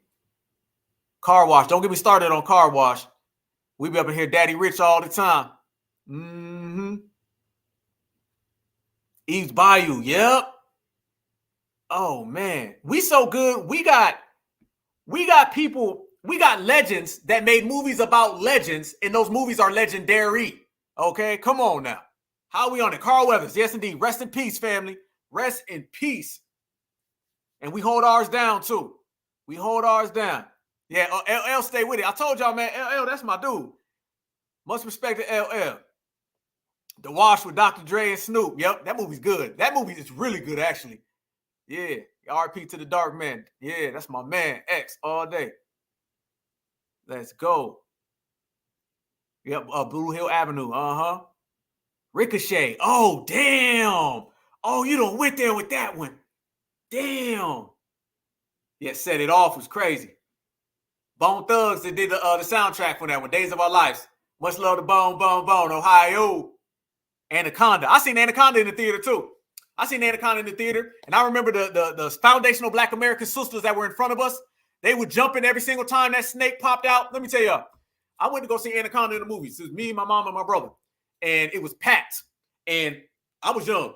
There were a bunch of sisters in front of us. They was eating their popcorn. Every time that snake popped out, the popcorn went flying about 20 feet in the air. The whole damn row was filled with popcorn because that snake would pop out. And I thought they was going to get Cube in that movie. I was mad, but he made it. See, that's what I'm talking about. Not even Anaconda can stop it. That part. Yeah, much Ohio all day long. Buckeye all day. OHIO. Ohio and Georgia. That's me all day. North, South. There they go. State property. What up, Cool Keezy? What up, fam? There they go. Yeah, Car Wash. Oh, we're at Car Wash all day, every which way. Just a couple summers ago, I watched Car Wash every morning. Sister Act. Sister Mary Clarence. Yep, Sister Mary Clarence. There they go. Yeah. Yep. Oh, yeah, Cube. Yeah, Cube got some, classics. Above the Rim. Damn. There we go. We in here deep. Family, we got almost 1,000 people in here, and we talking about movies on a Friday. A lot of these cats can't get none of that energy, family, on a regular show, family. We in here just chopping it up with almost 1,000, family. Lean on me. There they go. All about the Benjamins. Yeah. Didn't, if I'm not mistaken, family, it was Halle Berry did Dorothy Dandruff, right? If I'm not mistaken. Remember the TV movies? Because I think the Temptations, that didn't go to theater. Correct me if I'm wrong. The Temptations didn't go to theater. That didn't go to theater at all. And by the way, man, Leon played every goddamn body in the 90s. Listen, Leon was a wasn't he a 5 heartbeat? Leon was a damn Temptation. He was Little Richard. He was goddamn, he was on Above the Rim. You know what I'm saying? Leon, nobody better than Leon. Leon cold. Leon can literally do any movie. Leon thorough. Absolutely. Yeah. Okay, yeah, and the Jackson movie. That movie was good. They were straight to TV movies. How we got straight to TV movies and they better than every other community's mainstream movies? Ain't nobody rocking with us. Nobody. I'm going to be watching Dorothy Dandruff. I'm going to watch the Jacksons. I'm watching 5 Heartbeats. I'm watching the Temptations. Okay, all right, thanks, Iron Will. It was the VH1 one. Okay, yeah, Leon, phenomenal. Leon can do any role. And by the way, some people that look like some folks before, Leon looked just like David Ruffin. If you put a picture of them two together, shit, absolutely. The Wiz. Yes. See, we said we're going to go make our own movie. And ours is going to have a way better soundtrack. How about that? Lean on me. Wait until XL. And then not to mention, family, y'all know we ain't even got to the soundtracks. We ain't even got to the soundtracks to these movies. You know what I'm saying? Some of these things was like, what's better, the soundtrack or the movie? You know, you have a #1 movie and a #1 soundtrack simultaneously. You can't get that nowhere else. Cool Running. Yep. Yep, Leon was in that. Yeah, Money Talks. Let me say this. I see Money Talks. And by the way, yep, Leon was in that as well. Family, Money Talks. Let's keep it real. This is just me. Let me know how y'all feel. Let me ask y'all. Okay.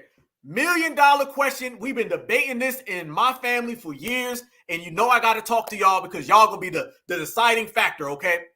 If you had a choice, and not 2 or 3, Money Talks or Rush Hour. Just give me Rush Hour. Give me the whole series. Money Talks or Rush Hour. I'm going to tell y'all now. I like Money Talks. I'm sorry, okay? Kevin Franklin, sorry. If you had a choice between Rush Hour and Money Talks, and the reason I say that, I like both the movies. Don't get it twisted. I like them both. But what ended up happening to me, y'all, is that he started making those movies, Rush Hour, and he just kept making them. And he quit doing Friday and all that. I was like, dog, I like Money Talks better. Which one y'all like more? Money Talks or Rush Hour? Give me some. Okay, we got a Rush Hour. That's good. We got a Money Talks. Money Talks, we got another one. Where we at? Money Talks. It's all gravy, okay, because they all classics. See, there y'all go. This man, we got so many classics. Okay, we got another Rush Hour. All right. See, we go another Rush Hour. We're gonna go back. I'm gonna talk to my family. I'm gonna say the certified spoke. Okay, another Rush Hour. Oh, it's split. It's about 50-50. Money Talks. I see you, Stephanie. Split. Money, Rush Hour. I was back and forth. Damn. Wait, come on, Iron Will. I need a definitive, family. Rush Hour making a comeback. Gene says Money Talks. Okay. Damn, it's 50-50. Damn, I wish I could tally. Y'all gonna make me go back and tally all this. Damn, Money Talks. Okay, Rush Hour. Okay, we got another Rush Hour right there. Okay. Damn. Ready for my close-up, Mr. But you ain't lying. Boy, he went crazy on that. Money Talks was okay. Yeah, Kevin Franklin, come on. Okay, another 3 Rush Hours in a row. And the Money Talks on top. Okay. Damn. Money Talks. There we go. Oh, it's split. Okay, we got a Rush Hour all day.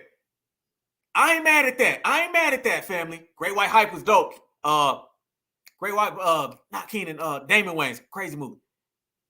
Victor Moan. Yeah, Victor Moan. You got, what do you say? You got Victor Moan Jr. What do you say? Junior.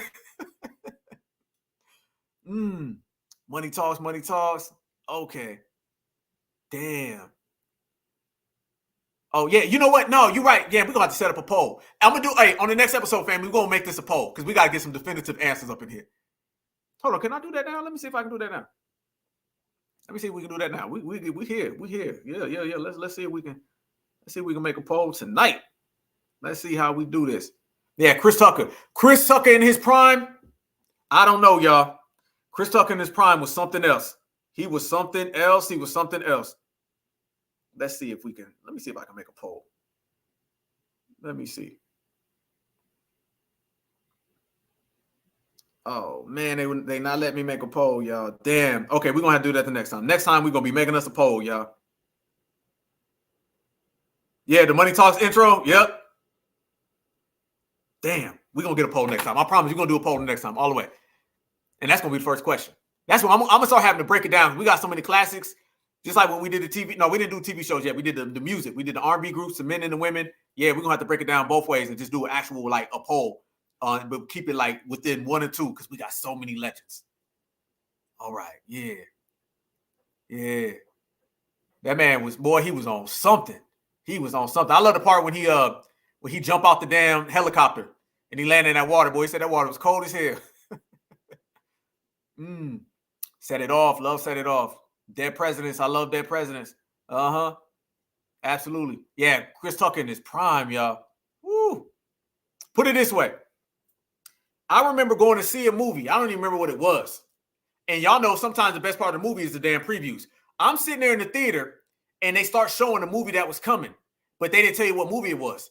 And then it was the previews to Money Talks. Now we at the theater watching a whole different movie.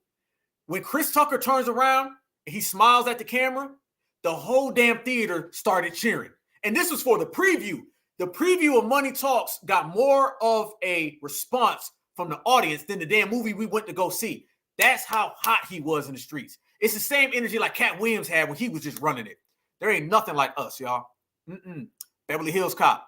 Yep. Yes, indeed. I got to catch the one that just came out. The one on, is it Netflix? All About the Benjamins. Yep. Def Comedy Jam. Woo. Nothing like it. I'm glad all that stuff was recorded, y'all. I'm glad they kept all that. Yeah, deep cover. You right, fam. Super underrated. Do the right thing. Yeah, pretty hot and tempting. He was trolling no boy all the way across the board. All the way across the board. I love how his homeboy came through, though. You know, his homeboy that had all them things with him. You know, when he get into that whole situation at the football field, and his homeboy come through and he got that big old thing and they just busting off. G, all the way. Yeah. Oh, okay. He working on some new stuff now. Okay. Yeah, I seen him starting to kind of get out there. Oh, that's breaking news, family. I didn't even know that. I'm going to be tapping in because I rock with him. Yeah. Oh, Clockers. Good one, family. Damn. Good one. Absolutely. Damn. Damn, we got some hitters, y'all. We got some absolute hitters. Nobody can really come close. What's love got to do with it? Yeah, and I seen y'all was saying the new edition one too. Yep, the new edition one. Can't forget no edition at all. Can't forget new edition. You absolutely right, my brother. Always showed out. Yeah. Oh yeah. Oh, I already know what you're talking about. Hold on. I know what you're talking about. This part right here. There's somebody out there that knows what I'm talking about this part. You talking about when Charlie Sheen said it's like a G-Dog on the fly tip, flossing with the posse, cutting at the crib. He said, what the hell does that mean? Well, Chris Tucker said, what the hell you just say? That man says like a G-Dog on the fly tip, cutting at the crib, flossing with the posse. Man, he was trolling the hell out of him. The Auto Expo. It wasn't no joke. Hey, them diamonds he had, that bag of diamonds, yeah. Man, I would have left him on 2 of them. I'll tell you that. There they go. Yeah. Dream Girls with Eddie Murphy. I love me some Eddie Murphy. Eddie Murphy, that's another one. We got legends, and then we got legends. Yep, Wesley Snipes. Yep. Okay. Yeah. Oh, anyone else like Back to the Future? I love Back to the Future. I know that's like some other stuff. Back to the Future was cold, even though there's like 2 black people in it, but I love me some Back to the Future. Yes, I do. The Bodyguard. People don't, man, the Bodyguard was another. Whitney at that time, put it this way, and I Will Always Love You, no one even knows that was a Dolly Parton song. People had to tell people that's a Dolly Parton song. Dolly, that's not your song no more, okay? That is Whitney Houston's. But I love me some Whitney Houston. I'm biased. Jason's Lyric, Do the Right Thing. Harlem Nights all day, every day. Harlem Nights is just legend after legend after legend. It's just like nothing but legends in the movie. We the only people that can put like 17 legends in one movie. Only us. Yeah, McFly. Yeah, Marty McFly. They was going back to 1985. They getting some jams in that movie. I love me some Back to the Future. Absolutely. Damn. Original Gangsters. Yep. Ain't who's in Original Gangsters? I know Jim Brown is in that movie, if I'm not mistaken. Yeah. Yeah. Much respect. We got so many good people. Thank you, family. We love this FBA Friday, man. If y'all not subscribed to the Black Alpha Network, you better. We do this every Friday. Yeah, Teen Wolf and Michael J. Fox. Yep. Oh, yeah. Hidden Colors. Certified salute to my bro. Certified salute to my brother Tariq, man. I know Tariq personally. That's my guy. Hidden Colors changed the world. Life in 99. Life, amazing. Say, I'm from New York City, man. You ain't getting my cornbread. Muhammad Ali, that's my hero. It's my icon. It's my legend right there. Love him. Yep. Boomerang, yeah. There you go. See, we get Whitney Houston love up in here. Love me some Whitney. She's my favorite singer in the world, man or woman. I just effortlessly. Yeah, I got Another Money Talks. Okay. Colors. Yep. Lean on Me. See, we had it all. Like, we got like straight comedies. We got some stuff that's just like Eddie Murphy say, raw. We had some like, real educational movies with real like storylines, with real characters, with real feelings. We had it all. We still have it all. Like, we do it all. There's everything in there, family. We got so much stuff that we put in our movies that this is why everybody's addicted to everything foundational Black Americans touch. This is what we talk about. Brother Tree was talking about the other day about having that real spirit, the Majar spirit, that soul. Nobody else has it. Nobody else even says soul. Soul comes from us, our music. There's a soul in everything we do. If somebody's handing you a piece of paper, they're going to do it with some style. That's all it is. Style is soul. That's it. You know what I'm saying? When we say soul, we mean soul. When we say frequency, we mean real frequency, vibration, energy. Nobody got that. Our movies, man, we got educational movies that'll make somebody cry. You know what I'm saying? That'll stick with you. You know what I mean? Or that remind you of people. Lean on me. How many characters in these movies, like you feel like you know these people? Soul Food. Absolutely right. The Bodyguard, we seen in Hotel Rwanda. You know what I'm saying? Look at, like, we make movies about other people's stuff. They don't even make movies about their places. You know what I'm saying? Like Hotel Rwanda. They ain't making no movies about that stuff over in Africa. You know what I'm saying? So that little tether that was talking earlier, talking about what have you ever done for us? Why the wig was like this? What have you ever done for us? I'll tell you what we done. We did more for you than you've done for you. You don't even love your damn self. We've done more for them than they've done for them. So therefore, them can't talk about us because they not like us. Sit down. Oh, yeah, white man can't jump. Yeah, oh, yeah, white man can't jump. Go hard. Cinderella, yep. Uh-huh. White man, Wesley Snipes made that movie. Wesley Snipes, even though he was on some stuff in that movie. The Parkers, oh, don't the boy, we get started on the Parkers up in here. Uh-huh. Yeah, Soul Food. Soul Food. Yep. Morgan Freeman. Yep, Morgan Freeman. Morgan Freeman was cold because Morgan Freeman was like, did he get 2 paychecks? Because this man narrated every movie he was in and then he played in it. You know what I'm saying? Morgan Freeman be in the movie talking about something, and then we all came together. And he would do all the commercials. He would do the commercials, narrate the whole goddamn movie, and then be in movies. I'm like, boy, I hope they paid you 2 times. Roots, go back to that. Go back to that. Certified salute to John Amos. Much respect. Panther, I remember Panther. I like Panther. Like, that was good. I think Mario Van Peebles did that movie, if I'm not mistaken. Blade, that was a game changer. There would be no Marvel right now with Blade. So, yeah, we did that. Color Purple, Roots. We backed up our own history. Yep. Precinct 13, LL. I told y'all, me and L got the same name. That's my guy. Driving Miss Daisy. Glory. Yep. Yeah, The New Birth of a Nation. Yep, that movie's cold. That movie's cold. That's what I'm saying. We make our own stuff, man. They can't see us, man. They can't see us. That movie will mess with you. When you watch that movie's serious. That ain't a movie you can't just watch, like The New Birth of a Nation with Nat Parker. Not Nat Parker, isn't his name? No, Nate Parker. Nat Turner. Okay, Nate Parker played Nat Turner. There they go. Yeah, movie, crazy. That movie stick with you. Yep, Bill Cosby, all the stuff Bill Cosby did. The Wayans brothers is something serious.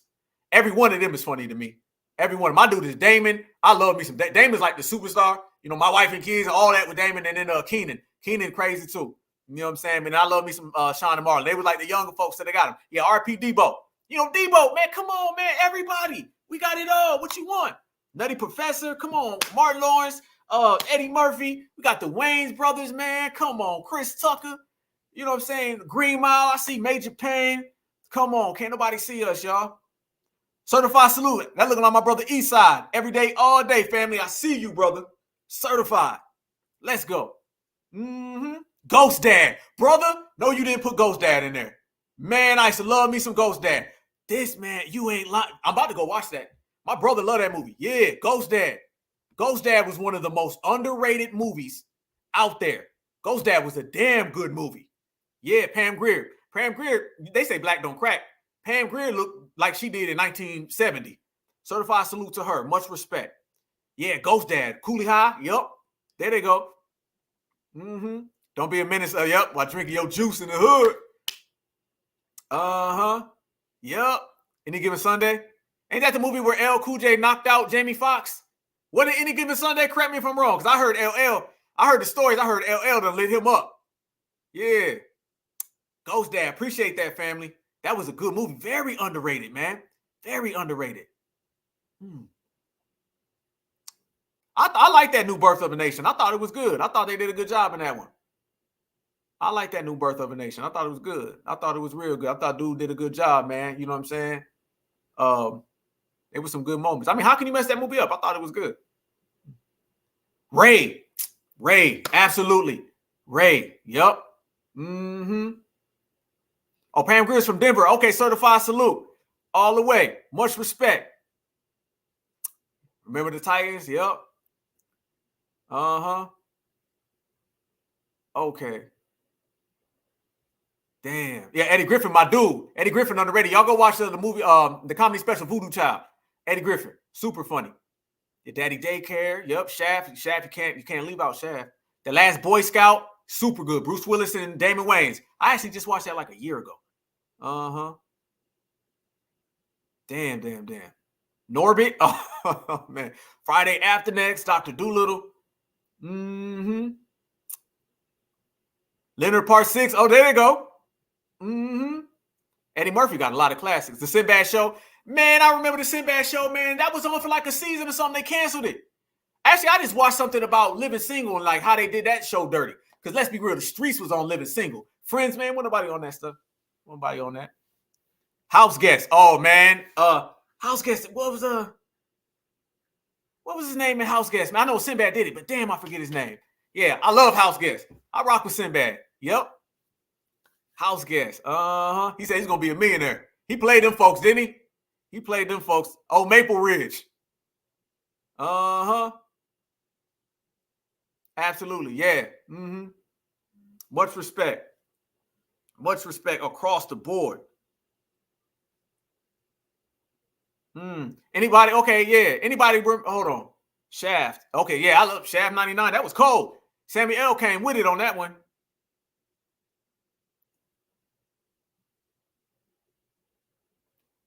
Juiced, yep.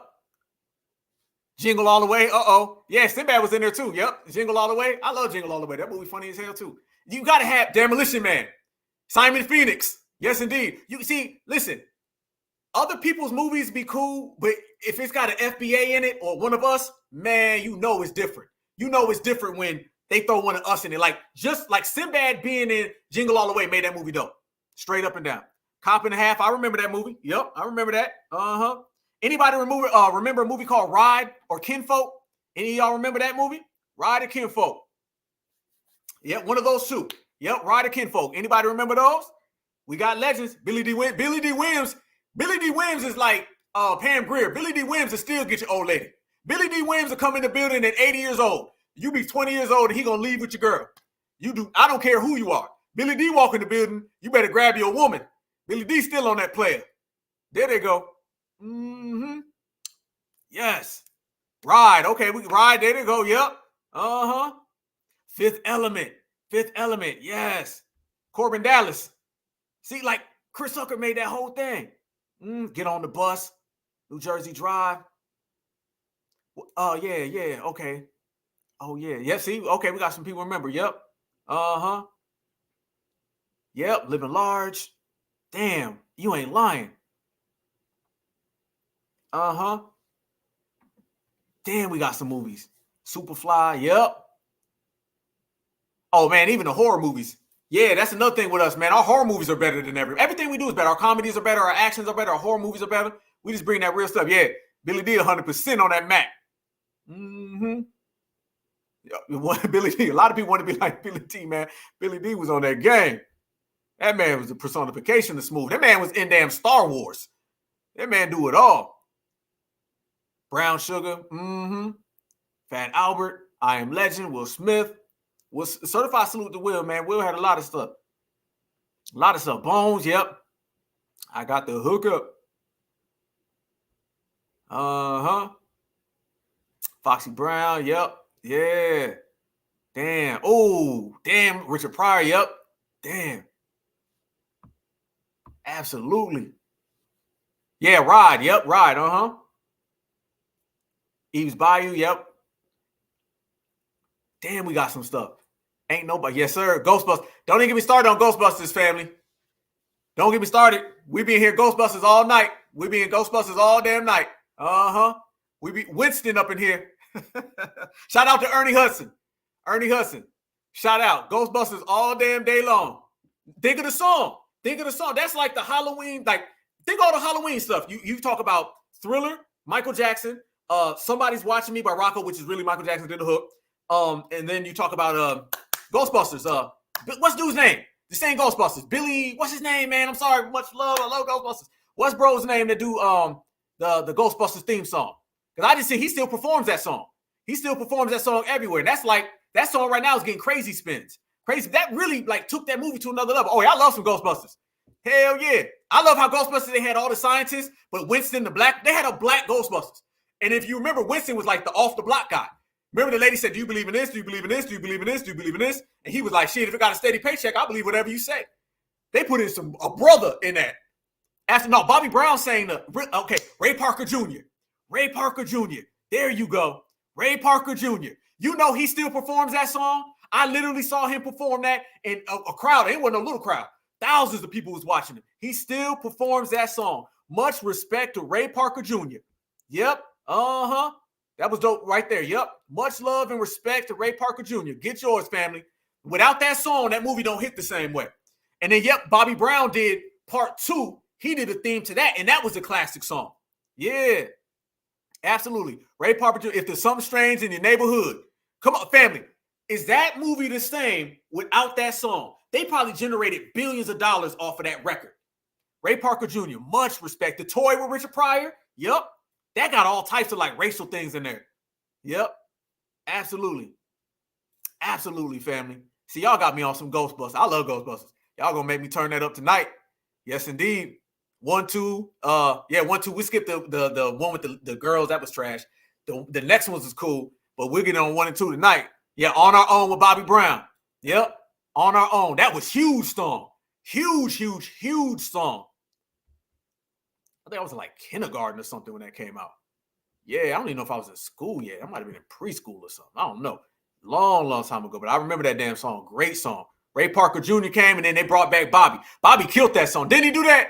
Bobby did that song. That's actually one of his best songs. Y'all get the chance, type in Bobby Brown On Our Own, where he broke down that song. And he talked about how, was it Quincy Jones? Somebody sent him that record. No, it wasn't Quincy Jones. It might have been Babyface or somebody. Somebody wrote him that song. Yeah, Bobby talks about that song. Bobby still performs that too. You know what I'm saying? Bobby still performs that. So Bobby still performs that. Ray Parker Jr. still. Come on, man. Even movies at FBA, you got a bunch of W's. FBA still sprinkle our magic in it and it turns huge. Can't nobody see us. I remember Squeeze. Yep. That was like a little hood movie.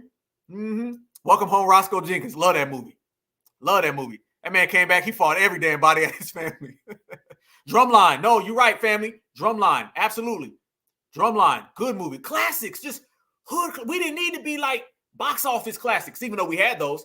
We got hood classics, and they live forever. Those box office movies, some of them come and go, y'all. Come and go. But you cannot replace those real hood classics. You can't. You can't at all. Yeah, Bobby Brown was on it back in the day. Bobby Brown was on it. Yes, indeed. Respect to Bobby Brown, man. That's my guy. Which way is up? Hell up in Harlem. Stomp the Yard. Baby Boy. Come on.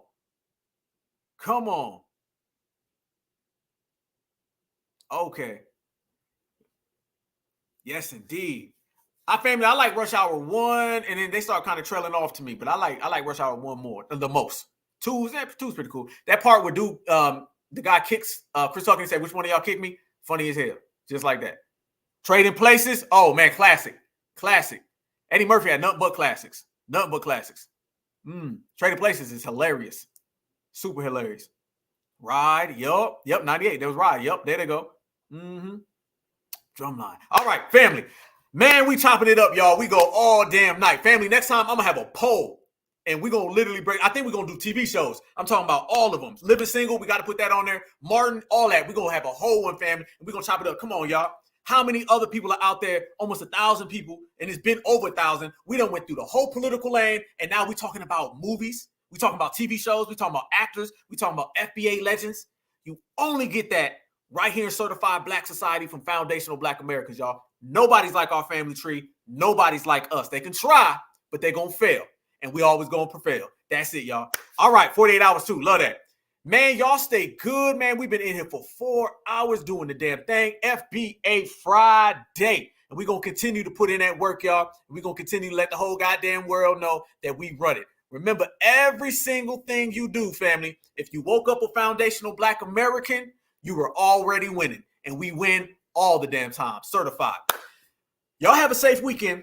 We're going to be back around. I got some more of those spaces that we be doing, those lives, political. So we're going to bring those up. We'll be back again on Tuesday. We'll be back again on Friday. We're going to continue to put in this certified work, and we're going to continue to let the world know that there's FBA and then there's everybody else. Y'all stay good, man. Have a great weekend. Be safe, family. Whatever you do, be safe, man. Take care of each other out there, y'all. Take care of each other, man, and stay safe all the way across the board. You know I love y'all. With a passion, certified salute, family. I will catch you guys all back on Tuesday. Black Alpha loves y'all.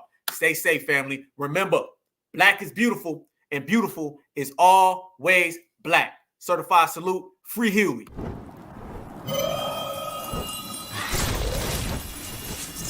Black Alpha Network. Home of Black excellence. Power to the people.